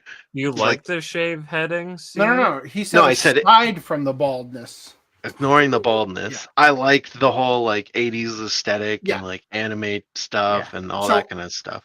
This image of the moon, like broken and spiraling. I thought that was really cool. I don't know why. Yeah, I don't really give a shit about Well, that. that sounds but- like a you issue. But I know, right? But I'm not a fan of like, sci-fi and like, cyberpunk kind of stuff. but I could at least appreciate the attempt here to sort of capture some nostalgia from like the late 80s, early 90s, right? Especially like this took some effort to make this like anime style artwork, you know? The rest of the trailer didn't take effort. Well, I'm just saying, like this took like some 2D hand-drawn work, you know, like that's really not, you know, a small, like, let me put it this way. Normally when you see something that was created just to be the background thing, they wouldn't put this much effort into it. You know what I mean? But what they're trying to capture here is, yes, this is inspired by anime of the 80s and 90s and whatnot. And we'll look at that in a minute. I agree. Like just overall, the aesthetic to it, I really could get behind if I, you know, was going to play a game. Like it wouldn't be a huge turnoff, except that the main character that you're supposed to play as seems like an insufferable cunt. Yeah. Right. I liked the premise, but then like it's like, oh, but here's this female empowerment that doesn't even look feminine. She just shaved her head just to make sure my last shred of femininity that I had just goes away out the door. And so, I mean, she still looked pretty odd with her body proportions and all that. But yes. I want to make a quick note of like how much I hate putting like real actors in video games. That irks me for some weird reason. There definitely is a level of immersion break that comes from playing as somebody you recognize as an actor. Yeah, I also hate it because it feels like some weird lazy cop out to be like, oh, well, the character has to suddenly look different now because it's based off of an actor. Yeah, like they did with thing that I hate about the Resident Spider-Man. Evil like remakes, where it's like, oh, they look radically different, and as we'll see with The Witcher 4, I imagine this part looks so weird. Spider-Man one was bullshit. The head, that too. Why can't I fucking find that? Oh, because it's right. Like it was literally, like that was not why they changed it. Well, I mean, I guess the point is still valid because they made him look more like Tom Holland. But anyway. So this shot right here, proportion-wise, looks so fucking weird. Like Abby. Yeah, well, her forearms are giant, like supremely long. Yeah. Like if I make that same pose with a fist on my elbow, my hand is like just going past my other elbow. Like it's not going well past. Like her right hand is a whole hand longer than her left hand. Yeah, it looks very strange. Now, like they should be the same size. You shouldn't be able to do what she's doing right now. So this is the thing you shared. We'll screen share it with audio so we can. I didn't see this before. I saw it on this podcast, but it might have been in a preview of something. Not. You saw it on this podcast? Yeah. I've seen. Doesn't matter. Okay. Wow, it might have been. Okay. I have no idea what's happening now. Okay. I think I might have saw it in like other tweets by this person or something. I don't know. By Mark Kern? Like okay. While we've been on podcast, if I go back and I watch the entire podcast, at one point this image like on the sidebar. Yes, this image was shown, and so that's why I thought you had talked about it. Okay. So Mark Kern said, voice actor star in Naughty Dog's intergalactic game on transgenderism. You can't just accept it. You must embrace it. It's no longer enough to just accept and be tolerant. They want to force you into the cult and force you to perform their rituals. Yeah, this is an immediate non-bi title, Intergalactic the Heretic Prophet. And then as far as with non-binary and transgender, I hope that we just start seeing that the future is here whether we like it or not. We need to not just accept it, but embrace it. embracing something and seeing not only the beauty of it in it, but the way that it contributes to the world and contributes into the way that anybody of any gender, race, creed, color can form their identity and can walk through the world with pride and their chin up high, like I think is so important for the generation coming behind us. And then as far as with non-binary. Yep. So that's the voice actor / mocap person. Yeah. So if you had any wonder whether or not the game was going to be mega ultra woke, I think yes, 100%. I mean, I think what gave it away for me was the fact that the character was shaving her head. And Neil Druckmann. Yeah. See, what gave it to me was that Neil Druckmann's in charge of it. Oh right, did he come out beforehand? Well, he's the guy that was And made announced. Last of Us 2. No, I know. I'm asking, did he come out beforehand and announce it at the Game Awards? Because if he did, then yeah, that would have been a big red flag to me too. It's all such a Because shame I'm because they're remembering- clearly able to make very capable of making a competent like physical game or what I don't know how to describe it, like the actual presentation and the gameplay or whatever, but they're using it for this crap. Yeah. 100%. He didn't announce it at the Game Awards. It was just a trailer, but he later did an interview with some company or whatever. Okay. So according to, sorry, go ahead, Greenline. Well, no, I was just saying, like, okay, yeah, but like, so yeah, Neil Druckmann is definitely like a red flag for me too. I just wasn't aware that he like had announced this game. I just haven't been paying that much attention. Cool. I'm just catching up on the chair real quick. Okay, because Sure. like I mean, Arms. Yeah. being made by Naughty Dog doesn't necessarily means it's being made by him, but then again, Yeah, that's true. That's true. It doesn't necessarily mean that it is, but he's effectively become the head of the company. Right. Yeah, he I just forced thought out like he the wasn't guy. involved in the project, but then it's like, nope. Look again. Look at all these. Look at all this bullshit sprinkled throughout the game. It's like, okay, yeah, fair point, Randy. He forced the writer girl That is for dog shit. Uncharted out, right? Before the last Uncharted game came out. Not looking forward to that one. Oh, right. Oh my god, I just remembered I had more pickups and they were behind me and I'm a fucking idiot. You can save them for next week. I'm gonna Yeah, have next to. week. Yeah, well, I just noticed because there's this behind me, or behind my laptop. And I bought some more of those back there. I was supposed to open them on stream, and as you can see, there's some box sets too. Fuck me, I'm an idiot. All right. I'll pass. Naughty Dog disables comments for Intergalactic the Heretic Prophet trailer as dislike ratio explodes. Disabled? Like, did they even have the comments to begin with? Comments turned off, right?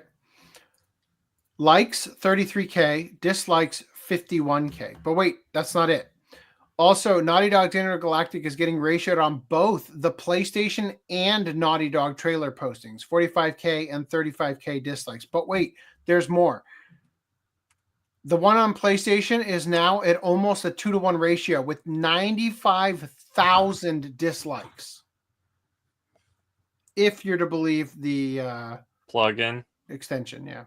I like how we always like bring it up, and well, not necessarily we specifically, but it's always constantly like, oh, the plugin doesn't actually work, but they keep referencing it anyway. Yeah, this is we should let everyone know the plugin is an estimate based on the number of people that use the app versus the number of likes that it and views that it actually gets. Then it estimates how many dislikes they think that it'll get or that it would have got. Can I have one of you guys change me to the intro and ad brand? I can't. It won't change for me. Thank you. That's become the new brand one. Well, it's the one that's not being used very much, so I can still fit stuff in it. All right, so boom.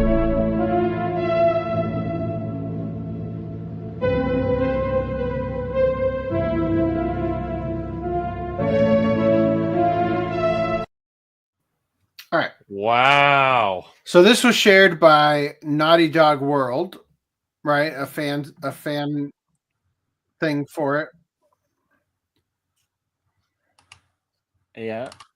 So it seems But to it be took inspiration from Akira. Cool. yeah, Heavy right. inspiration. Obviously with the jacket and everything, Even right? just the color scheme. Yeah.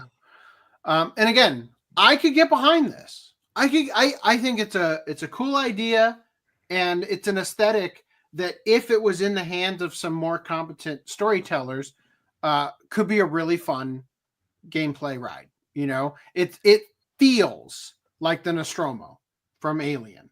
Like the aesthetic of it is very much hitting that look of what the 80s projected forward thinking the future would look like, right? But with technology that was still extremely 80s in terms of like lights behind the buttons and shit, you know, like those, the dials and knobs, you know what I mean? Here's the real thing it is though. Put a chick in it and make it lame and gay. Cowboy Bebop meets being lame and gay. Yeah. And Neil Druckmann, in that interview that I was talking about, did say specifically that they took inspiration from obviously Akira, as we just saw, and Cowboy Bebop. Like he name dropped them in the interview. I feel like if they changed the jacket color, like it wouldn't feel so on the nose. Like at that point, it feels like you're just doing a pale imitation. It kind of reminds me of like Back to the Future. Like the outfit kind of feels like, you know, going to the mall in the 80s, you know, like with skinny jeans. But this is the real inspiration. All right. Oh no. Oh no. It's just the head being reduced in size. Holy crap. So creepy. She's missing part of her brain. We already knew. Actually, that's probably lore accurate. Yeah. She looks like the Goombas in the live action Super Mario. All right. East versus West.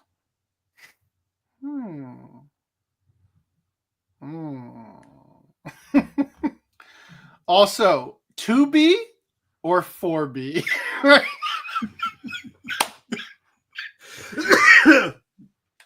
Oh boy.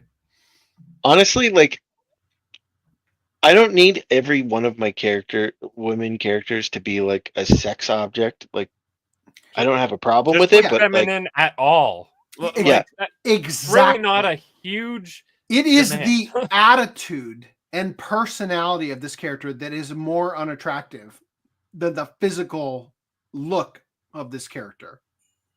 It is the like I'm a bad bitch attitude. You're like, God, that's cringe. It is so cringe when women act this way, and that's the turnoff. I don't even think that the attitude's that big of a deal because it's like we haven't seen enough of the character to know. I've seen enough. My biggest issue is the build of the arms and the hair. And there can be context of when bald women characters are okay. Like someone that I was talking to brought up Ripley from Ripley from You can do Aliens. significantly better at setting this Should up. I show you the Mass Effect bald character woman? You can. But No, the problem is that hold on. Set it up better. Set it up the way you did for me, where you're saying that somebody challenged your perception that this game would be woke. And they you want me to go? I don't want to go through the whole fucking story. Let me do it then. So somebody challenged you that the perception that this game would be woke, and their argument was, well, when they made Alien 3, was Alien 3 woke? Because Ripley had a shaved head in Alien 3. Yeah. To which the obvious answer is her head is shaved because she crash lands on a prison colony. With males and she's only. in prison. With men and only. also, as soon as she's no longer on the prison colony, she grows her hair back out because it wasn't a choice. Dude, the one scene I remember from that movie, because I don't remember much of it, was that dude who's like, I'm a whatever and rapist of women. An abuser and rapist of women or something. He says that to Ripley, I think, and I'm like, what? Wow. So my point just is that context can make the character have a bald head and it'd be okay with me. But the context in this game, in this world, in 2024, is Neil Druckmann, who is admitted to be like a super feminist and has past experience of proving that he's a feminist and woke and all this shit by releasing Last of Us 2 and all that stuff. So we know where it's coming from. And then on top of that, you're doing this bald thing. And clearly she wants to be bald because she's the one shaving her own head at the beginning of the trailer. So in that context, I'm not on board with the baldness. Like, I'm not getting down with the baldness here. So if the character had hair, I would at least be able to, and maybe not as like muscly. I'd be able to tolerate it. Okay. Don't open this on stream in case it doesn't pass the sniff test. Watch they make up an excuse that she can't have long hair because of the helmet for the spacesuit or something. Yeah, I equally don't like whatever the fuck that is that you That's just a shared. character in Mass Effect, and that's her outfit. Yeah. She looks like she has top surgery scars. If the top surgery was taking her from being an alien creature with tentacles and stuff to being a regular woman. Like, she's alien trans to human instead of...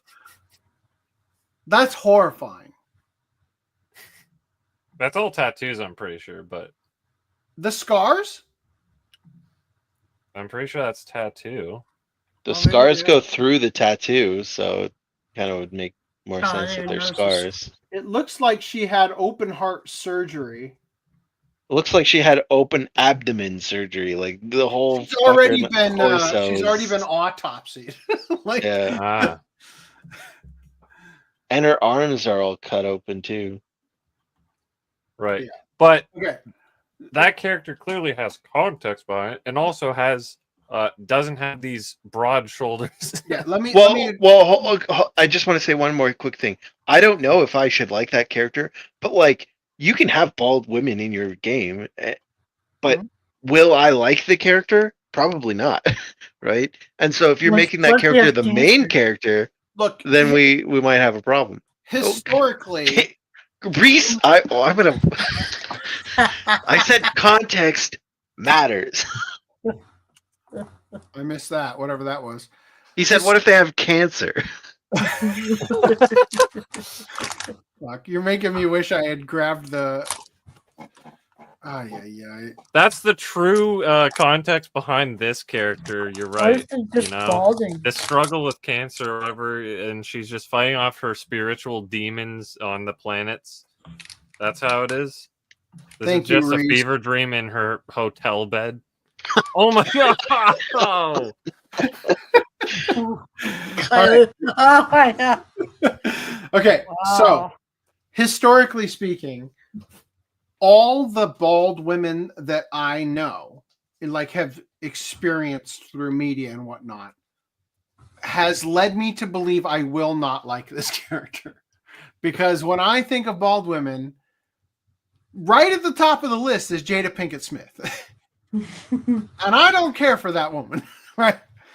So Black Sage D, the Titanfall evangelist, says, you know, I thought Sony saw the light when they got the publishing/marketing rights to Stellar Blade, but of course they had to take 1,000 steps backwards and let Naughty Dog essentially make Concord 2, the tale of two game industries in a nutshell, everybody. Now, it literally is the West Sony versus the East Sony, right? And they're not just going to let Naughty Dog go. Like, they have been generally successful. Yeah. So. Dude, when I saw this picture, I was I didn't even realize how how masculine the one on right. When you put it into perspective. Yes. I just acknowledging here. It is a deliberate choice. Yeah.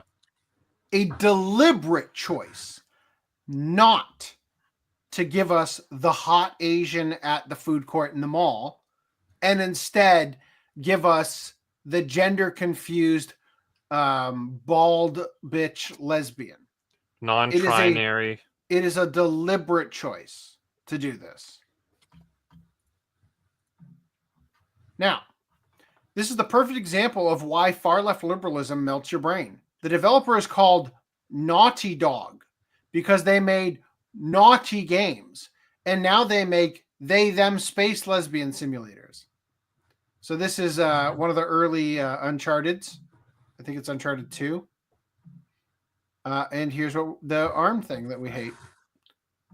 We've also got this character, Kira, from Jak and Daxter, who once upon a time was a freaking sex symbol, weirdly, because I don't think the character in the game looks very attractive, but all over like Game Informer and shit was like a major thing with this character. And now we got this. I don't care. I'm a bad bitch. Just give me the thing or I'll get a new agent. Fuck you. Fuck everyone. I don't care. That's the attitude. Well, right? no one that worked on Jak and Daxter is probably still at the company. Absolutely. What you're witnessing with Naughty Dog and their new game is nothing more than collective self-pity for being ashamed of the game they made in the past. They hate them so much that they are willing to reshape the entire industry to wash away their sins. Here's the... That ain't no bug! Shh! I'm Tess. Torn sent me to spy on Crew. Play along, and I may be able to get my hands on a few of Crew's secrets. Whoa, she's a Betty! And she likes you, Jak! Not that I can account for her tastes. I bet you'd love to pin some medals on her chest. Huh? Hey, baby, you thought you'd dump me, huh? I knew you'd be back for some more orange lovin'. But if you need me, and I know you will, you know where to find me. Oh, Daxter, my little hero!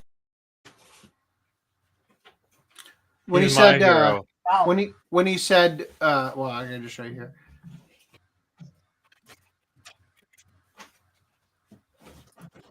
Right. That's Kira, if I'm not mistaken. The one I was saying isn't much of a looker in game, but like they tried to make her a sex symbol on like Game Informer and stuff. Anyway, moving past this, there we go. The absolute state of Naughty Dog's modern audience and art direction.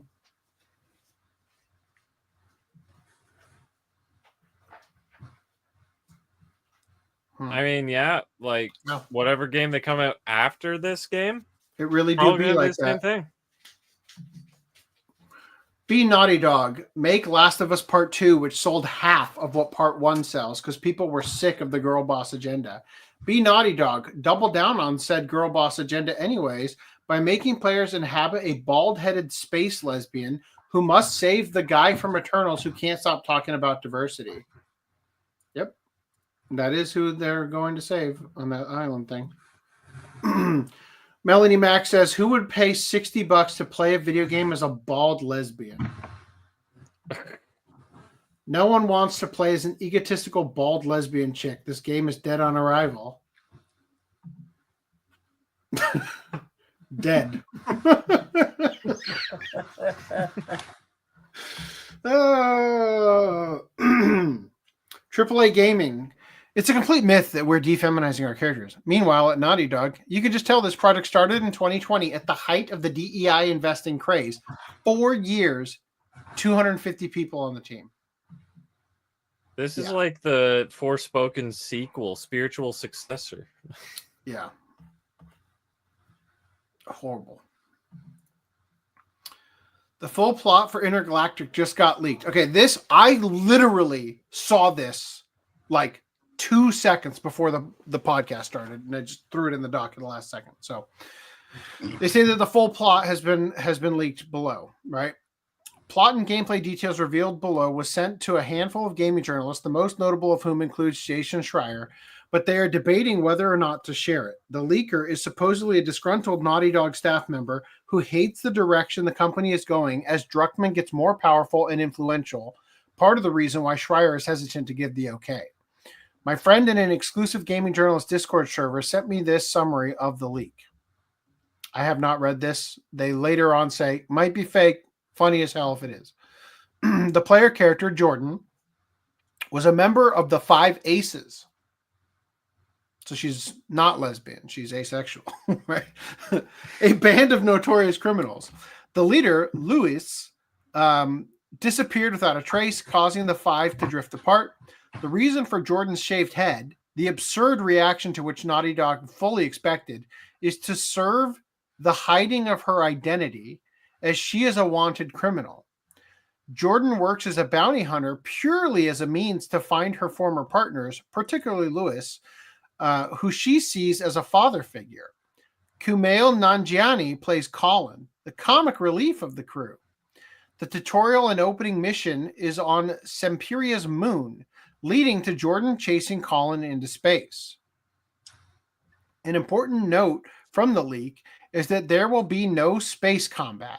The aforementioned segment is a cutscene. Oh, wow. Yeah, so games can't figure out how to make the atmosphere of the planet, and then you go into and land on the planet. Like, well, no, the only way they can do that is if they make Starfield, which everyone loved. I thought, isn't Starfield the game that claimed you would be able to? No, that was No Man's Sky that claimed you could be able to do that, and they never figured it out or whatever. No, I'm pretty sure No Man's Sky you can do that. Their claim was that you have like a gajillion planets that are all uniquely whatever, and they were like procedurally generated or whatever. Yeah, but by that they meant they preemptively were generated, and a lot of them were like samey, whatever, as you'd expect. And Starfield was pretty much no different. They promised that, well, I'm pretty sure they do have like roughly 1,000 planets or whatever, but they have their procedural generation thing they did. And the other thing is every planet, you can't like fully explore it. You have select drop zones. So it's the equivalent of like, oh, you have a level that has a couple sections. That's what I figured. Like that's the thing is like, you could have this giant planet, but the part you're going to be able to walk around on it is going to be infinitesimally small compared to the size of the fucking planet. Just which is fine, because otherwise, if they did make it bigger, because the problem is you already have giant sections of like nothing, like not even like foliage. I mean, stuff to, let's like, be real. Let's be real. When you're exploring, is it more fun to come across like a town where shit actually happens, or just walking amongst the trees, forever? It could be fun to go amongst the trees if there were different alien life forms and all that. Shit's But the problem happen, is they have like barely any alien life forms. A lot of their diversity is in the humans, which like the Star Wars thing that I mentioned before is like, who cares about that in an alien game? Give me all these aliens. Yeah. It's more accurate. There's no life anywhere but Earth, though, right? True, lore accurate. So they say here that as they fly into Semperia's atmosphere, an EMP wave disables both ships, leading them to crash in different locations. The bulk of the game is described as an open-world, Uncharted mixed with sci-fi elements. The majority of enemy combatants are AI-driven machines, but with a wide variety of types. Melee, ranged, and even vehicle combat are in the game. The base of operations in the game is your crashed ship, which can be customized. As you find each member of your old crew, they will join you on the ship with seamless interactions depending on the day/night cycle. Think Red Dead Redemption 2, I'm guessing is what that's supposed to probably. Say. In your search for Louis. The gist of the plot is that Louis sent a message to all the members of the five, excluding Jordan, to meet him on the planet. They were specifically instructed to come alone and not to mention this to the other members. Once 3 members of the crew, besides Louis, join you, the game takes a hard turn. An underground dwelling race of aliens known as Semperians kidnap Jordan's teammates. The ship, with all of its decorations and customization, is destroyed, Inspired by ME2 Collector's Event? What is ME2? Mass Effect. Mass Effect? Me too. Yeah, it would be Mass Effect. The Semperians resemble humans with some notable differences, including the ability to sprout large insect legs that allow them to scale walls as well as night vision. With more of the survival horror shift, you make your way through underground tunnels to try and save your crew. Eventually, you reach where they are held, where it is revealed Lewis is preparing to execute them in front of a horde of angry Semperians. Jordan interrupts, begging to know why Lewis is doing this. Lewis explains the big twist of the game, that the Semperians were once human who were teleported to the planet thousands of years ago as a side effect of the quantum experimentation needed to develop distance space firing as a side effect of... Hold on. The Semperians were once humans who were teleported to the planet thousands of years ago as a side effect of the quantum experimentation needed to develop distant spacefaring technology. So this game doesn't seem like it takes place in 1980 to me. That's like your opinion, man. The quantum influence... Good. From what I heard, which might be wrong, but it was like, what if space travel was invented in the 1980s? That's what I... That Holy fuck. Was what I heard. But the quantum stuff, according to this, was started like 1,000 years ago. So, like... Hey, Derek Chauvin granted access to Floyd's heart tissue for his appeal. Damn. That's weird. I didn't think he could appeal. Yeah. This is going to be wild. This is going to be a wild year coming up. Whew. Where was I? Here. The quantum influence on their genetics rapidly advanced the stages of evolution to help them adapt to Semperia's harsh environment. When Lewis crashed on the planet, he found himself empathizing with their race, promising to help support their desire to return to Earth. Druckmann apparently had read Heart of Darkness, which inspired this plot point. Is Heart of Darkness the story that Apocalypse Now is based on? I don't. The Semperian religion, founded by the heretic prophet, stated generations upon generations would suffer until a Messiah arrived to lead Semperians to their ancestral home, where they would reclaim the land and purge its inhabitants. The AI software and battle machinery on the planet was constructed over thousands of years to assist in invading Earth. Yeah. However, what's up? You asked if it was what Apocalypse Now is based on? Yeah, was it Heart of Darkness? It is, right? Yeah. Yes, I thought. The AI software and battle machinery on the planet was constructed over thousands of years to assist in invading Earth. However, the technology needed for a ship to pierce Semperia's atmosphere without being disabled by its unique qualities could not be figured out. Jordan is forced to watch as each of her companions are shot in the head by Lewis. She begs to know why he is doing this. Lewis informs her she was never meant to be here. It's why he didn't call her to come. He was using his former partner's presence on the planet as a means to an end. It's revealed that Lewis informed Galactopol that 4 of the 5 aces would be on Semperia, and a fleet of police ships outfitted with EMP countering tech arrive on the planet. Lewis has an affection for Jordan. Immersion broken. So he orders the Semperiisms to detain her while they fight Galactopol and take their ships. Jordan escapes, and the final act has the player tear through a war zone between the two sides, ultimately resulting in Jordan chasing Lewis down and killing him as he operates a huge tank. Lewis's dying words are to ask Jordan to continue his work, that the Semperians deserve to see their home again. Are they the Palestinians? The player has the choice to use the tank to destroy Semperian robots, leaving them defenseless to be killed by Galactopol, or destroy Galactopol ships. After either choice is made, you find Lewis's old ship and fly into space. The ending depending on which choice you made. Wow. What if you do nothing? What if you just let them fight it out? Anyway, that sounds. I'm glad that got leaked. If that's true, because fuck, that sounds like a game I just don't want to bother playing. Any thoughts on this before we move on? Any comments? Story can be second to gameplay. Can be. And unfortunately for them, in their experience, story seems to be primary. Yeah, primary. And awful. So I'll just say this. Like, I don't play the Mario games for the story, right? Skip those cutscenes. A lot of the conversations we've had about this have made me think, once again, of Callisto Protocol. The story for that game, the gameplay for that game, the playing as an actor, it's Josh Duhamel. That's his name, right? All of that shit is better in Callisto Protocol.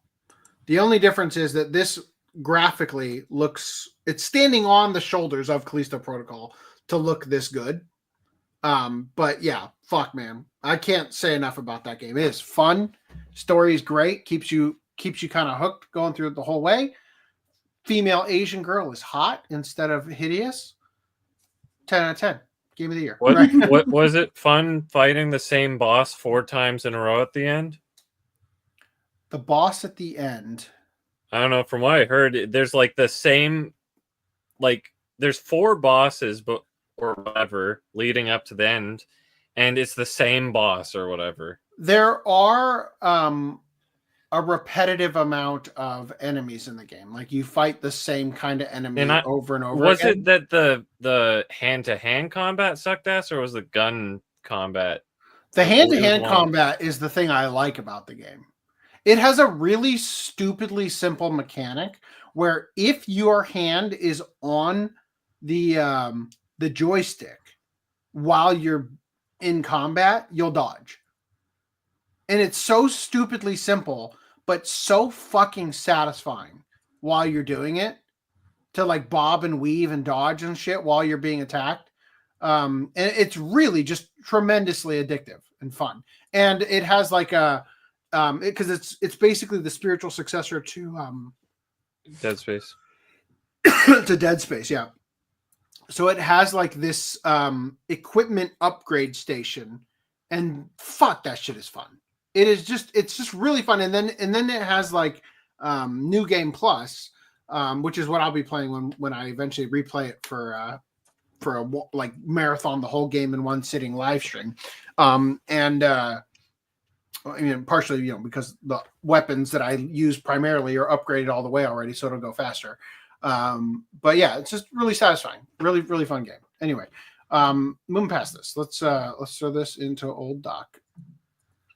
And now let's talk about some other games that also sort of got announced either at the Game Awards or around the same time as the Game Awards, such as Fumito Ueda has unveiled a new project. I think it's funny that they go out of their way to mention it's from Ico and Shadow Colossus director, when there is a third game he made that nobody played or cares about called The Last Guardian. Yeah. So let me remove that from the studio and let me share this video file. And we'll do this kind of quickly on this one. There's not really much to see. I mean, it is a teaser, but it doesn't look as fun as Ico or Shadow Colossus. If I do recall, very swiftly at 25 kilometers radius of ground zero level. All right, moving right past this. Right past all that. From the career of Jack and Daxter. Yeah.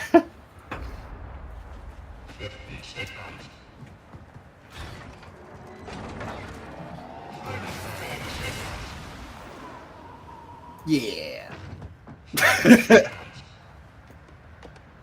So it's Shadow of the Shadow of the Colossus if the Colossus were mechs. Yeah. Right? That's that was the springboard. Yeah. I thought it was a hatch she went down. No. Wow. So it seems like it's going to be Shadow of the Colossus with mechs. But then this happens, and you're like, what the fuck? Oh, it's Pacific Rim, the game. No, it's goddamn Gurren Lagann. Like, without the drills. It's the opposite, where you're actually deconstructed. Yeah. So it's like the escape hatch.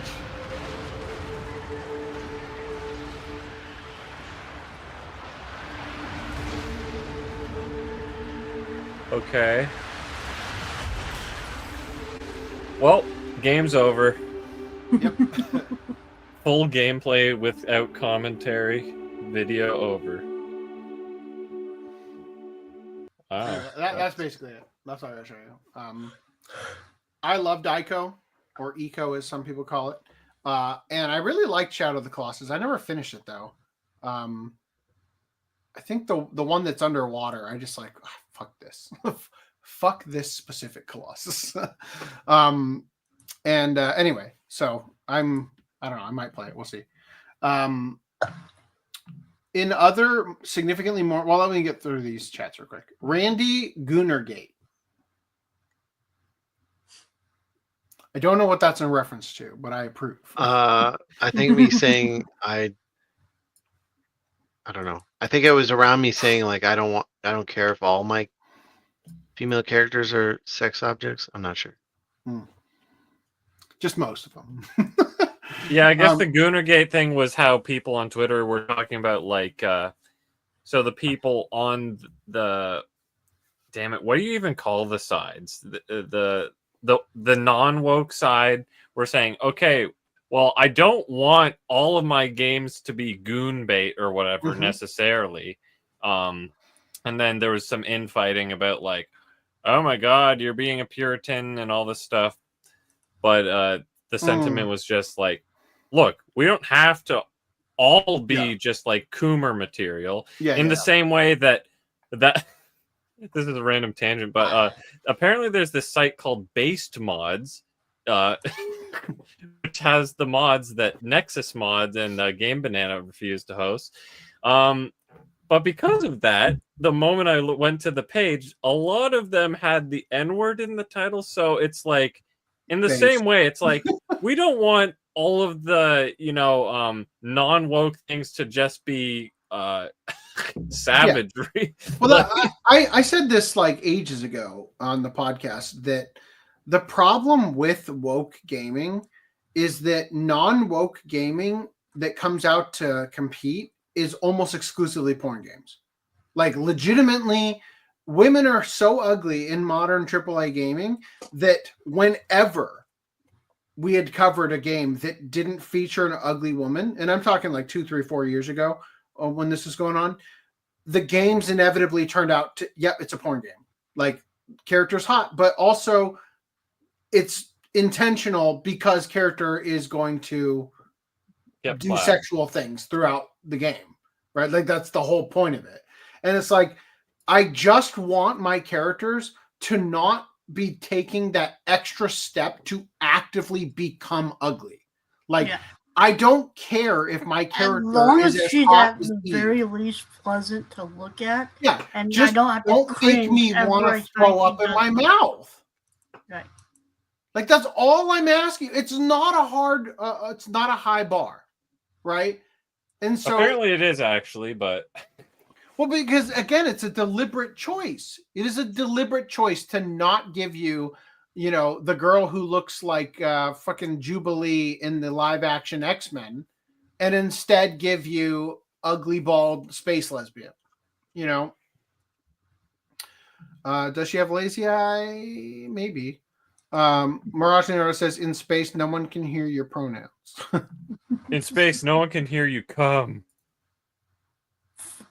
At least the Wall character isn't Gunnar bait, except for the fact that this seems to be Druckmann's. Yeah, well, maybe. Nintendo then, The Legend of Zelda: Link to the Past. If Nintendo was run by LGBT Feminist. The Legend of Pronouns, a twink to the ass. Oh no. Oh. If Naughty Dog DMCA, then we will know. Oh, about the leaks. The leaks, yeah. No Man's Sky, you can do that. Okay. I don't know. I don't play these games. Closest game is Callisto Protocol that I play that is sci-fi. Kerbal Space Program did it. Yep. Starfield has space combat. Will Lewis be another Druckmann stand-in? Seems like it. He's trying to save the Palestinians and get them their land back or whatever the fuck. Will we see another anal scene? Oh. Was there... I think he's inferring it's anal because Abby looks like a man. Yeah, that's what I was going to Maybe in the dialogue, because I haven't actually seen the horrid scene, maybe it says, yes, in my ass, specifically... wrong hole. Stick it in my ass, though. Like, don't get me pregnant. It's post-apocalyptic world. Coach asked if I played the original Dead Space. I have not played the original Dead Space, but I did play the Dead Space remake, and I hunger for Dead Space 2 and 3 to get remade, but I'm pretty sure they won't because the Dead Space remake sales didn't do that well. You could get PC Master Race Steam version. Actually, honestly, everyone hated 3 because I don't know. It took like, it's no longer like survival horror. It's action type package, but I'm sure it's still probably. Did we have this conversation on podcast? I'm sure we did. Maybe. I discussed this, right? That due to human psychology, all horror franchises eventually become action franchises. Yeah. We talked about this, right? Yeah. Yes. Because you can only run for so long before you have to turn around and fight. And the premise of most movies that are horror is that like you're running from the scary thing, but once you see the scary thing, like such as in Aliens, when you finally see the xenomorph and you understand the world building dynamics surrounding it, like what their skill sets are and stuff, then you can start to formulate a plan to attack it, and that's when it becomes an action movie, right? So in the case of Alien, first one is a horror movie, second one's an action movie because they bring in the military to take care of them. Same thing with Terminator. First one is a horror movie because it's a young girl being chased by a killer robot from the future. Second one is an action movie because she's turning around and doing something about it, Also, both of those are James Cameron, so it's kind of hard to explain. But yeah.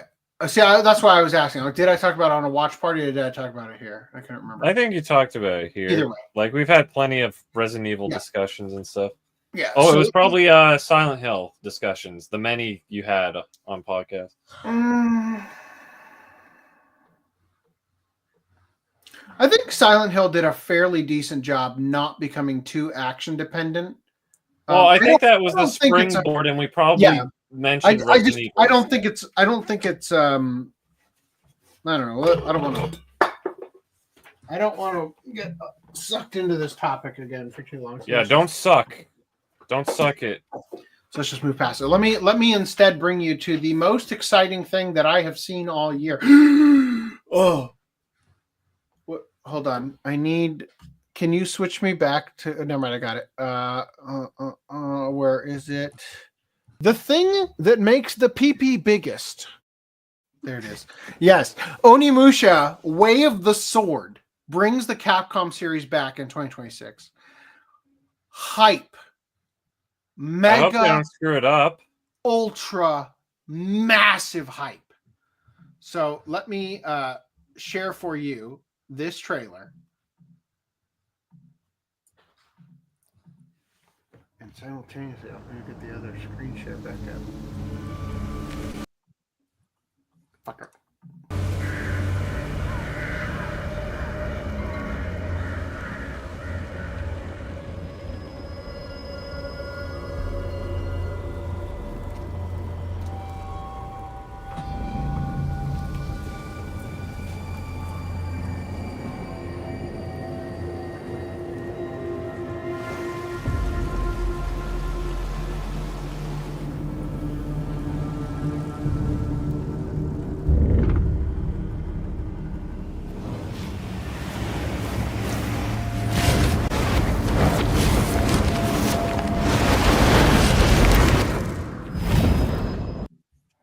PP got massively big when I read this.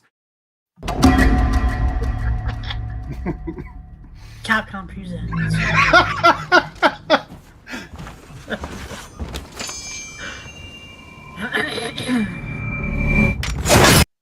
So real quick, I will say, I would believe that is an adult Takeshi Kaneshiro playing Samanosuke. I don't know why he's using a katana, and why it looks like the Buriaito from the original game is being wielded by the zombie he's fighting, which is like the electric weapon or whatever.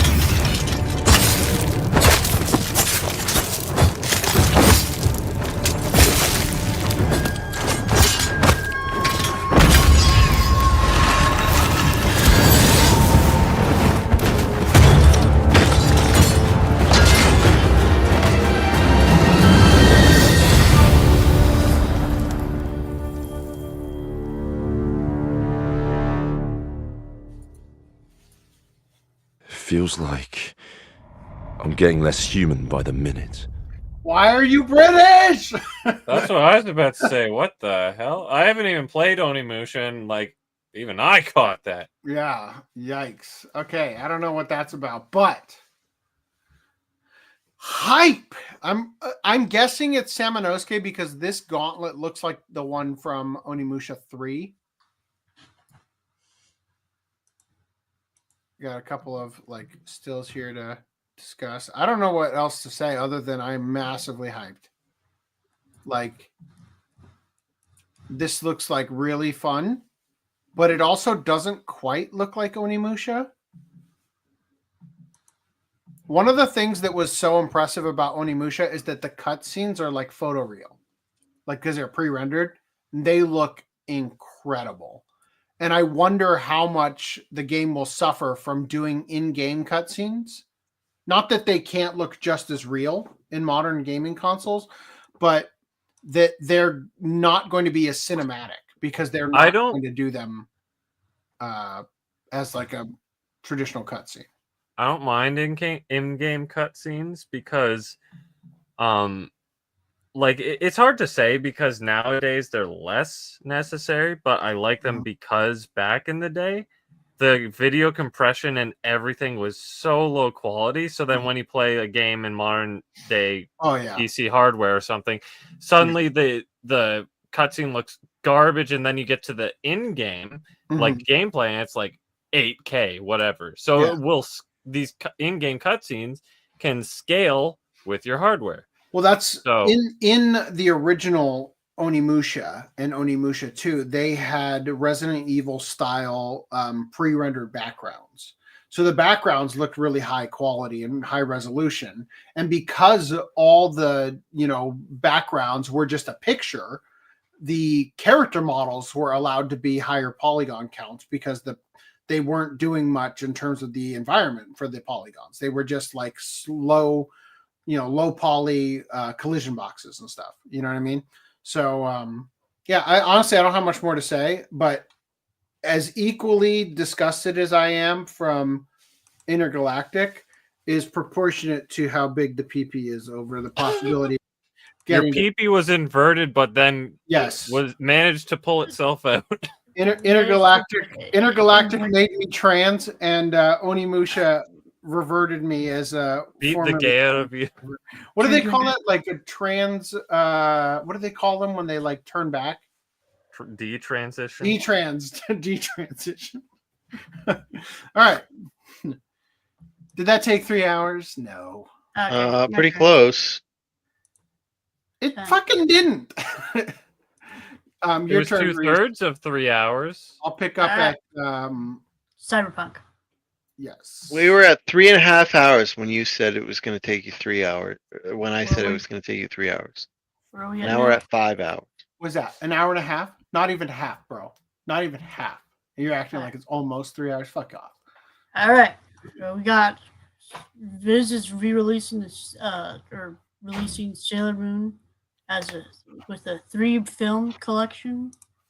And so this is including Sailor Moon R the movie, Sailor Moon S the movie, and Sailor Moon Super S the movie. Black Dream Hole. Well, that's at least my three separate ones will take up more space.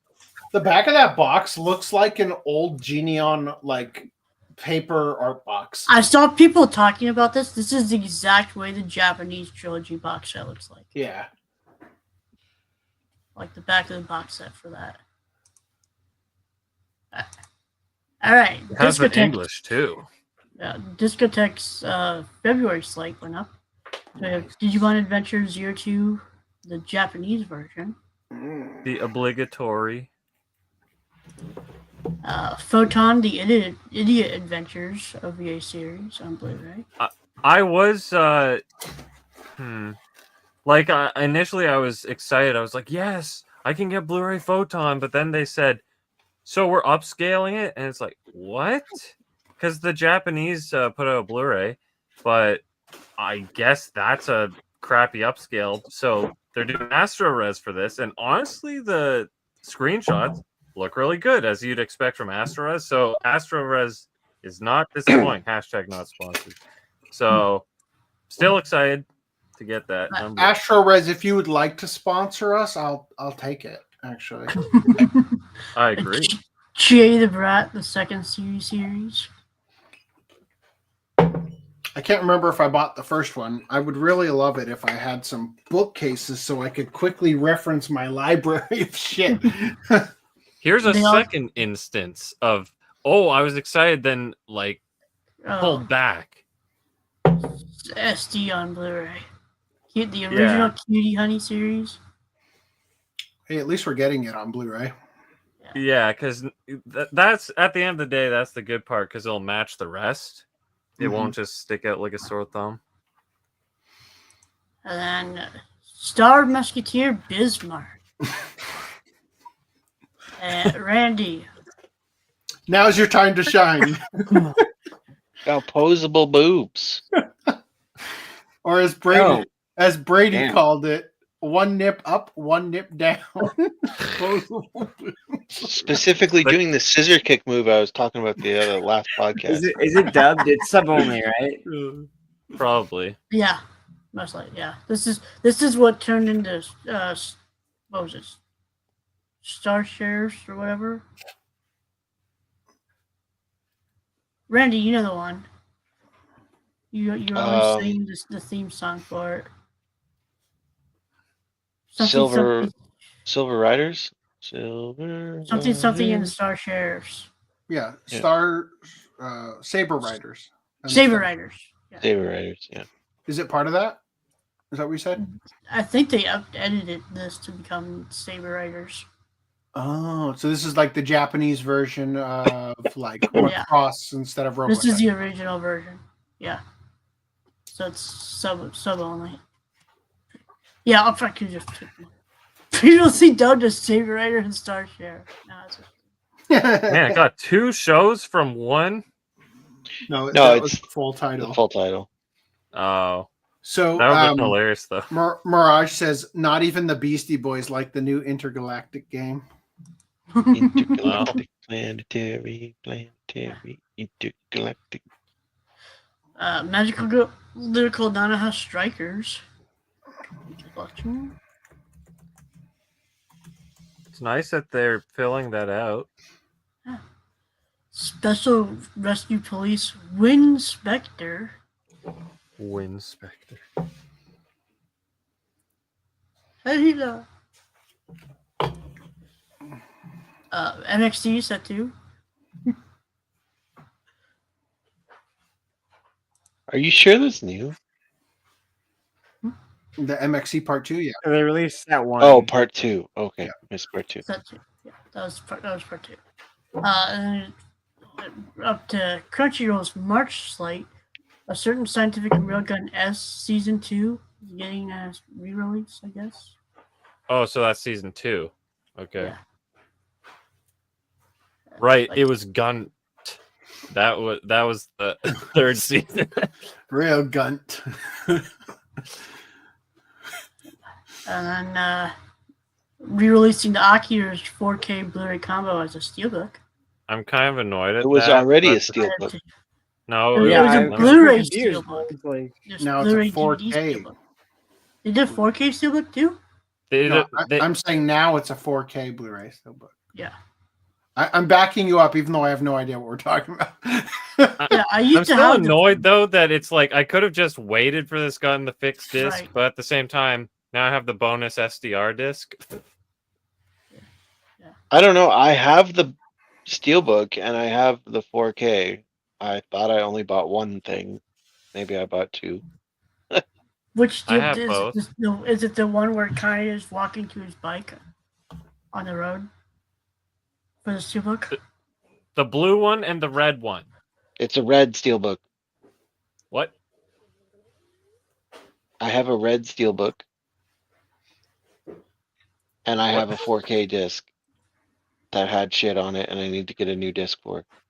That's the limited edition, which is an art box. Fucker, look what you've done to me.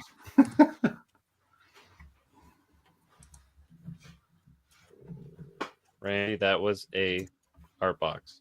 You whore. Unless you bought the standard edition. What? What's the? Oh. All I'm saying is I have a Steelbook and I have 4K, so... There was a 4K limited edition Blu-ray? Uh-huh. I have the Steelbook as well, but mine's the blue one. And the new... Yeah, so those aren't Steelbooks. You're wrong. Okay. Oh, it's that same art that one. that Reese... Yeah. No, not that one. It's that same art, but on Steelbook.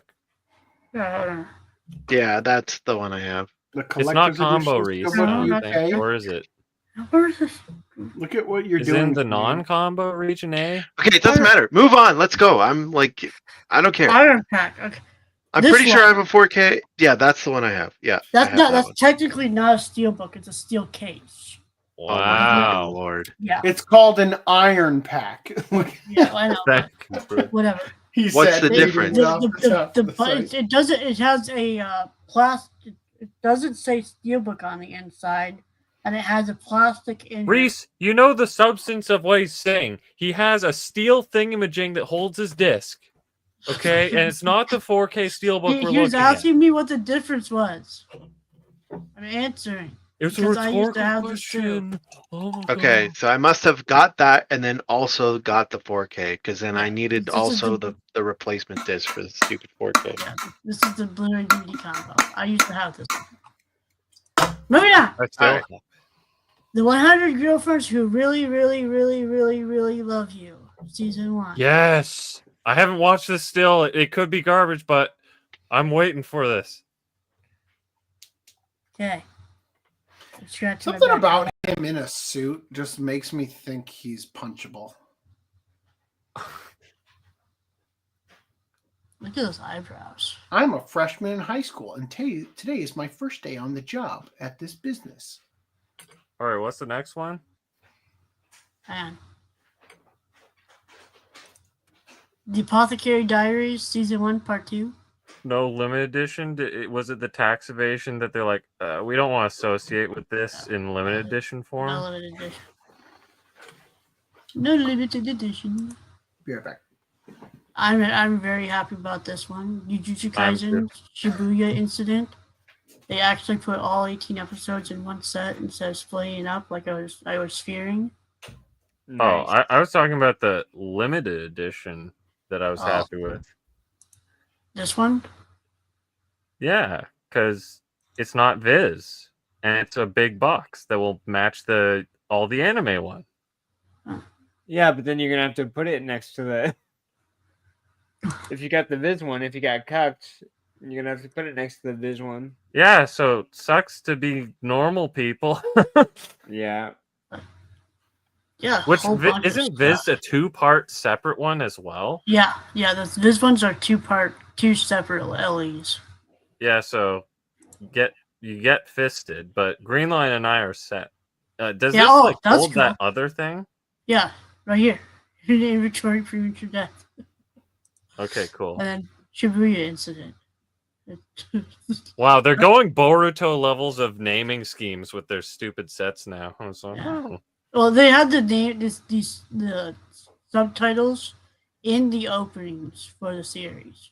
Like yeah, but I can't see the opening for the series when I'm in Best Buy, Reese.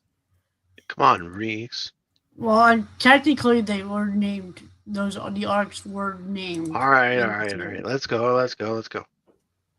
Yeah, stickers, art cards. What's that? That's pretty Keychain. good. Booklet. 84-page booklet. Portrait stickers, streets, jet tag keyring. One Piece season 14, voyage 3, episodes 917 to 928. That's pretty cool, I guess. Shangri-La Frontier season 1, part 1. Do you think this will get a limited edition, or will they cut us on? I'm gonna say doubt because it's a Blu-ray only. Fuck. Okay. Well, Footnote, you're gonna have to make us a limited edition for Dr. Stone, season 3. Oh yeah, that's right. I forgot. A Sign of Affection. A Sign of Affection. This is the one. Like one of them is deaf or something. Yeah, she's deaf, so he learns sign language. So she won't hear it coming. Yeah. And we got Spy Family season 2. With limited edition. Standard edition for this one. It's really good. Yes, they didn't cut us with this one. It's a dumb question, but this thing that says season 2 thingy-majiggy, does this fit season 1 in it, or was there a season 1 for Ellie? which thingy-majiggy? For what? For Spy Family. We have season 1 has part 1 season and part 2. 1. Yeah, season 1 was the part 1 and part 2. So the part question 2, was, is part there 2 has this? Part 2 had a limited edition that fit part 1 of season 1 in it. Right. Isn't season That's 2 what I like meant. there is no 2 parts? Yeah, this is just a the single own part. thing. This is just a 12-episode season. I don't think I bought this the season 1 Ellie. Can't remember. Let me see here. Spoo Family. Fuck off. I'm sorry. Right next to the line. Hey, check later. Let's move on. Well, I'm here. He can check his own things. Go. I'm being I helpful. can't. Have you seen how Crunchyroll's been acting? You can check later. Is someone tired and It grumpy? looks like this. Showing him isn't going to remind him. That doesn't help me. Reese, just wasted all of our time. Can you continue past to do the next 3 tabs after the Cyberpunk one? Just because there's another Crunchyroll article in there. Okay. Are you missing finally, one, Reese? Code White. Okay, so here's Code White. This is the standard edition. Oh, actually, Yeah, that where's might the tab. No, there is another one after that. And then I'm sharing the solicitation article because there is a Walmart exclusive steelbook. Fuck you, Walmart. Is that an official steelbook or an armored crate? Iron crate? If they call it a steelbook, it has to be a steelbook.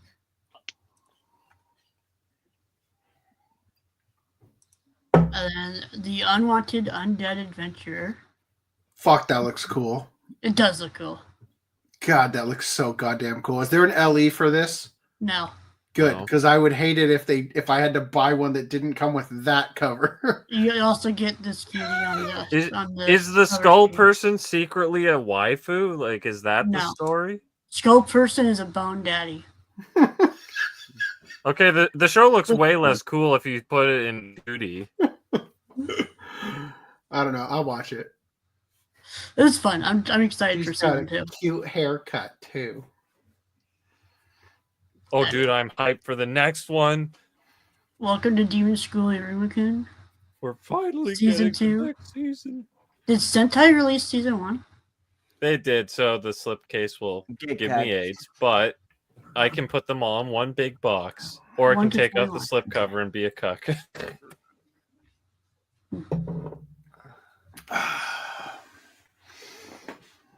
Okay, happy for you. Nice. Alright, Pokemon the series XYZ I'm showing the Amazon listing because Crunchyroll doesn't carry the DVD sets for Pokemon for some reason. Still no Blu-rays from Viz. God damn it! Why? What's holding them back? You think from releasing Blu-ray sets? Who knows? They probably sell enough to the women who buy groceries and stuff and see it at the checkout and for DVDs. Yeah, they're gonna spend $65 on a women at the checkout. It's women's fault. Yes. Well, it could be whatever. The point is the parent or something. Like they'll just be like, it's a DVD of Pokemon for my child. Yeah. And then Lord of the Rings. Just like that DVD that I got for my birthday of Dragon Ball. Right, guys? Guys. Okay, so this is the 4K Blu-ray Steelbook. There's also a 4K Blu-ray standard, a Blu-ray, and maybe a DVD combo. And then a DVD only version as well. But this is the only one that has anything you actually look at. Mm-hmm. Mirage, the statement about they said video games news would take 3 hours. I know the podcast is beyond 3 hours.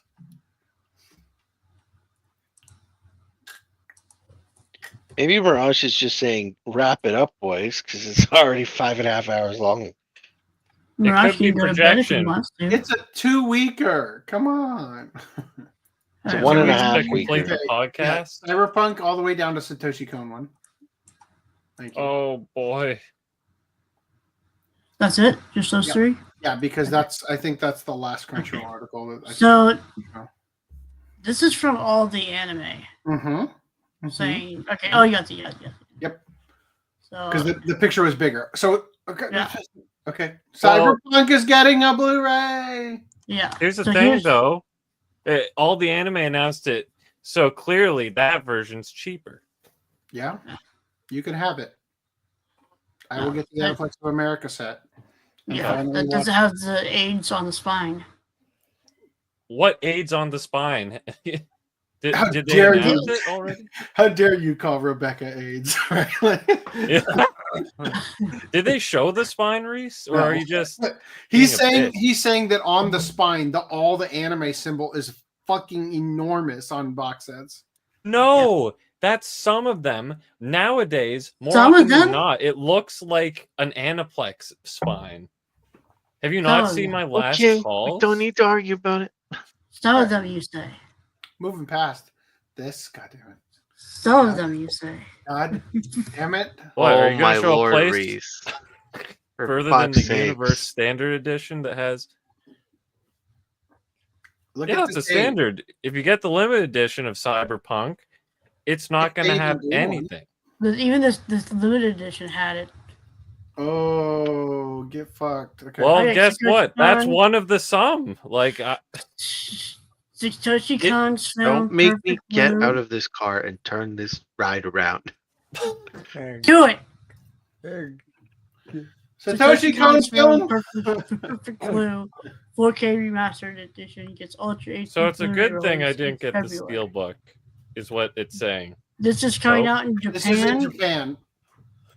But And we're not going to get it ever? It's G Kids haven't announced anything yet. Yeah, but it's indicative that we might get one. Hence might. the reason we're showcasing. Remember, last time Millennium Actress got a 4K, I was able to get that.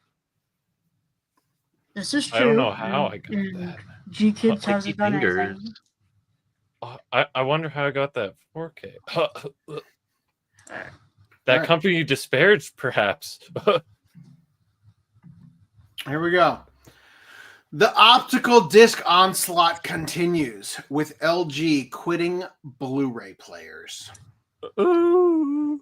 Like with much of physical media, the onslaught against optical media is ongoing. In the latest hit against physical media fans, LG has discontinued its remaining Blu-ray players. However, this doesn't spell the end for Blu-rays, which, in at least some categories, are seeing growing interest. LG has no plans to make more Blu-ray players. Its most recent players, the UBK90 and the UBK80, came out in 2018 and are no longer available for purchase on LG's website. You can still find them at third-party retailers, but when stock runs out, LG won't be replenishing. Trying to access LG's Blu-ray and DVD players webpage now results in a redirect to LG's 4K TVs. We can take a hint, LG. LG Korea didn't commit to a permanent exit from Blu-ray players, but for the foreseeable future, the company won't be selling a type of device that it hasn't updated in almost 7 years. Other tech companies have also shown reduced interest in Blu-ray business. Sony and Oppo also haven't released a Blu-ray player since 2018. What is Oppo? Never heard of it. A brand. Panasonic, Sony, and Oppo. I don't know. Haven't released. It's just a brand then. A Blu-ray player since 2018, and yeah, I guess that I just never heard of them before. And Samsung stopped making new Blu-ray players in 2019. Video game consoles don't automatically include disc readers like they used to. The features are optional for PS5 and Xbox Series X consoles, and Sony said this year that it's ending the development and production of recordable Blu-rays for consumers. This makes sense. This blows my fucking mind. Are you ready to hear something that is going to make your dick go up inside of you in retreat of this news? This makes sense considering that Blu-ray sales peaked in 2017 at 884,000 units sold, according to U.S. sales data for the Consumer Technology Association shared in 2020. 884,000? Not even a million Blu-rays? You're telling me that in 2017, there weren't at least 1 million people of the 350 million in the United States that bought one Blu-ray, let alone people like us who buy 30 to 50 of them a year. I'm over 70 for sure. Yeah. This year. Like, that doesn't make any sense to me. You know? Are they just skewing the numbers so they can Are they killing maybe their saying that Blu-ray players sold? It says Blu-ray sales. Yeah, it's Blu-ray players. I just looked Could it at be the link. players? Okay. Oh. Fact Checker 11 is on the case. That's when they peaked? I guess people were buying 4K players. They peaked the year before they stopped making new ones? Like, or before the last model was made? The reason they peaked is because once everybody bought them and you didn't add anything new to them, they're not going to keep buying new ones. Oh, yeah. Even worse for the Blu-ray player market is the fact that Blu-rays have become harder to find as users increasingly rely on the instant gratification and massive libraries available online. Blu-ray stopped selling Blu-ray. Best Buy stopped selling Blu-rays and DVDs this year. Blu-ray and DVD rental kiosk business Redbox went out of business this year, and many of the discs that its defunct kiosks had remaining have been donated. Disney also stopped releasing Blu-rays and DVDs in certain geographies last year. And to expand their optical discs and expand to other optical discs, Target announced this year that it would only sell DVDs during special times like holiday seasons or upon new releases. Target still appears to sell Blu-rays online and in stores, though. But just because a consumer tech is no longer mainstream and more immediately accessible and convenient alternatives are available, doesn't mean that the older tech is totally forgotten. Just look at the apparent resurgence of older digital cameras and even VHS tapes. People are holding on to their physical media. Lack of control, uncertainty, and frustration associated with online media has long persuaded some TV fans and movie buffs to retain physical media. Streaming services tend to hike prices, even after suggesting that they won't. They also pull content from their platforms regularly and are even known to delete on-demand purchases, which, per licensing agreements, are really just indefinite loaners. The inflation the infiltration of ads in streaming services and changing rules and features of streaming subscriptions have also led people to yearn for a simpler time, and the necessity for strong internet connections and demands for 4K and or HDR can also push people to opt for physical media, which should work the same way every time. Speaking of things staying the same, Blu-rays and DVDs also won't have their content altered after purchase, as we've seen happen to digital versions of media. Such as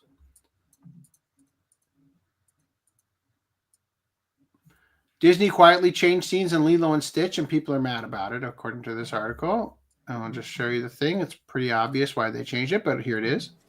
Someone has clearly been editing Lilo and Stitch, because this is the version of Lilo and Stitch I have where she clearly hides in a dryer. She is not in a cabinet with a pizza box on it. So I think someone's done some clever editing. Obvious. Yes.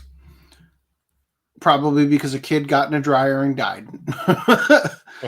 Also, Amazon Prime has cut scenes from Name of the Rose. Cut sex scenes. This person says, I thought there were some jarring cuts in the movie when I recently rewatched it, confirmed by several others here on Reddit. Even worse, the editing was rather clumsy and gave less impact to the girl in the movie. But they kept the nudity in a torture scene. Who the hell made this decision? To me, this does not seem like one of the old decisions made for the children, but rather, we think men might like this hot scene a bit too much. And then I am yes, you are no says, my ideology is whatever is necessary to stop this bullshit. Goodfellas. The movie Goodfellas. This film includes language and or cultural stereotypes that are inconsistent with today's standards of inclusion and tolerance and may offend some viewers.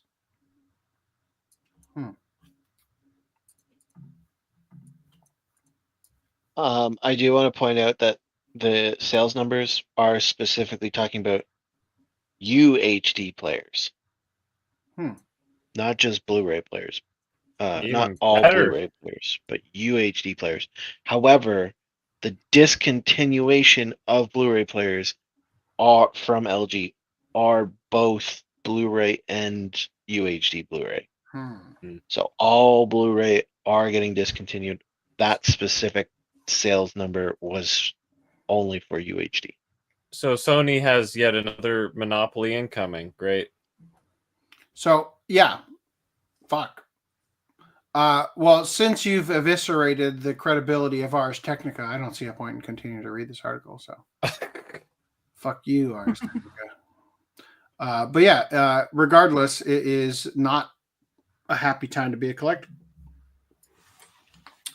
Anyway, let us now shill further. And then we'll read a couple of things that include things. Whoa, what?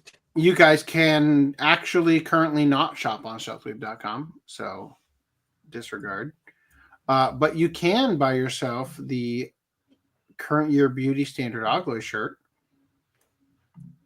which actually looks really great printed. I don't know why the mock-up looks horrible, but whatever. Also, Spirited Away and the Princess Mononoke plushies show a softer side of formidable Ghibli characters.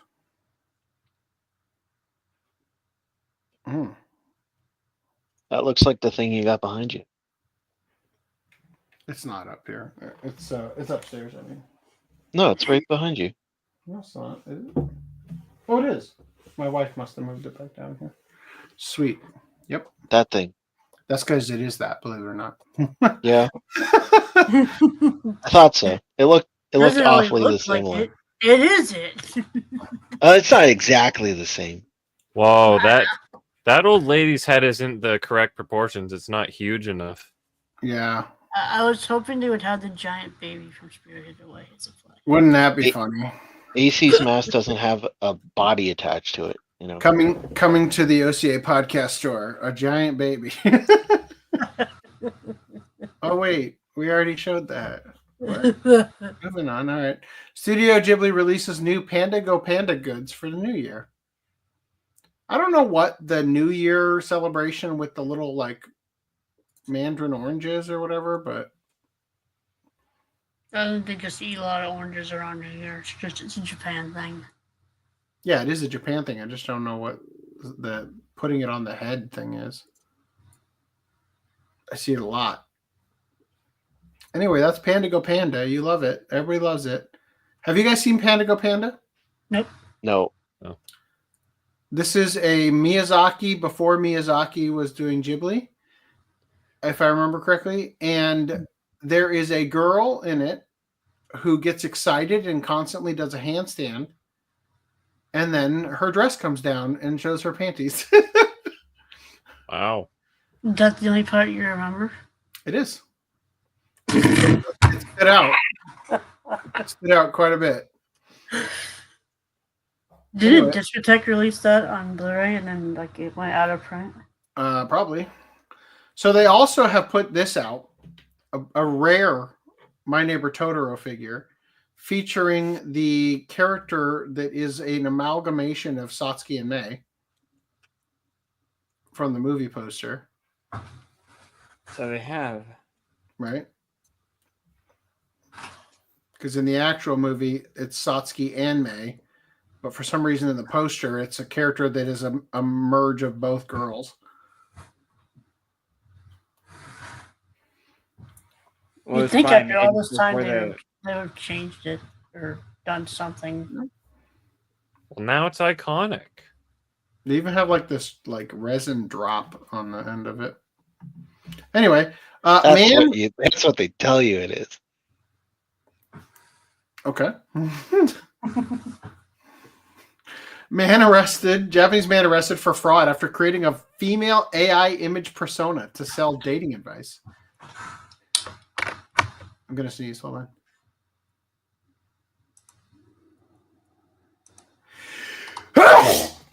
Fuck. Nice. Oh. Based. Getting on you?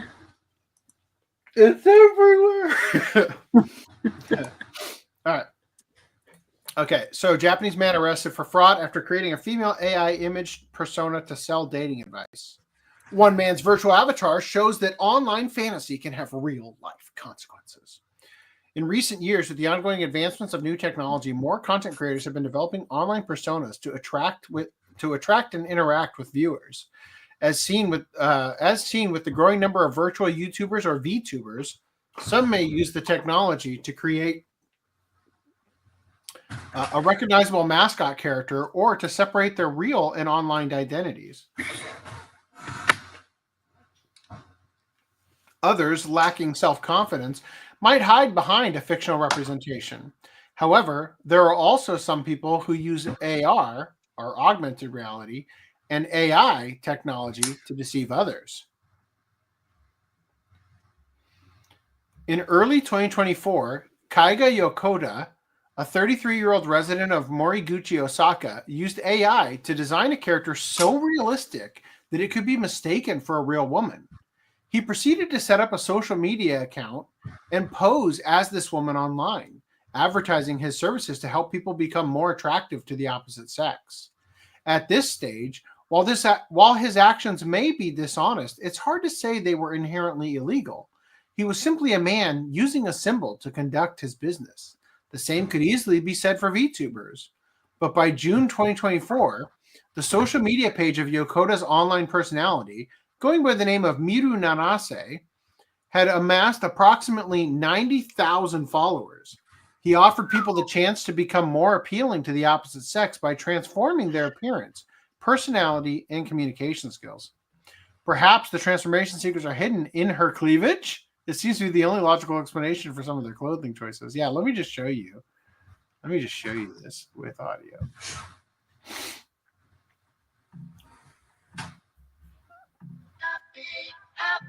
Actually, let's not do it with audio, just in case. I forgot that it was actually just that song, and then therefore we can do this. I mean, honestly, if this is full-on AI generation, it's freakishly good.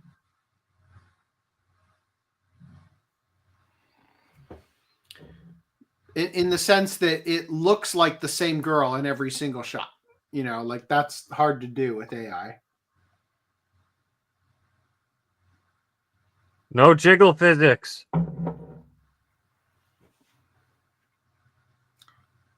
Are you sure? Oh, there's the jiggle physics. They forgot to enable them in the last shot. They did have it when she was going through the doorway. I appreciate your podcast magic in real time.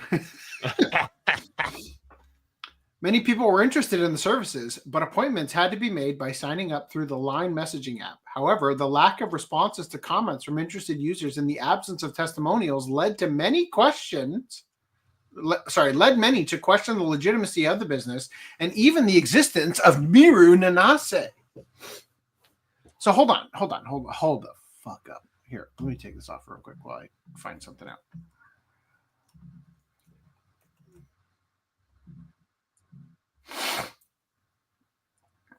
That video was uploaded 6 months ago. And it says here that by June 2024, which is less than 5 months ago, right? The social media page of Yokota's online personality had amassed 90,000 followers. So this is with AI from at least 6 months ago. Like, holy shit. Supposedly AI. Yeah, I think it's likely that it's a real girl with AI on top of it.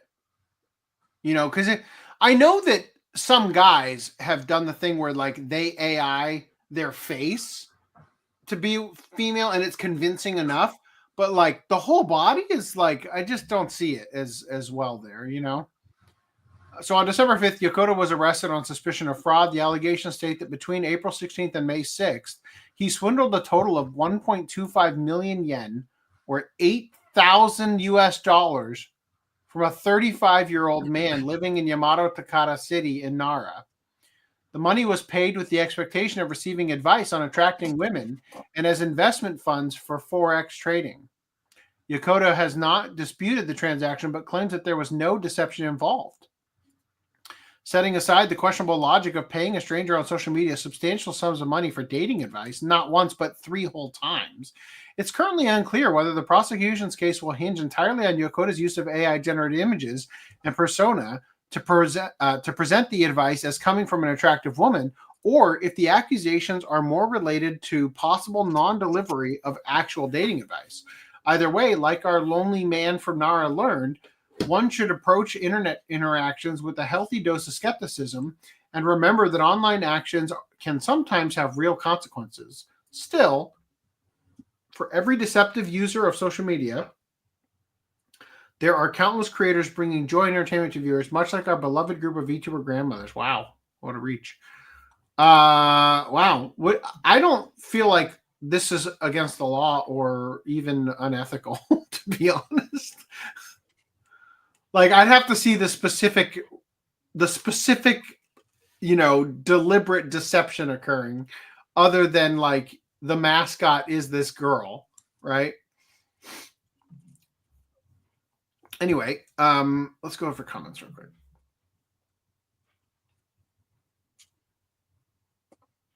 If they don't break, people won't buy new Blu-ray players. Totally. Also, consoles play Blu-ray. Yep. Are they talking about UHD Blu-ray players or all? We already covered that. Thank you for asking. The torture scene doesn't count as gooning. Yes. Fraud. Did he not give dating advice? Right? See, that's what I'm thinking. Imagine suing a dating coach because you are a NEET and can't get dates. Yeah, AI is there, I think. Like, that's fucking crazy. All right. I'm going to take off. God damn it. I guess that answers my question of should we do the watch party or the watch party? We're not going to do the watch club. Okay. Like, we're not doing the watch club. No way. Wow. Right. It is. It's a lot of time to start. 3 a.m. I'm still going to start the Attack on Titan. It's a good time for Green Line, nudge, nudge, wink, wink, to get started on Oshinoko. I'm like 5 episodes in. Sick. Good boy. Proud of you. Yeah. All right. Randy, if you need to leave, get gone. I do need my name's also ready. I didn't see it was. I'm in the 3:45. episode where we used the thumbnail like a couple of podcasts back where they just worked out with the influencer with the chicken head. And it gave me flashbacks to the dumbbells you lift. All right. So here we go. We got 4 more articles here. We've pushed this one off for 2 weeks. We're going to cover it now. Do bears strike first with their left paw when attacking people? Friggin' left too? Yep. I went to the upload link. I sure hope he did, because I will hand kick his butt. Copy. I did it. I got it. All right. Anyway, and what experts say to do if a bear attacks you in Japan, regardless of how. Japan doesn't have a lot of dangerous wildlife, but bears are a noticeable and potentially deadly exception. Most bear attacks occur in mountainous areas in the northern parts of Japan, with Akita Prefecture seeing the most in 2023, with 70 incidents occurring. One of those attacks occurred last May when a pair of police officers were transporting the body of a man who'd gone missing and died in the woods. Though the officers survived the attacks, they suffered severe injuries, with one having the right side of his face gashed open from ear to chin.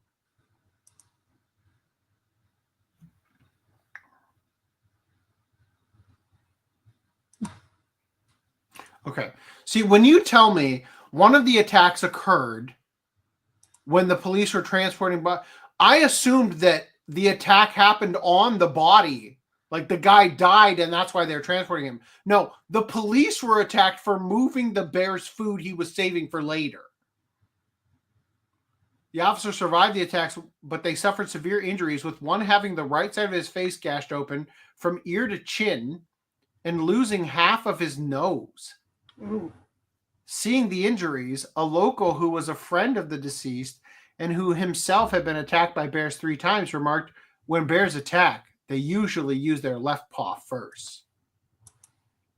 Folk wisdom that bears are left-handed / left-pawed can also be found in Chinese cooking tradition, which holds that bears use their right paw to eat honey, making its meat sweeter. Do bears really eat honey? I thought that was made up by Winnie the Pooh. Yeah, I was gonna say it's propaganda from. Yeah, I thought it was funny. Like the writer of Winnie the Pooh. Like, does Xi Jinping eat with honey with his right hand? While they use their left paw for fighting, resulting in a firmer texture. Is this true, though? To investigate, Japanese magazine Gendai Business spoke with experts at NPO, Japan Asiatic Black Bear Research Institute.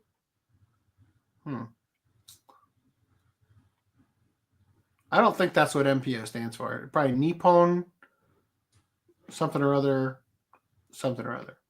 Also known as the Institute for Asian Black Bear Research and Preservation, and at Akita University Hospital's Advanced Critical Care Center, where 20 of Akita's 70 bear attack victims in 2023 received medical treatment. Starting with the hospital statistical data, it is true that if you get into a fight with a bear, there's a high probability that the animal is going to seriously mess your face up. Of the 20 bear attack victims the hospital treated, 90% had facial injuries. So what, like 18? Often to the eyes and nose. 9 of them suffered facial fractures.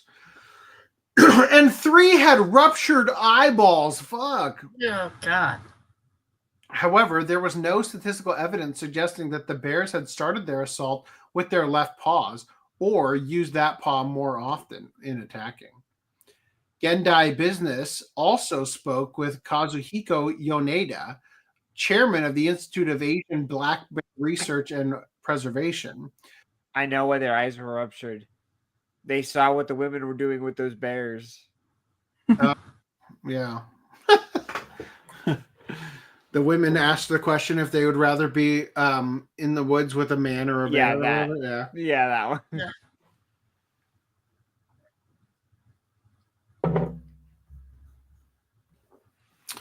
So they also spoke with the chairman, right? Ueda has encountered and observed bears in the wild over 3,000 times, and on 9 separate occasions they've attacked him. So he is. So has he noticed any right versus left patterns in bear opening gambits? Quote, when it happened, I was doing all I could to get away, so I can't remember whether they used their right or left paw first. Damn. This article is not really going anywhere, is it?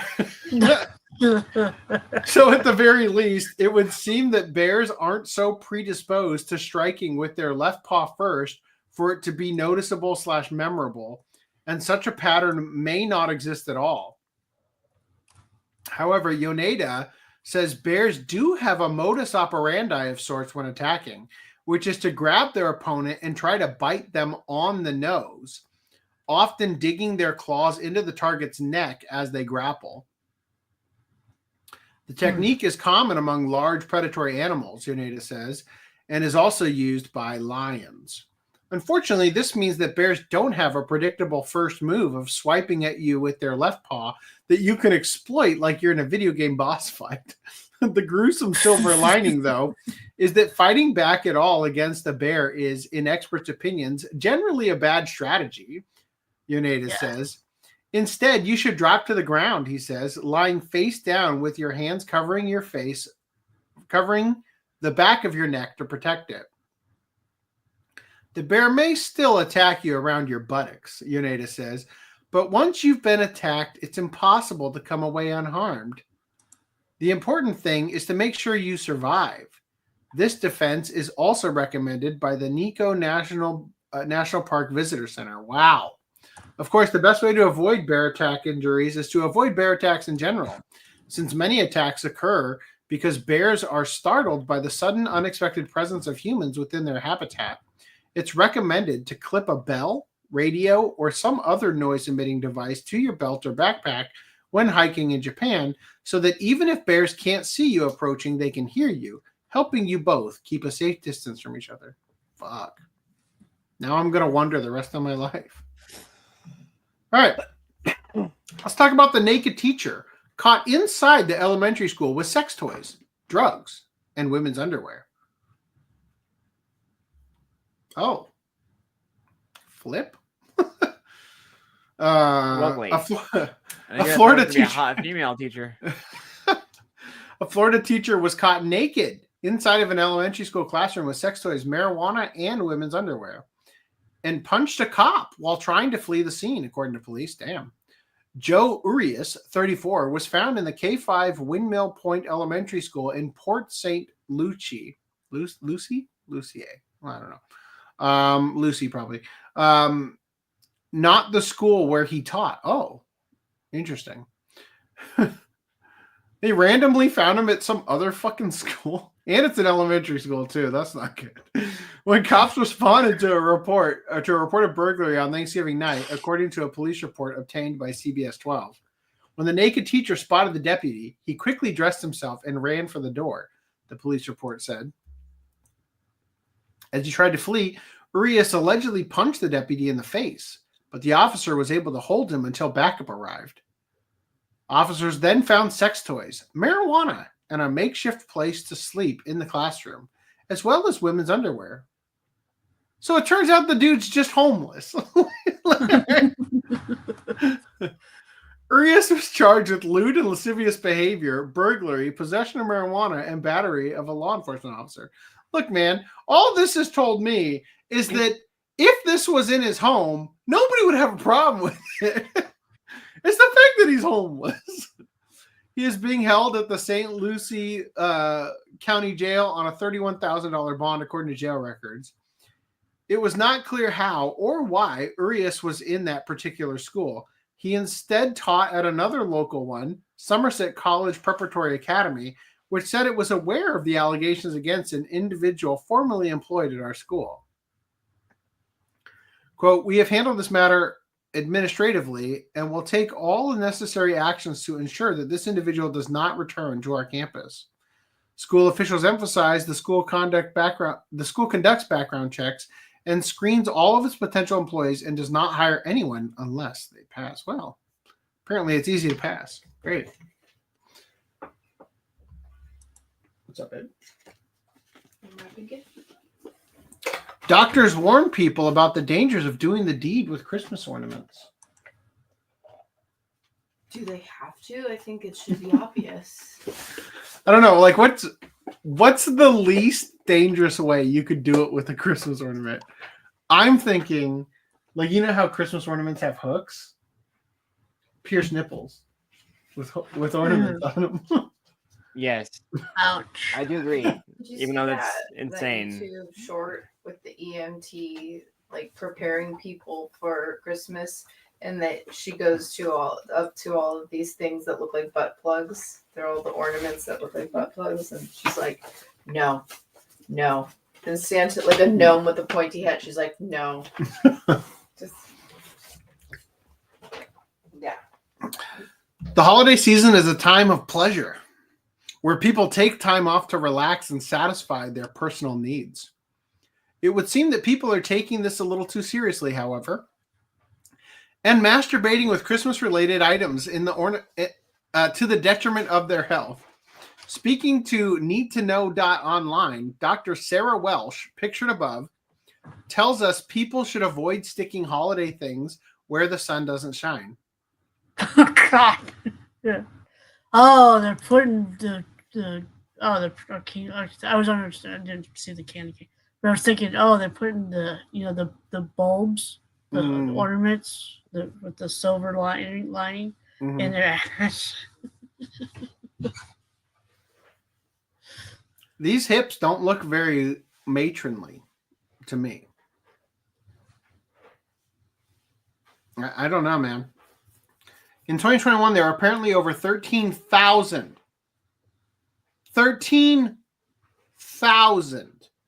cases of people taking trips to the hospital for decorative items they had inserted into themselves. The trend seems to be continuing this year, as these photos published by Jam Press would indicate. One is of a candy cane and the other a Christmas tree ornament, both lodged farther up than they should be. Yeah. Oh, yes. I don't... How did you get that in there?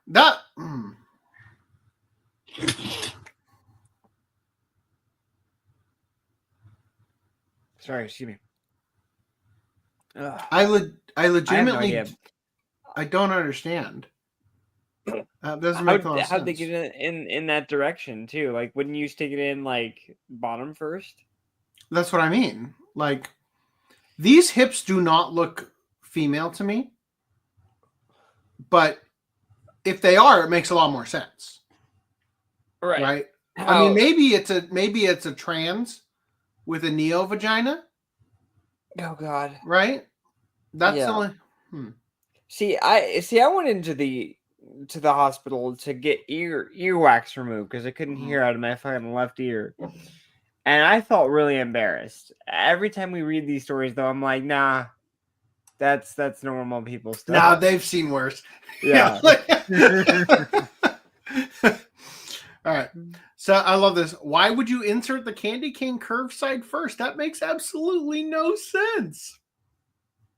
According to Dr. Sarah Welsh, Christmas ornaments can have sharp aspects, yes, or pieces that can break during masturbation. Yes.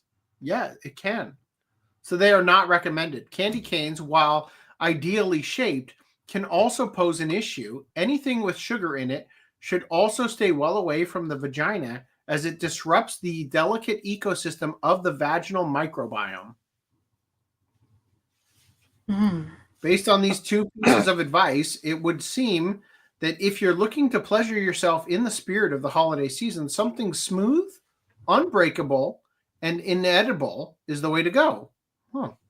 I'm sure you can find something. Branching off from Christmas, a menorah could also get the job done. Wow! Which end? Wow! E-Bombs World. What the fuck? Wow. What the fuck? All right, I'm pulling this off for a second. I gotta click on that menorah link.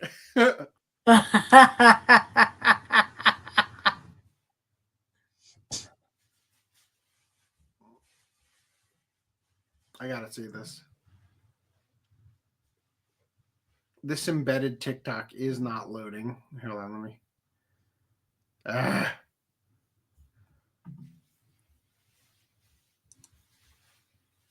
Okay.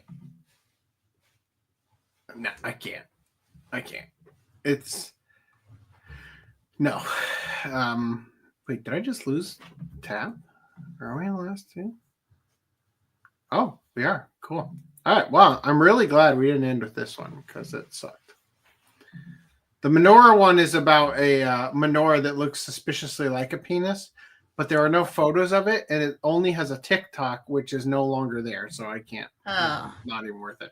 Scalding hot tea spill leaves Frontier Airlines passenger with disfigured penis. Lawsuit. Oof. A Philadelphia flyer was left with third-degree burns and disfiguring scars on his penis and testicles after spilling hot tea on his lap during a Frontier Airlines flight. That sounds like it was your fault. You spilled it on yourself? That's you. You're responsible for that.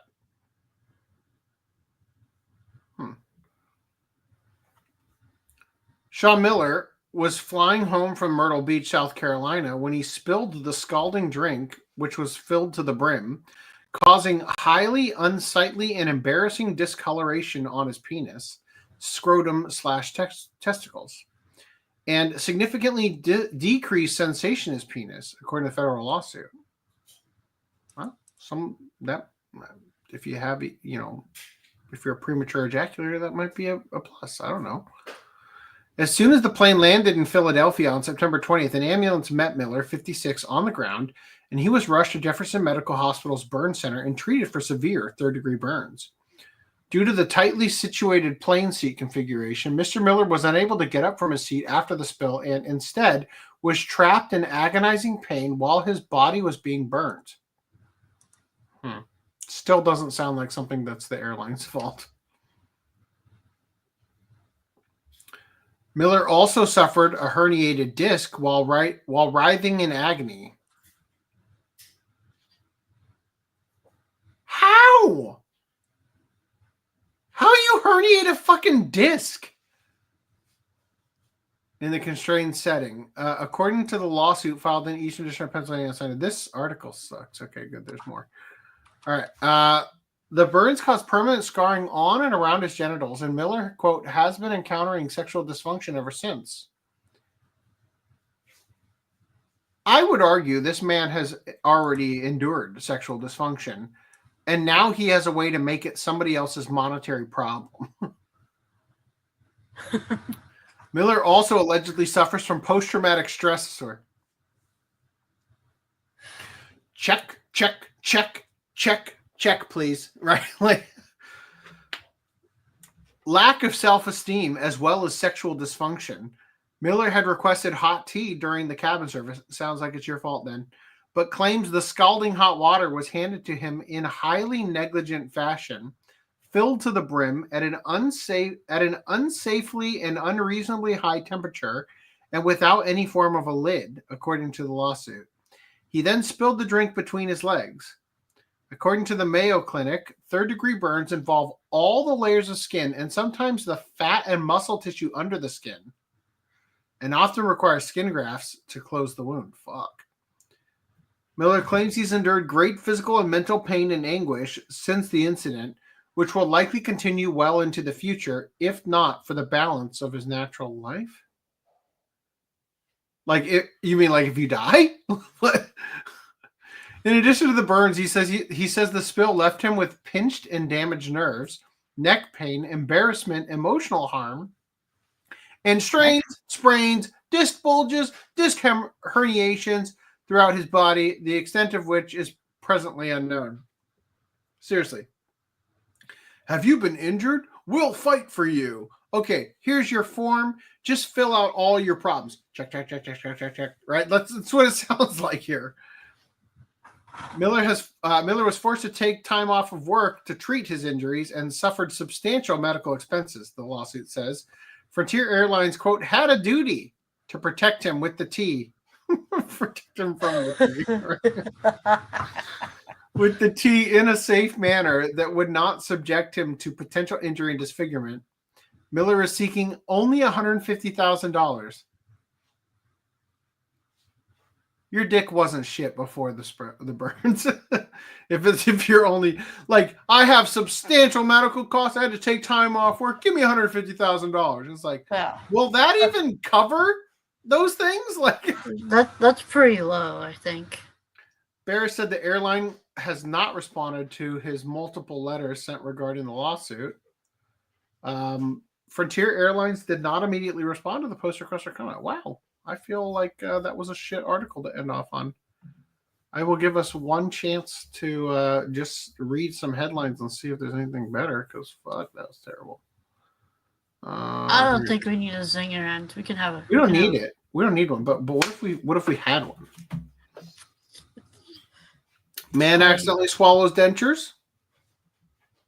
Wow, how do you manage to pull that off? I don't know. How do you accidentally swallow dentures? Man stopped by police, goes down chimney and gets stuck. Man tried to fly from LAX with 71 pounds of meth-caked clothing. What do we got here?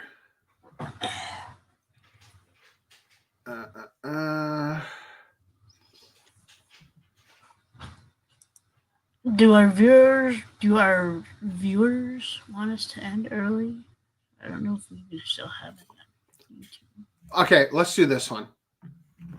We'll do this one. This would be a good one. Where's the window? There it is. Let's do this one. Man urinates into a bottle containing potassium. It did not end well. Come on, we got this.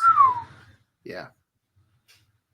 That should indicate to you the before and after state of his penis. Right? At some point, you've probably read a story about somebody getting their penis stuck in an unlikely object. Too many to count in IFL science. You don't say. Well, it just so happens. I mean, every week for the last 3 years, maybe. Oh, I'm sorry. Let me keep reading. At some point, you've probably read a story about somebody getting their penis stuck in an unlikely object, or else an unlikely object becoming stuck up an anus. Or in the penis. Usually, these stories are accompanied by an equally unlikely explanation as to how said object/body part accidentally became stuck in said object/body part. Sometimes including I tripped.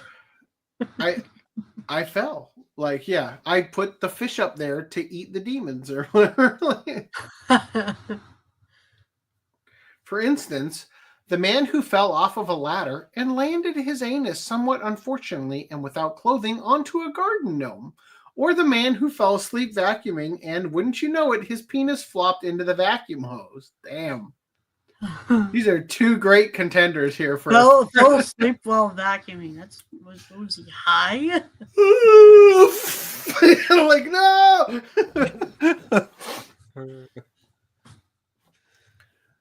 How do you fall asleep while vacuuming? Like, do you end up in the part with the spinning brush? Well, these stories didn't just begin in the age of the internet. A case report we've stumbled across from 1849 tells the tale of a young man who got his penis stuck in a bottle in unlikely, though in this case entirely plausible circumstances. Quote, a few months ago, I was called in great haste to a young gentleman who was in a most ludicrous yet painful condition. The author of the case report published on the Boston Medical and Surgical Journal. I found on examination a bottle holding about a pint with a short neck and a small mouth. Small mouth, huh?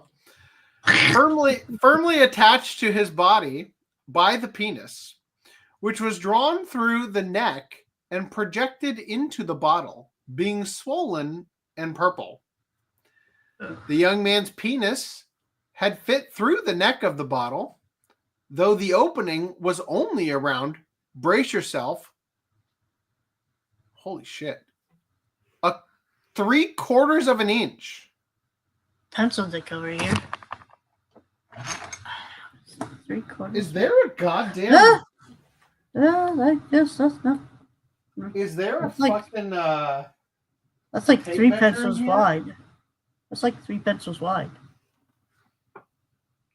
I demand like a visual on this. Jilly, where's the tape measure?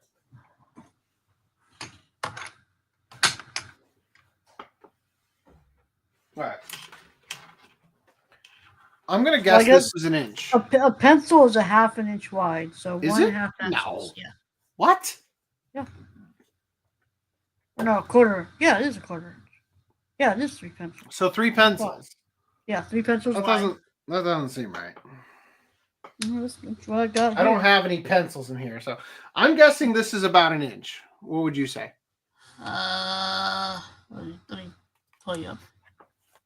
What is that? That looks like maybe 1.5 inches. You think that's... I got it. I'm getting a tape measure. Oh, wait, 3 pencils right here.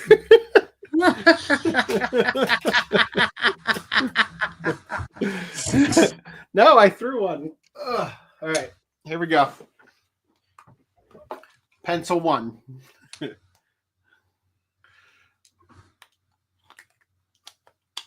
Oh, fucker. That's 3 pencils.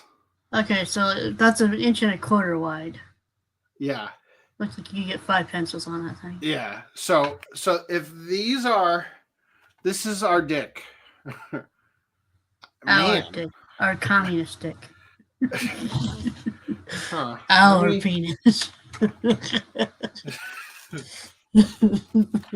This is... Oh, hold on. I've got an empty bottle here, too.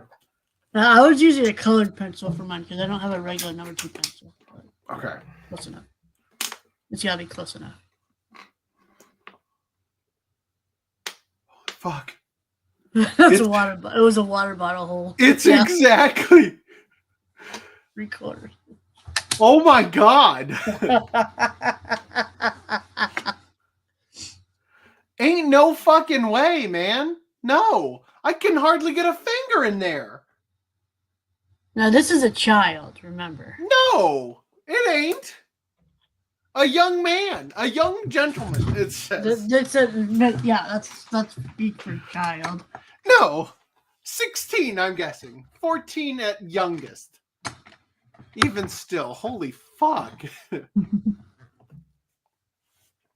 I found on examination a bottle holding about a pint, with a short neck and a small mouth, firmly attached to his body by the penis, which was drawn through the neck and projected into the bottle, being swollen and purple.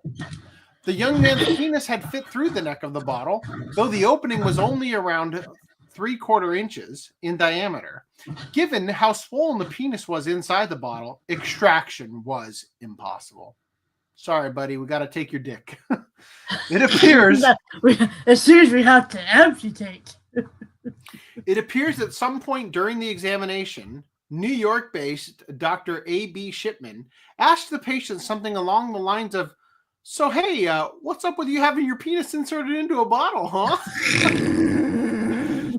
To which the patient responded that there were more urgent issues to address.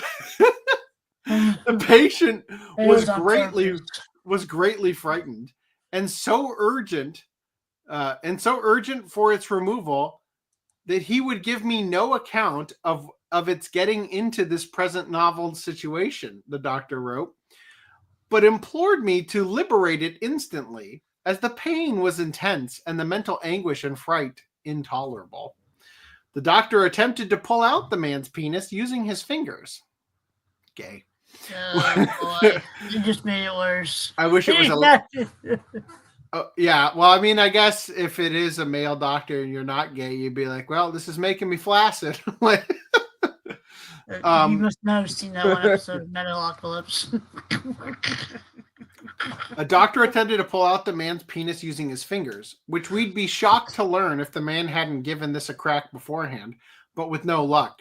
Next, he grabbed a knife and struck the bottle, shattering it and liberating the penis in an instant. Why a knife? Yikes. Like, imagine. Well, only one thing to do. Get a goddamn hammer, if anything. I'd be afraid of the bottle just like eviscerating the dick. Yes. All the broken glass. I mean, like that shit will cut you without you even noticing it. As expected, the penis was enormously swollen and black It's a big from bruising. But there was another mystery right there on his foreskin, glands, and shaft. All were blistered as though they'd been burned or scalded with boiling water. Now for the explanation, Shipman wrote. A bottle in which some potassium had been kept in naphtha and which had been used up in experiments was standing in his room, and wishing to urinate without leaving his room, he pulled out the glass stopper and applied his penis to its mouth. This, I'm sure you'll agree, was a bad move. From here, the man conducted an unexpected experiment into the effects of vacuums on the human penis. The first jet of urine was followed by an explosive sound and a flash of fire. As quick as thought, the penis was drawn into the bottle with a force and tenacity which held it as firmly as if in a vice. Allow me to show you what happens when potassium and water mix.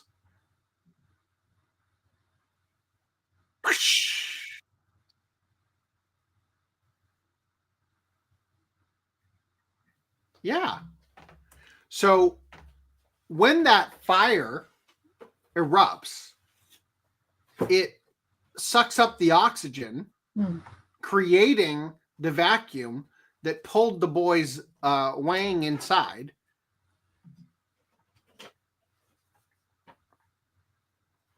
The potassium burned instantly, creating a vacuum that sucked in the soft, yielding tissue of the penis that blocked any air from getting in and relieving the pressure, allowing for its release.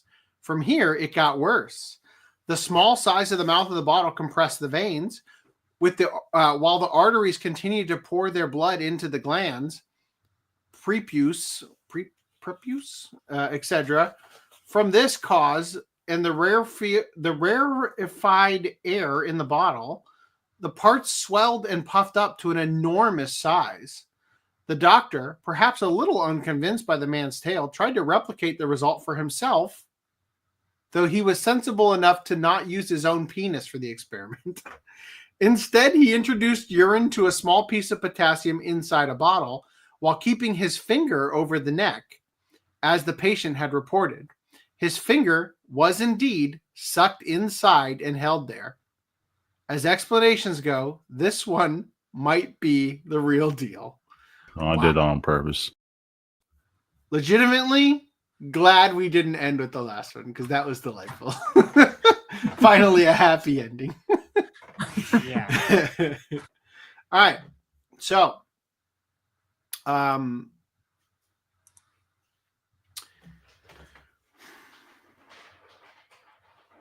gonna start Attack on Titan this week. Seems like a good idea considering it is 26 episodes or whatever. Yeah. For the first season. Just for the audience's sake to understand this, we're going to go season by season. That's the current plan.